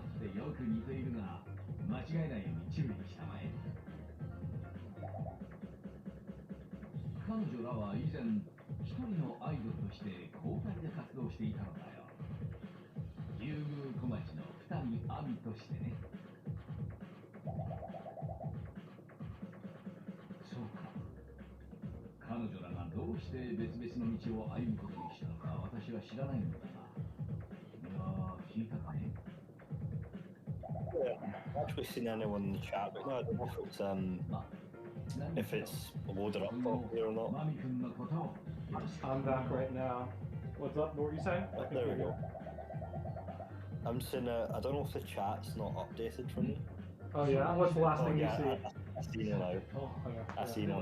This reminds me of the DenpaTube. Exactly. Whatever that thing is. I would say there are a couple pretty glaring omissions from the video. Like the biggest one is definitely Princess Plunderphonics, who like I was never into specifically. Like, I mean, I'm older than No by a little bit, so like I'm not as old as Jale, but I'm a little older than No, and like some of the early Osaka and Plunder stuff, just they're like a little young, and some of that energy is good, of course, but I personally didn't want to like present that. I also just don't necessarily think they're the best versions of themselves there. But then Plunder like nuked all of their content, so there didn't end. I hadn't archived any of that, and I wasn't even really planning to do that because I don't know all the details of this, but there was some degree of fallout between Plunder and Osaka. I'm pretty sure Osaka was. There's all these other characters like Starman and like if you do a lot of like backlog searching on the various like Osaka side channels, there's a lot of random other shit you can find. Yeah.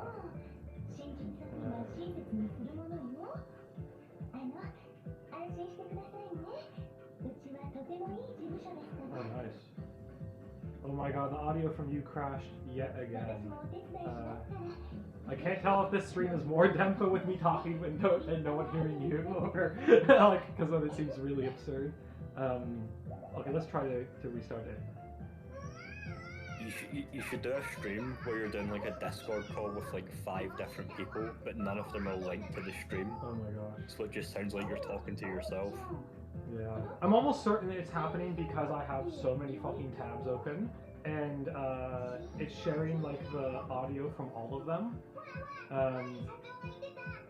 I could try just pulling out the Discord chat and then like sharing the window as an invisible window. In fact, I think I am going to try that.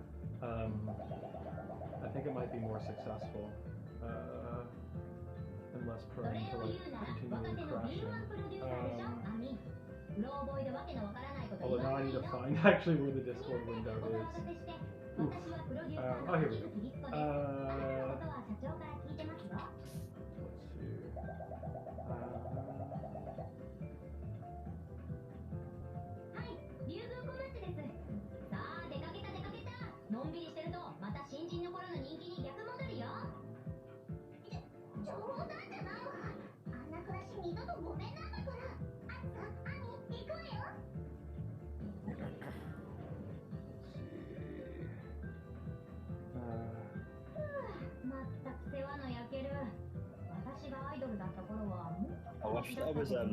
I just wish I was doing DenpaTube during my whole like homeless arc. I was making videos back there on the old YouTube channel, but it was never asked as involved or invested. So what was this old YouTube channel like? I suppose I can just drop the name of it here. I've been kind of like discreetly like dropping the name in like obscure places. It's Mint Essence. I can't remember why I originally made the video. There's roughly about 140 videos on it, and it was everything I put up there kind of it's hard to describe. I made those videos thinking no one would watch them, so they have a very different feeling and aesthetic to the more modern stuff. I've re-uploaded quite a few of them on the newer channel because a lot of them are kind of denpa coded. A lot of them do have that kind of schizo aesthetic, but they were uploaded like I never expected to have an audience back then. They were kind of just uploaded for me.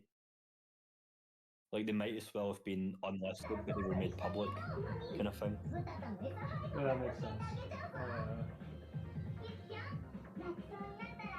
Okay. But you said I feel like I watched something where you were explaining that you had more subs there, correct?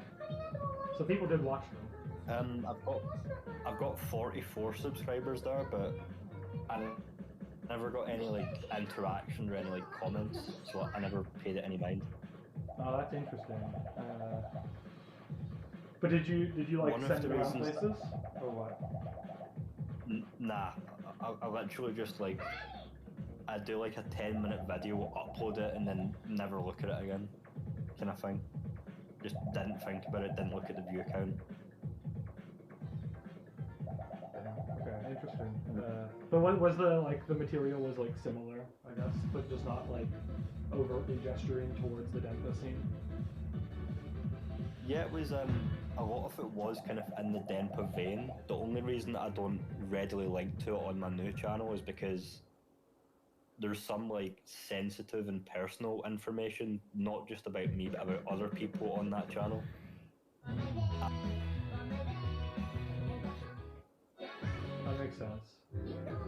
1 second, I gotta go pick what song we're gonna perform. We're finally getting to a sound.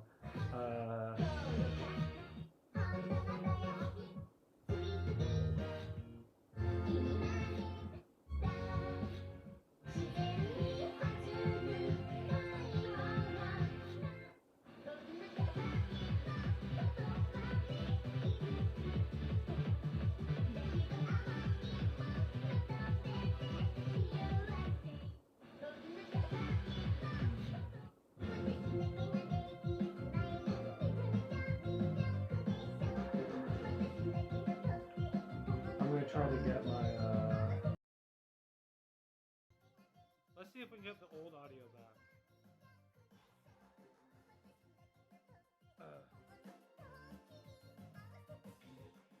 Of course.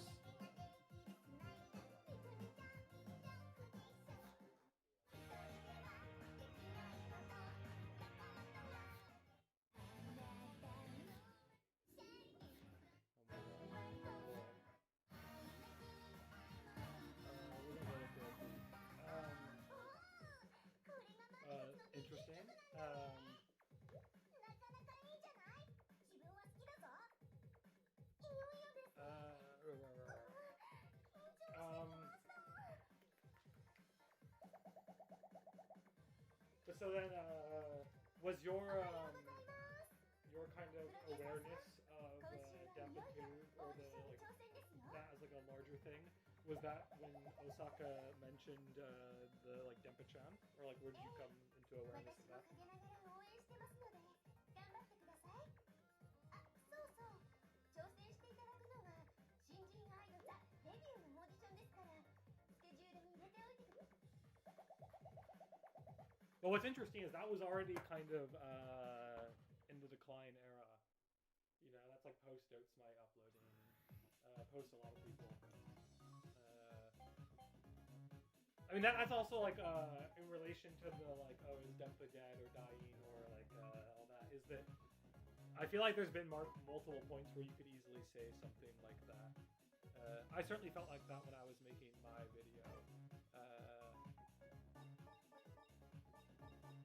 Like when all the channels were kind of like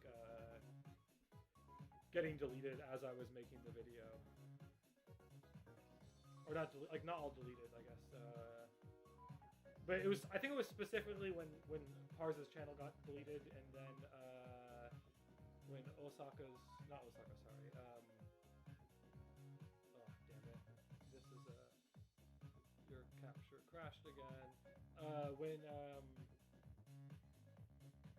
hey, look it. You got a friend there in chat, man. Oh? Let me check the chat. They said, it's Dogwater66. Is it, Damn it, my bus didn't arrive. Thought I'd watch the stream. After all, this is my alt. Oh, is it, I think this may be maggots. Oh, nice. Well, that's all the points we got. Wait, is there really nothing else we can train with? Doesn't look like it.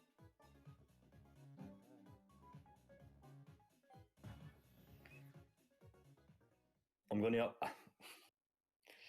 I'm just uploading one of my the schizo Zizek impressions to now, or re-uploading it, I suppose.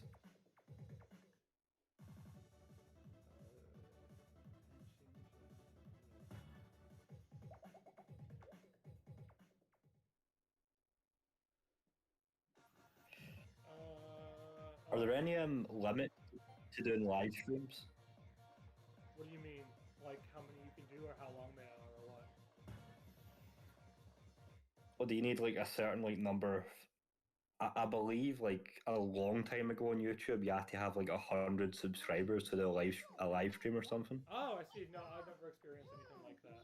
In fact, I would say the live stream I did that I got the most viewership on ever was the first live stream I did.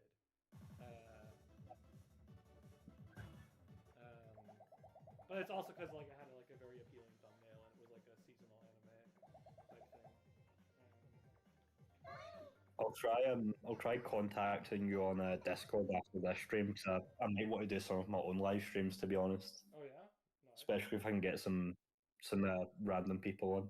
Yeah, it could be fun. I mean, that's there was some like efforts to get a like DenpaTube podcast going back in the day. No, it's spoken. I think that he had tried to get one going, and that like he couldn't get everybody else to agree, like to do it regularly. Like it would have been like Dotes, No, Osaka, Jale. I think that would have been the proposed cast of characters.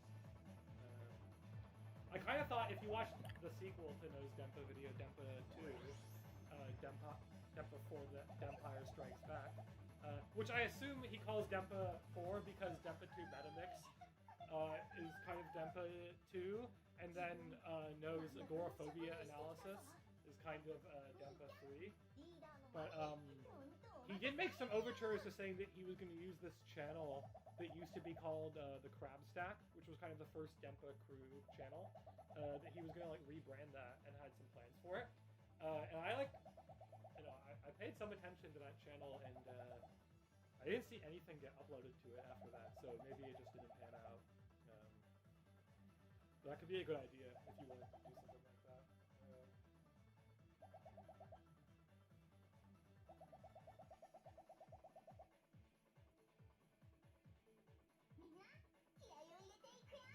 Oh yeah. That could be fun to chat, yeah. Jerky News seems chill.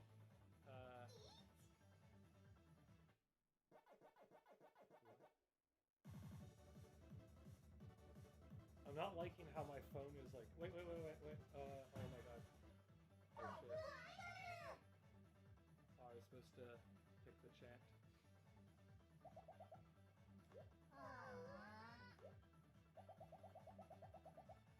But I think like what's interesting in relation to the idea of like one reason why I don't think people should feel that obligated to like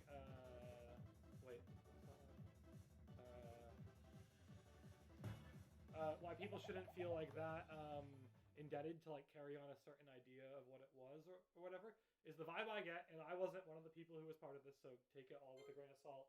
But oh shit, I'm gonna have to perform. Oh no. 1 second.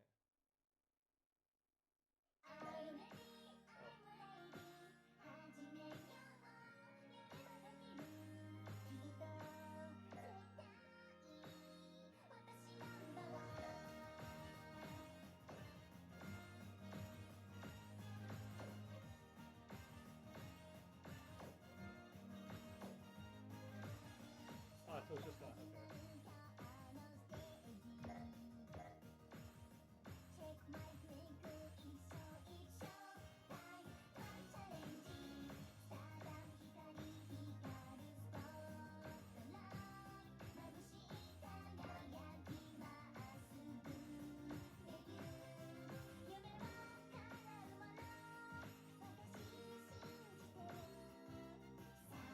Oh, damn it, I tried to press all 3 at once to see if that was possible. It was... Oh. Not possible.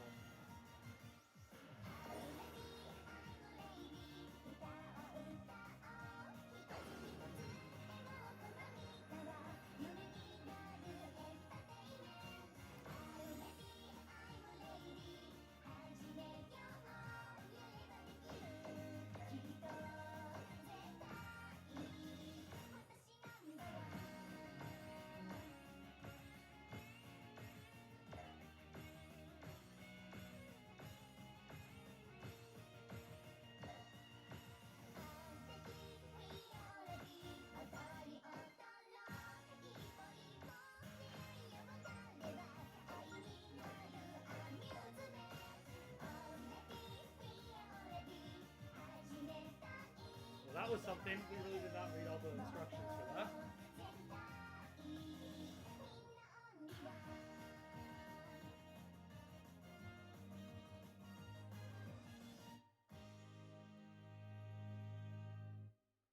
I really have no idea how the audio's been going all this time because I just checked again and the browser had totally crashed the audio once again. But you should be back again. I see we're kind of saying it's more denpa if there are just these like intermittent cutouts and you're just talking to yourself. It's true. It just adds. But oh no, what I was gonna say is I feel like a big aspect of the kind of like original community was also Jale is a little different than this, but like with Osaka, Plunder, Dotes, and No, is them all just being a bit more younger and kind of like starry-eyed and having a lot of like energy, which is what led to people, you know, posting a lot. And I don't know, there was a lot of like patting each other on the back. I got the vibe of. I think someone's maybe even described it as like a hug box. Oh wow, that was the actual performance.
very young. Yeah.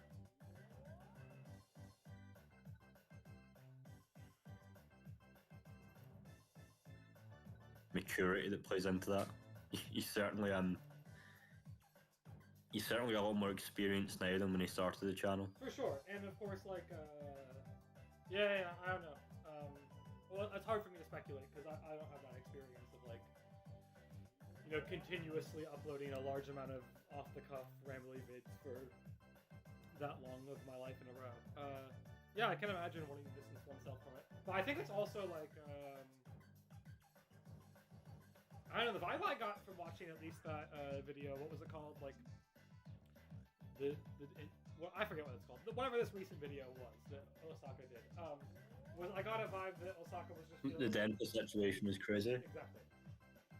Was just getting a little maybe bummed about like comparing people and like who's better and all that. Which, like, to be fair, is a pretty valid thing to be like, what does this really have much of a place here?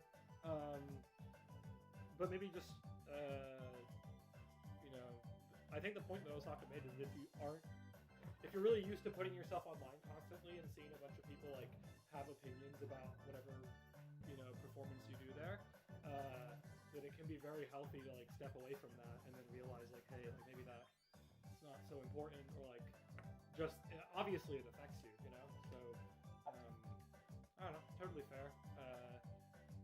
Like I said, I think people are overreacting a bit too much. First of all, I don't even think Osaka officially said that Osaka was going away forever on the vlogging. But even if Osaka wanted to do that, good for him, and like, no pressure, you know what I mean? I do think, like, for example, DenpaChan, the site, has become like a lot more negative, I would say, in the last like 6 months, at least that I noticed. There was a period where I wasn't frequenting it that much, but I was definitely around at the beginning of it, and I don't know. I do feel a bit more vitriol, and maybe also Osaka sees a little bit more of that because like people would talk about him on, like, you know, on the chans and stuff like that. I don't think No gets that kind of attention really. Yeah. Osaka's just also larger, so he probably sees the most. But like, it is true that a lot of the people who maybe, well, I don't know how if you know this, but like a lot of there's like the early Denpa days where like a lot of the OG people making videos were in a Discord server together probably and talking about it. I was not part of any of that, but No also had a Discord server that was very active, and like that's actually where DenpaChan came from. Like, it transitioned out of being No's Discord server, so he closed down his Discord server and made DenpaChan.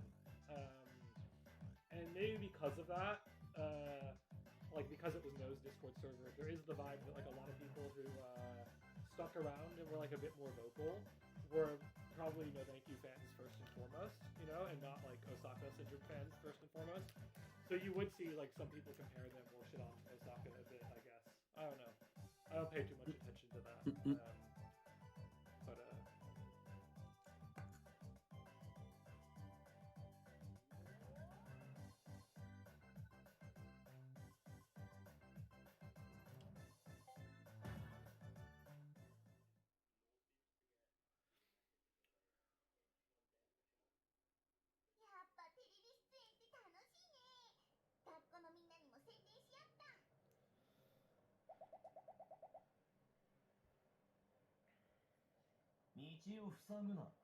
Yeah, the attention that he gets seems to be a lot more mixed, a lot more kind of flurried. yeah, maybe. I mean, Osaka also just has. That being said, Yeah, say what you're gonna say. I was just going to say Osaka's kind of in a really weird situation where most of his videos get maybe like 400 views on average, but like half of those people are like kind of like dedicated stalkers almost. Yeah, that is kind of creepy.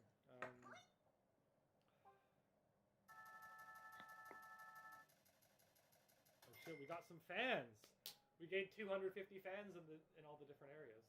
That's good.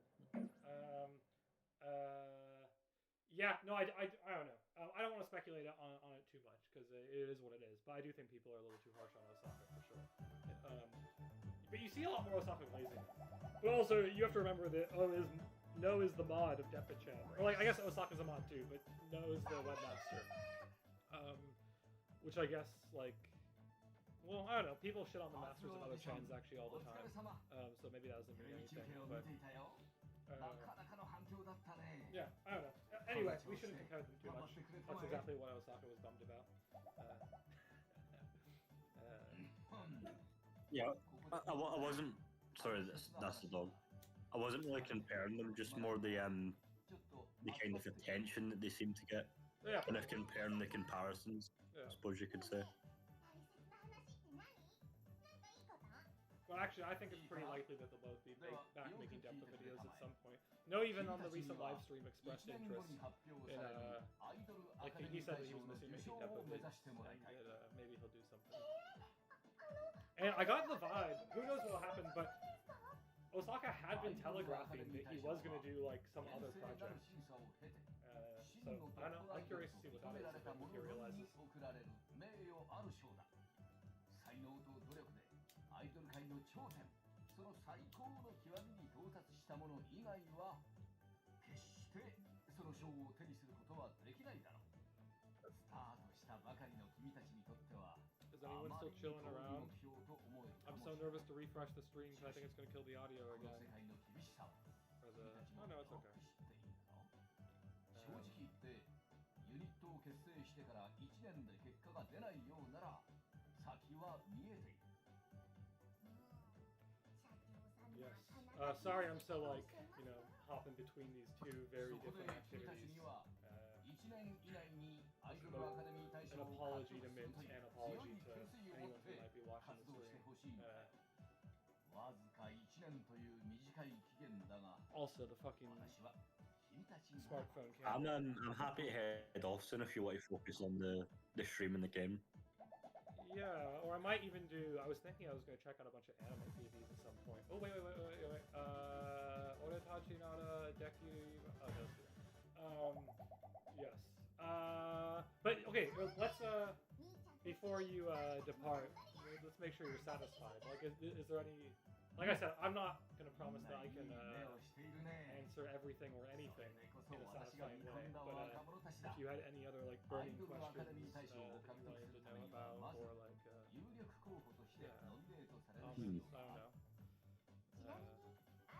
I don't know.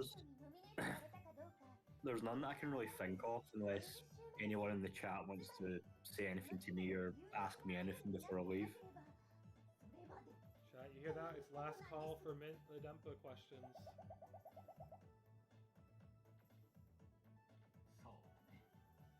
ただ、時間というものは常に皆に平等に与えられている。彼女たちの時間を Well, it sounds like I can refresh the chat just to see. It's been a little weird, but not seeing anything. We're chilling. But it was nice of you to call in, we shall say. It was nice meeting you and chatting with you. Yeah. Yeah, thanks. It was genuinely nice talking to you as well and getting invited on the live stream. Oh, thanks. Yeah, cool. Well, let's stay in touch. You have me now, so yeah. Cool. See you.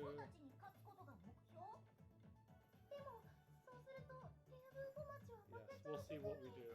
Hype. Enjoy.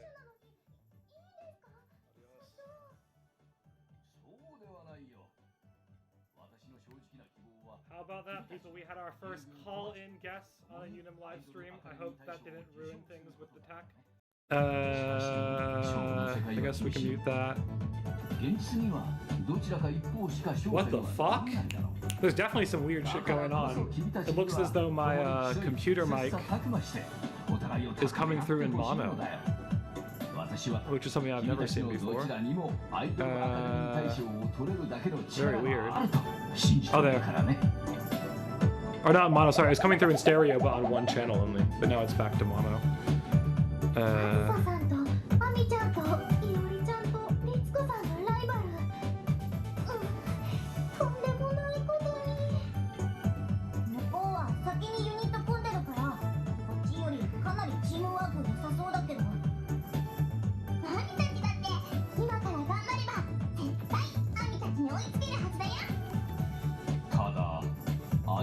アカデミー大賞を目指すにあたって一つだけ気がかりなことがあってね。 Is this any more visible if I turn the light off? 黒いプロには十分注意してほしい。Not really at all. プロダクションだね。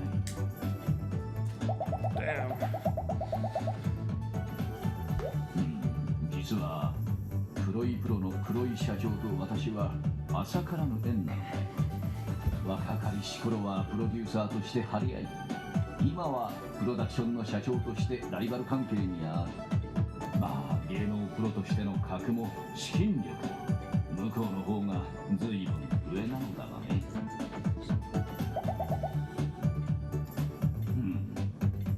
黒いというやつはこう昔からしつこい性格で、とにかく私が目障りで仕方ないらしい。それゆえ君たちのことも敵視するだろうし。I'm apologizing for having the worst fucking Idolmaster 2 playthrough ever, where the text has all been too fast and I've been conversing with someone else and having it cut in and out, and also failing some of the training sessions or lessons, I guess is what I should be calling it. Hi, rokaimashita. そうか、頼もしいな君たちは。それでは来週もよろしく頼むよ。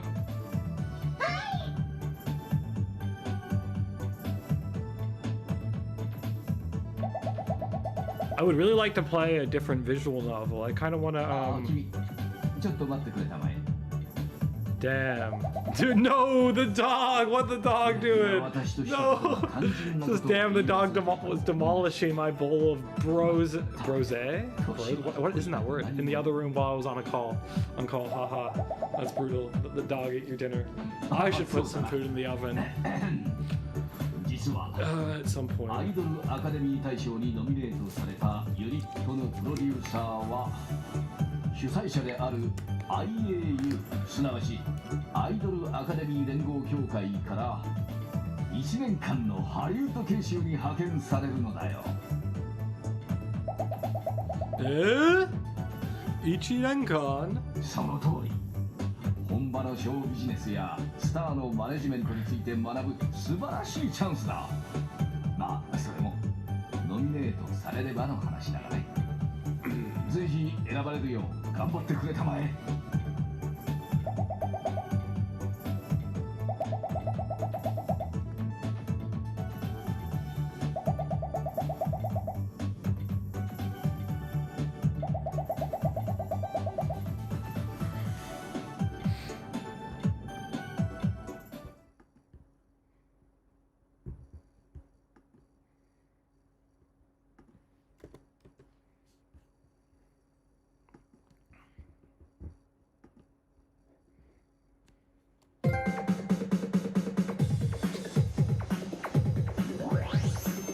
Hey, we got a trophy. Ohayo gozaimasu! そんな人使いのラインだから嫌になっちゃうわ。 We really should go and see if we can change the fucking speed in the menu now. We've done our first performance. I think it's unlikely that we're going to be losing progress again. あ、ちょっとそこのあんた。 Also, she's totally wearing the Jidaike colored fit as well. I guess it's just because I put them in it. ちょっと気安くいおりちゃんなんて呼ばないでくれるかしら。キモ。ごめん、それじゃあなんて。一応あんたは年上みたいだし、プロデューサーでしょ。普通にいおりでいいわよ。まあ、あんたもどうしても。 Okay, shall we? We're gonna. Oh! Ooh, unit. Okay, no, that's unit information. That's song information. God damn it! No! None of those are what we want. Okay, we are gonna return to the title screen and see if we can fix this issue with the speed.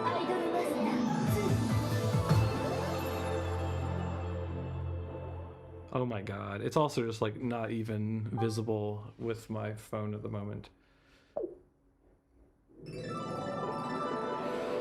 Okay, we got mail, rankings, options. Okay, options sounds good.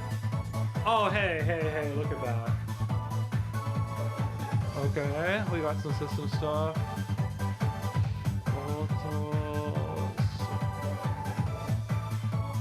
Well, here we go. There it is. Oh, this was off though. Auto set.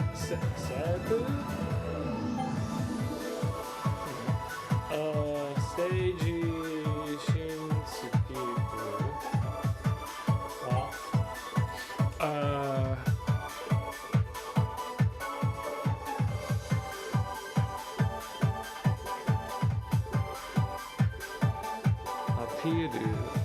Yapiru. Vasto Apiru.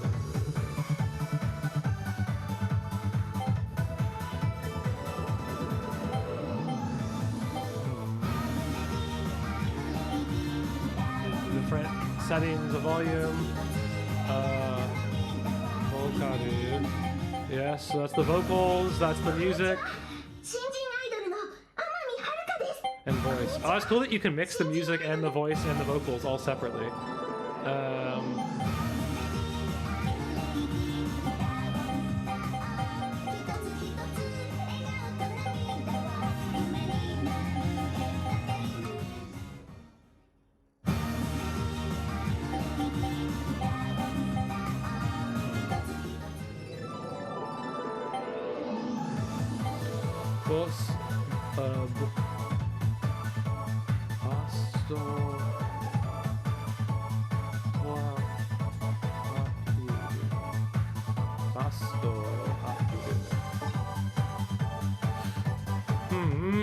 Tutorial.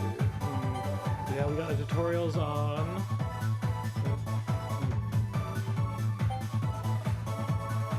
There's no other types of skips. I'm a little confused.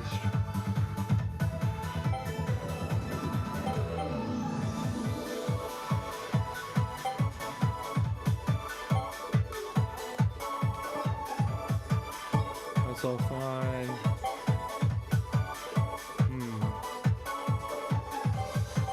Well, that's a little concerning. There's nothing to do with like the speed of the text.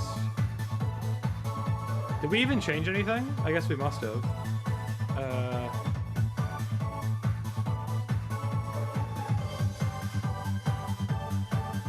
Okay. We're going back to producing, I guess.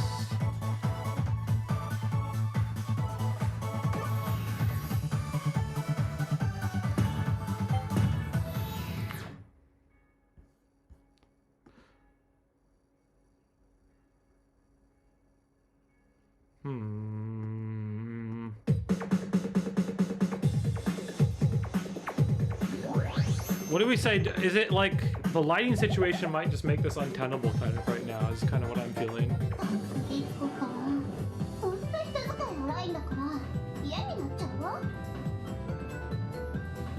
What are we thinking? Are we gonna change activity maybe? Maybe we do change activity now.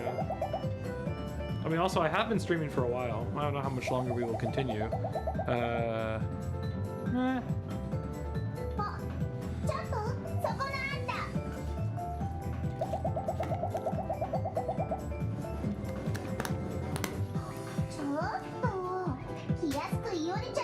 Maybe I'm gonna set up a frame for like some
was setting up something. I wasn't looking at Hikiukeru.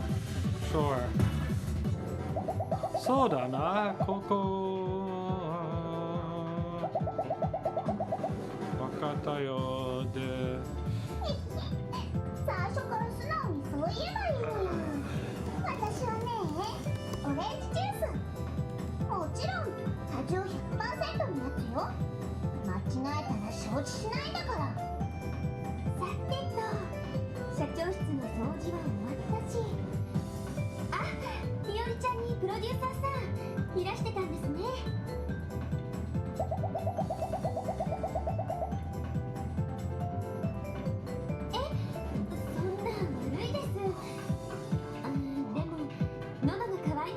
Sorry about this. I'm trying to set up. I'm just gonna quickly set up like a web window so we can look at some seasonal anime bullshit.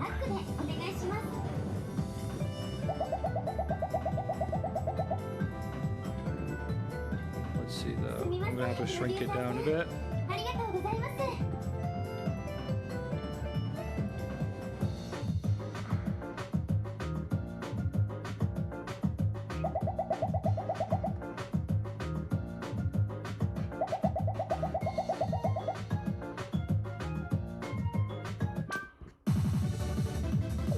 Oh shit.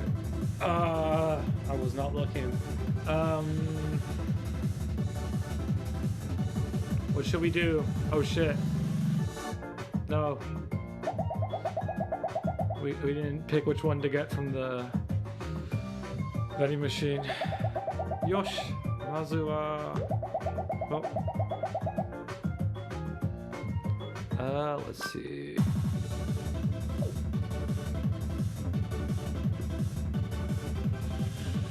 Oh, shit. Oh. There we go. That's what I wanted.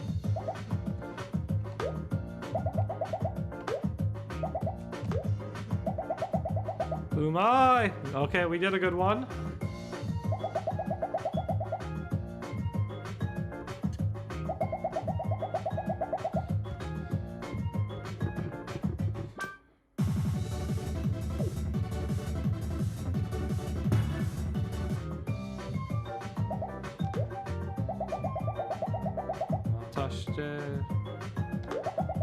Ooh, shikatanai. Oh no. Okay, we can't give it to her.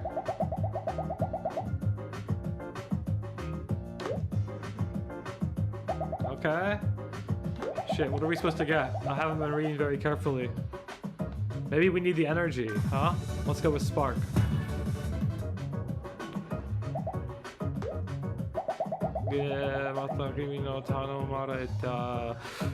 Oh my god. Oh, okay, we did a bad job here. Okay, you think maybe we just need to go... This is a very silly side quest. Can y'all even see this, what these options are? They're so blurred out that maybe it's not looking so good. Let's see.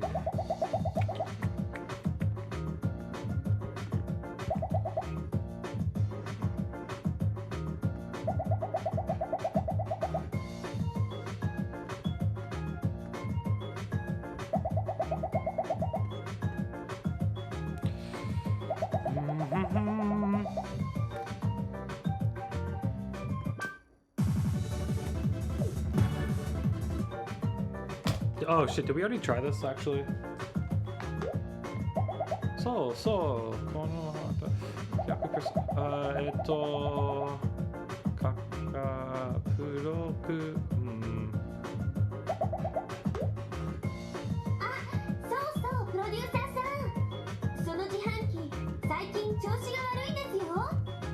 砂糖を少なくするボタンは連打しないとダメだし、コーヒーのボタンは長く押さないと反応しませんから注意してくださいね。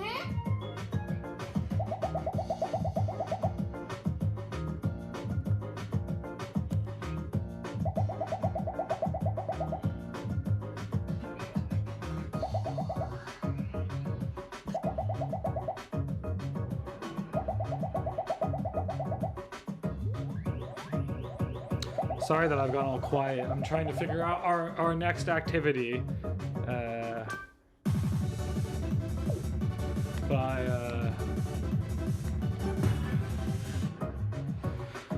I didn't look that far ahead. Oh, oh, okay, that's not good. Damn. Who knew that there would be this much text in the Idolmaster reading games, huh? And that it would go by so quickly.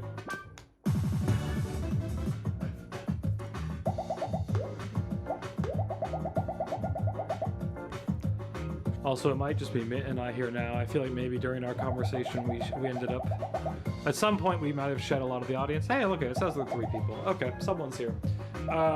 Okay, people, if you're here, you're watching, I want you to give me your preference for our next activity. Preferably something that might allow me to eat a little, too. I'll have to do that at some point. Oh, shit. What is going on here?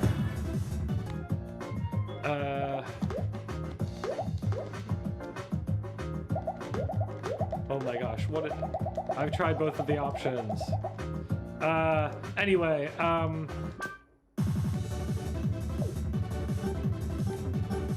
it must be here, right? Could it be that I wasn't? Okay. We're gonna be on idle mastering. The question is, how do we proceed? And I'm just thinking, because of the lighting situation with the camera here, that we're gonna need to play some sort of game, on my computer, probably. Maybe a VN, but I was also thinking we could watch some anime PVs for the upcoming season. In fact, maybe we just pause for a second so I can figure this out, because it's honestly a little distracting. Let's see. Oof, I clearly have this set up for a certain... damn you, OBS.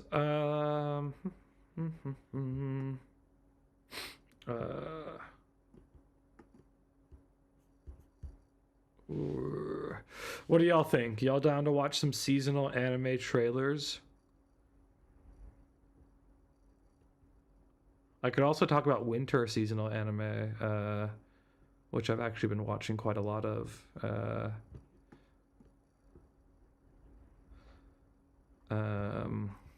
Let's see.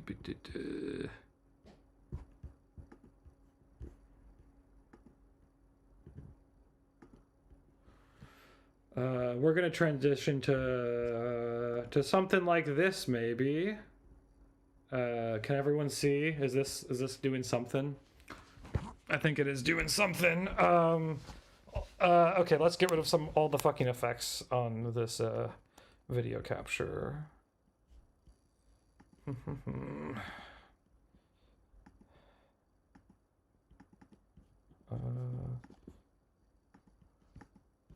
Sorry for all the shitty OBS work on the fly. Oh my gosh, it has audio effects on it too. Let's not crash the stream with all of these. Oh whoa, it's also being displayed in like 3 different places. Okay, we're gonna have to fix all of that, but should be possible. Let's see.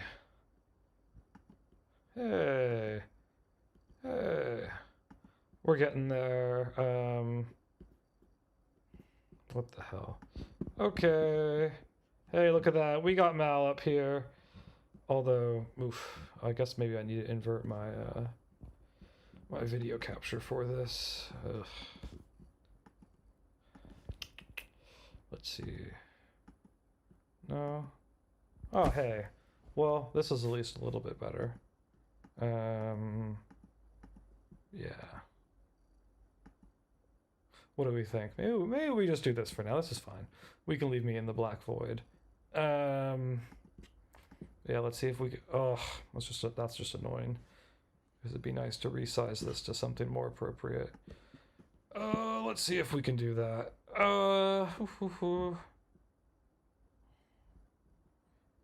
Damn. Okay, well, you know what? How much more smaller can we make this shit? This is like kind of okay, but not really.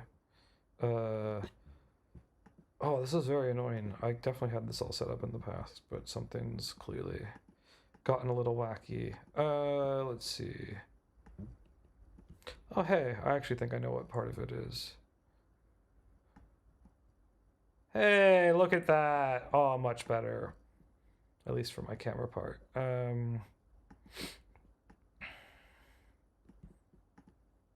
Okay. Now we can at least look at some Mal stuff. Cool. Okay, let's look at some seasonal anime previews. Although we'll also have to make sure that we are... we're gonna have to capture the audio from there too. Oh, good luck doing that with how many times that crashed earlier. Okay, let's see. That should work now. Hell yeah. Here we go. Sorry, I realized I wasn't, I hadn't transitioned. We're actually probably going to take this out of studio mode so we can just see it. As I mentioned earlier, I'm actually quite a bit sick, so I probably shouldn't have streamed for this long today, but you know, I kind of felt like I should. Okay, I think we're now in a position where we can actually attempt to watch some of these. Okay, maybe we talk about this season first before we look at the next season PVs. So this season, I'm actually watching a fuck ton of stuff. I'm gonna pull up everything that I'm watching in a new tab. So I am watching Frieren Season 2, I am watching Ikoku Nikki, I'm watching Jujutsu Kaisen, I am watching Oshinoko Season 3, I am watching Fate Strange Fake. Are these being sorted by most popular? They are. Let's change it. Oh no, it's score. Okay. I am watching Yushake Nishosu. I am watching Jigokuraku Season 2. I am watching Fire Force Final Season Part 2. I'm watching Shibo Yugi de Meshiwoku. And I am watching Yusha Party ni Kawaii Ko ga ita no de. Let's see. We'll just do a quick rundown of some of these guys. Why not? So, Frieren Season 2. I mean, it's Frieren. Oh no, it's doing a thing, huh? Oof. What's going on here?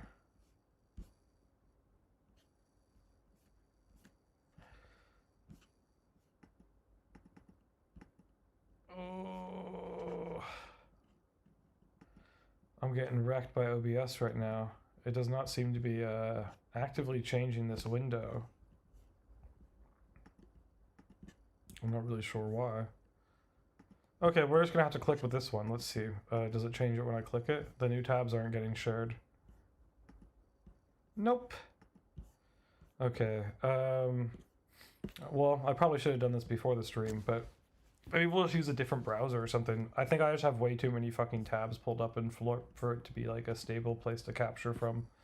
I know that sounds like a crazy thing if you're not someone who uses a ton of tabs. And when I'm on Linux, I'm actually, like, my Linux machines, I'm very disciplined about not maintaining a ton of tabs, mostly because of the RAM limitations. But on my MacBook, I have a fucking M4 Max, like a way too expensive high power computer for some of the pieces I need to do, and that essentially allows me to be completely messy with tabs and open like hundreds and hundreds of tabs. I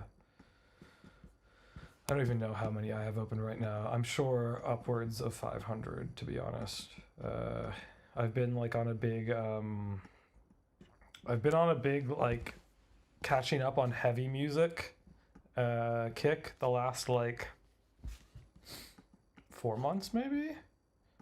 So I've been listening to a lot of like hardcore, sludge metal, death metal, avant-garde metal, whatever crap like that from 2016 to 2025. Try to like kind of survey what had been interesting in that field. Anyway, as a result of that, I have just many windows where there's just like 8 billion rate your music tabs opened up in it, because I would like, you know, do some like searching through the charts with some subgenre tags on, and then I would open up like the, you know, let's say like first like 100 or 50 entries in a subgenre tag, and just kind of like check out a little bit of all of them, or like read a bit about them, and just like try to get a feel for what might pique my interest. So yeah, that's kind of essentially led me to have a huge stock pile up of tabs, which normally before I stream I would actually get rid of, but because I thought maybe this whole stream was going to be the PS3 stuff at the start, I wasn't too worried, and I didn't anticipate the camera capture on the Mac, like just that once the light went away, the screen is just like, we'd have to figure out a way. Maybe that we could like desaturate it or do something to save it, but it looked pretty irreparable to me.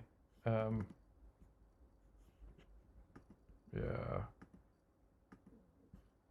I'm a bit concerned that I don't know what's going on. Everything on my web capture keeps crashing. I'm sorry that this has been a fairly technical difficulty ridden stream. That's kind of okay, I guess. We're chilling right now. It's a little it is working. It just doesn't seem to like the image is there, but to be honest, that's not even the correct image there. Maybe we'll use just like a browser I never use, and hope that'll play nice, like Safari. Is Safari gonna be okay?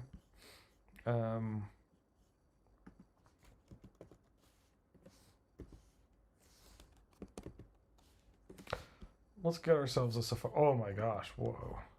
Safari doesn't even have my like, it has like weird preference stuff going on. Okay, let's try this then. We're going to just do application capture. We're gonna find us some Safari.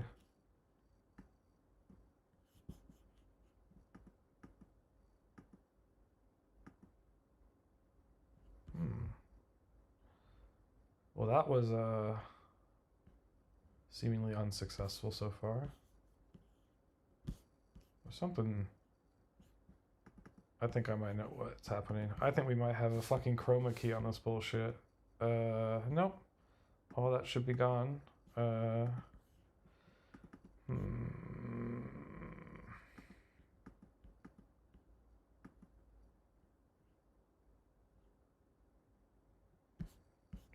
we're gonna do something a little dangerous. We're gonna do a full display capture, which will have some annoying side effects probably, but let's see. Oh no, that's not gonna work at all. We can't do that. Okay, people, I guess we'd be doing that temporarily. I'm actually, oh, I'd really rather not. We'll try window capture. Damn, I haven't streamed in a while, so I kind of forgot how many little things you end up needing to prepare. Let's see. Okay, this is working. Y'all can see this, right? Okay, we got it. We got Mal finally pulled up in a way that might be visible to someone at least. Cool. This is giving me some deja vu. I feel like I've done some shit like this before. Okay, can we actually see the anime now? Can we see as we're scrolling through? So, in terms of this season, it looks like some of it's getting cut off maybe. But it does look like the page is working. So that's something, and only a little bit of it's getting cut off, so maybe we can just do a bit of resizing to fix that. Hey, look at that. Boom. How much smaller should it be? I can just make me really tiny. Hey. Oh, I can put me over.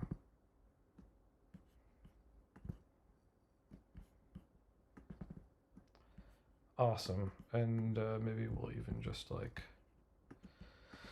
The annoying thing is the computer I'm streaming this on has like a very different aspect ratio than the fucking stream canvas, which means if I full screen anything like this, you know, it ends up not working for that same purpose. Let's see, maybe we can do it like that and get it to look a little better.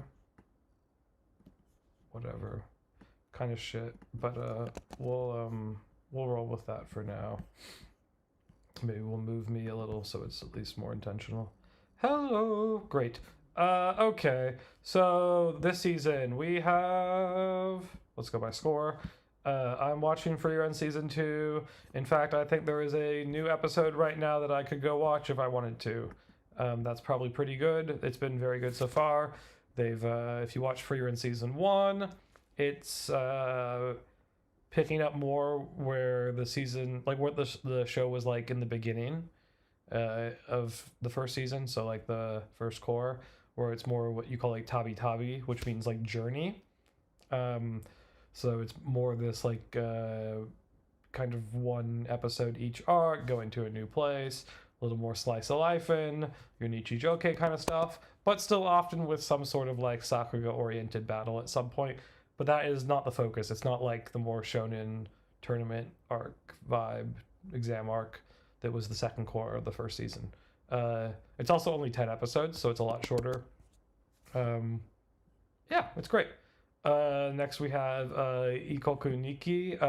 This is a good show. Like this show is like I think people like were comparing it to Sangatsu no Lion. Is that right? Yeah, one person I guess. Natsuyuki Rendezvous is actually not a bad comparison either. It's a josei.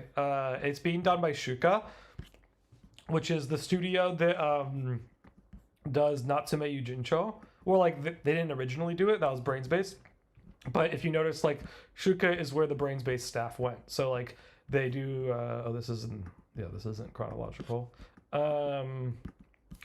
You can see here, like they started to pick up Durara from Brains Base, and then they did 91 Days, which I know some people are big fans of, and then they did the only thing I've like watched from them, because I like Natsume Yujincho. They do the later seasons of that, which are great. And this is like the first thing they've done. Oh, actually, not so true. They did this. I think I did check this out. Maybe. Not really my vibe. I'm not so into the child rearing shows usually. But yeah, this is their new show. It's very josei. It's very how would I put it? Well, so the general premise is it's like there's a girl who her parents died, and the main character is both her, but also almost primarily her aunt, who is her her mom's sister, who essentially like has to become her legal guardian and take her in after her parents die. And she's kind of like a neurodivergent author person, autistic like author, who has like a lot of baggage about her relationship with her sister. It seems like they weren't on speaking terms, and she kind of hated her sister. And then, so I don't know, it's both of them learning to deal with this situation and like grapple with the death of, especially the mom. Like the dad isn't really talked about much. It's really about the daughter, mom, and aunt, and the relationship between the aunt and the daughter, who are now living together. Yeah, it's really good. It's Mal's favorite new show of the season for sure. And it didn't even start off that way. Like Fate Strange Fate was kind of taking home the gold initially, but it's really good. I think it's maybe not like exactly my thing, but it's I don't know. Like I can recommend it if you like josei anime. It's not like Sangatsu no Lion level or even Natsume Yujincho level, but it's good. You got Jujutsu Kaisen, The Culling Game, Part 1, which was recently just announced that the director is leaving after this core, which is really sad because he's like one of the best young talents directing anime in Japan, I think. And he didn't direct the first season, the first two cores of Jujutsu Kaisen. I don't think he directed the film either, Jujutsu Kaisen 0, but he did direct season 2. And I thought it was a major step up and I just think the series is way better with him. And there was a lot of hate he got after, I believe it was episode 4 in Japan. Was that right? Yeah, I think it was. And some like cut content from the manga and whatnot. And he hasn't like been very stoked about the backlash, and he was pretty much just like, well, I don't know if he said this directly, but it was announced that he's like leaving after this core. He's not going to be on season 3 part 2, Calling Game part 2, and he is going to go work at a fucking animation studio in France, apparently. So he's like totally, it was presented like he's leaving Japanese animation just in general, which is quite disappointing for me, I would say, because he's really good. He's like one of a handful of young directors of anime that I think are being like really underappreciated in Japan right now, even though I guess he was given Jujutsu Kaisen, so I mean that's kind of a big deal. But yeah, Oshinoko season 3, third season, maybe the weakest season so far. I don't know. It one thing that I like Oshinoko, and one of the things that season 1 really did a lot of was it would have like really not like almost the opposite of cliffhangers, you could say. Like they would reveal something really hype at the end of an episode in like a satisfying way, not in like a I need to know more kind of way, but usually in just a way that would kind of end the episode in kind of a climactic moment,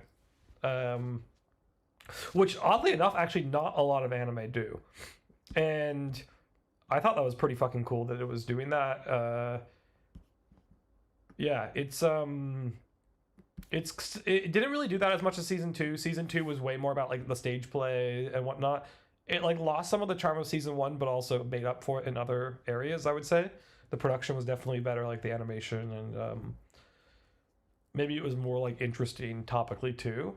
Season 3 so far has kind of like been, well, first of all, we're in like Ruby's dark arc, but also it's just been going through a lot more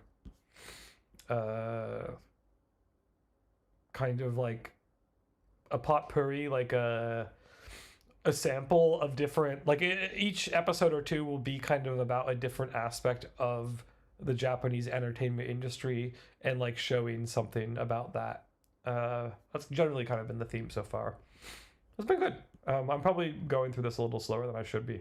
Then we got Fate Strange Fake, which I think I'm maybe souring on a little bit. There's some interesting aspects of it. It's like a version of Fate, like the light novels that this is adapted from, were written by the guy who wrote like Bakano and Durarara. So he's really known for these like large ensemble casts where like people seem kind of disparate, and then over the course of the series their situations get like increasingly intertwined, and then like there's usually some really like satisfying way of including everyone and like payoff at the end. I actually haven't made it through either of his big series, Durarara or Bakano. I think I have Bakano on hold, and I think I dropped Durarara multiple times. But he's doing Fate, and it's like a version of Fate that is also set in America, which is pretty funny, like the USA. And it's being done by A1 Pictures. The production, there was like an episode 0 that was released like multiple years in advance that is very nice. But one thing that people have been getting a lot of shit for is I don't think all the characters were even introduced until episode like, oh no, episode 6 maybe. And there was also an episode 0, and there's only 13 episodes. Like they spent so long just introducing the cast. And I think some people are finding it hard to kind of grapple with how many characters there are, even though that is a staple of this writer's work. But he's kind of given a shorter runtime for this, so I don't know how he'll pull it off. We'll see. I guess it's not him. He wrote the books. It's the studio. Then we got Yushake Nishosu, Sentenced to Be a Hero.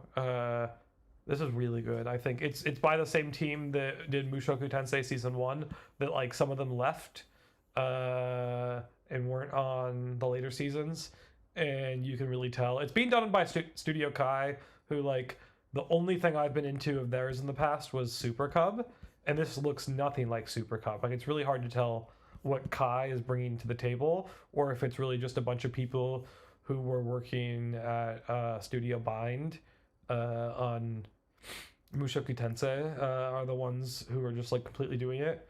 It's also just kind of funny because Studio Bind was like initially funded and founded, both things, as a collaboration between the studio White Fox and the production group Egg Firm.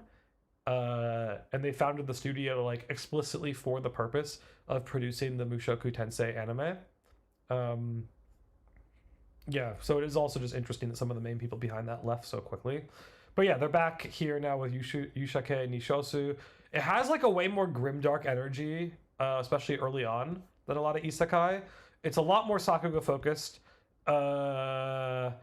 Maybe some of the negatives would be that there's a lot of like exposition dialogue that seems pretty ham-fisted.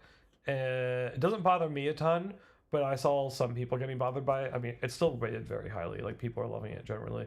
It's got a good vibe. I don't know. I'd say it's out of the new series, it's easily in my top 2 for the season. Then we also got Jigo Kuraku second season. I thought the first season was okay. I think I gave it a 5. This season has been maybe better. Mappa, just in general, like almost all of their shonen, I think have received some sort of glow up over time. And this is like no exception. Also just getting more interesting, maybe the plot. I'm appreciating that it's a bit more complex than your average show. There's a lot of little moving parts. I'm watching the final season of Fire Force, season 3, part 2. It is better than the previous part, I guess. Like a lot of the team behind the first season that I really liked are gone now. There's some spoiler stuff I can say that is pretty interesting, but I don't know, like I'm kind of just finishing it because I'm invested in finishing Fire Force. It's okay. It's not bad. It's all right. And then this is the show that I can really, really recommend. Shibo Yugi Demeshi Woku. Yeah, this show definitely needs more hype. Playing death games to put food on the table. So it is what you would call a sabaibuke, survival type, like a genre thing with things like battle royale. I mean, technically, like stuff like the Hunger Games would be considered like sabaibuke. Not that I've ever seen that, but I can imagine it's sabaibuke. Or like Squid Game, which I've also never seen, but that's sabaibuke. I think the first 2010s anime that I ever saw was a sabaibuke. Yeah, Dead Man Wonderland. But this is like a sabaibuke with all, it's like all younger girls. I mean, I think they're all adults, but yeah, they're playing these death games. The premise is like there are like rich people like betting on them and like paying to watch like live feeds of the death games. Has a bit of like a Saw vibe, but our main girl here, her goal is to play or to win or make it through 99 death games. Yeah. And regardless of all that info, the main thing that had me interested is that it's directed by this guy here, Ueno Sota, and he previously directed the series Gimai Seikatsu in the summer of 2024, which was really fucking good. I was so surprised by how good the show was. And he has an extremely slow and methodical and quiet approach to directing that is very unusual in anime. But despite that, he's being given these more like dramatic shows. Like Gimei Seikatsu is a like stepsister show, but like a stepsister romance show essentially. But it handles it in like a really mature way, kind of. It's very like not otaku-y, I would say, even though I think it is based on light novels. Yeah, it is. But it's not. It just handled it in a really different way. There's like no comedy in it, for example. It's not like an ecchi comedy show. But he directs it in this very slow, methodical way. And I was a big fan. I gave it like a mid-7. It made it onto my best anime of the year list that year. And Anyway, it's the most recent show that he's directed since then, as you can see here. Yeah, and the first episode was awesome. He storyboarded the first episode. I personally feel like maybe he storyboarded some other ones. It probably wouldn't show here. Maybe it would show if we look on AnyDB. Let's see. What does it show here? Episode direction. Oh, whoa. Here he's not credited with any of that. Oh, storyboarded, that's what it was. No, he only storyboarded the first episode. Okay. Well, it's been very good so far. He did a great job with the first episode. It was an extended length episode. And it, oh damn, it doesn't look like that changed it at all. It's definitely doing some weird shit. In fact, no, none of the so okay, it's doing it again. For some reason, when I'm clicking on pages, it's like even Safari seems to also be crashing with OBS. Very sad. I don't know why it's being so weird about it. Yeah, it's totally just shit be freezing, man. I don't know what's wrong. That's very sad. Maybe that's going to be a sign that we need to close down the stream. We didn't even get to all the shows from this season, much less the ones for next season. But to be honest, if the screen on the stream keeps on cutting out like this, it's probably kind of untenable. And it's been a general issue during the stream, and like the browsers seem to be unreliable. So maybe we'll be saying sayonara here. Or maybe Jonna. Jonna is better. We can be Joey. We can Jonna it. So, yeah, thanks for everyone who tuned in. It was a fun stream. I think maybe I wasn't so focused in the end. But there were some cool moments. Yeah. Maybe I'll make some videos and upload some stuff. I don't know. But let's keep in touch. Thanks, Mint, for calling in. Thanks, everyone who showed up and chatted. I'm going to go make some food and watch some anime. See you.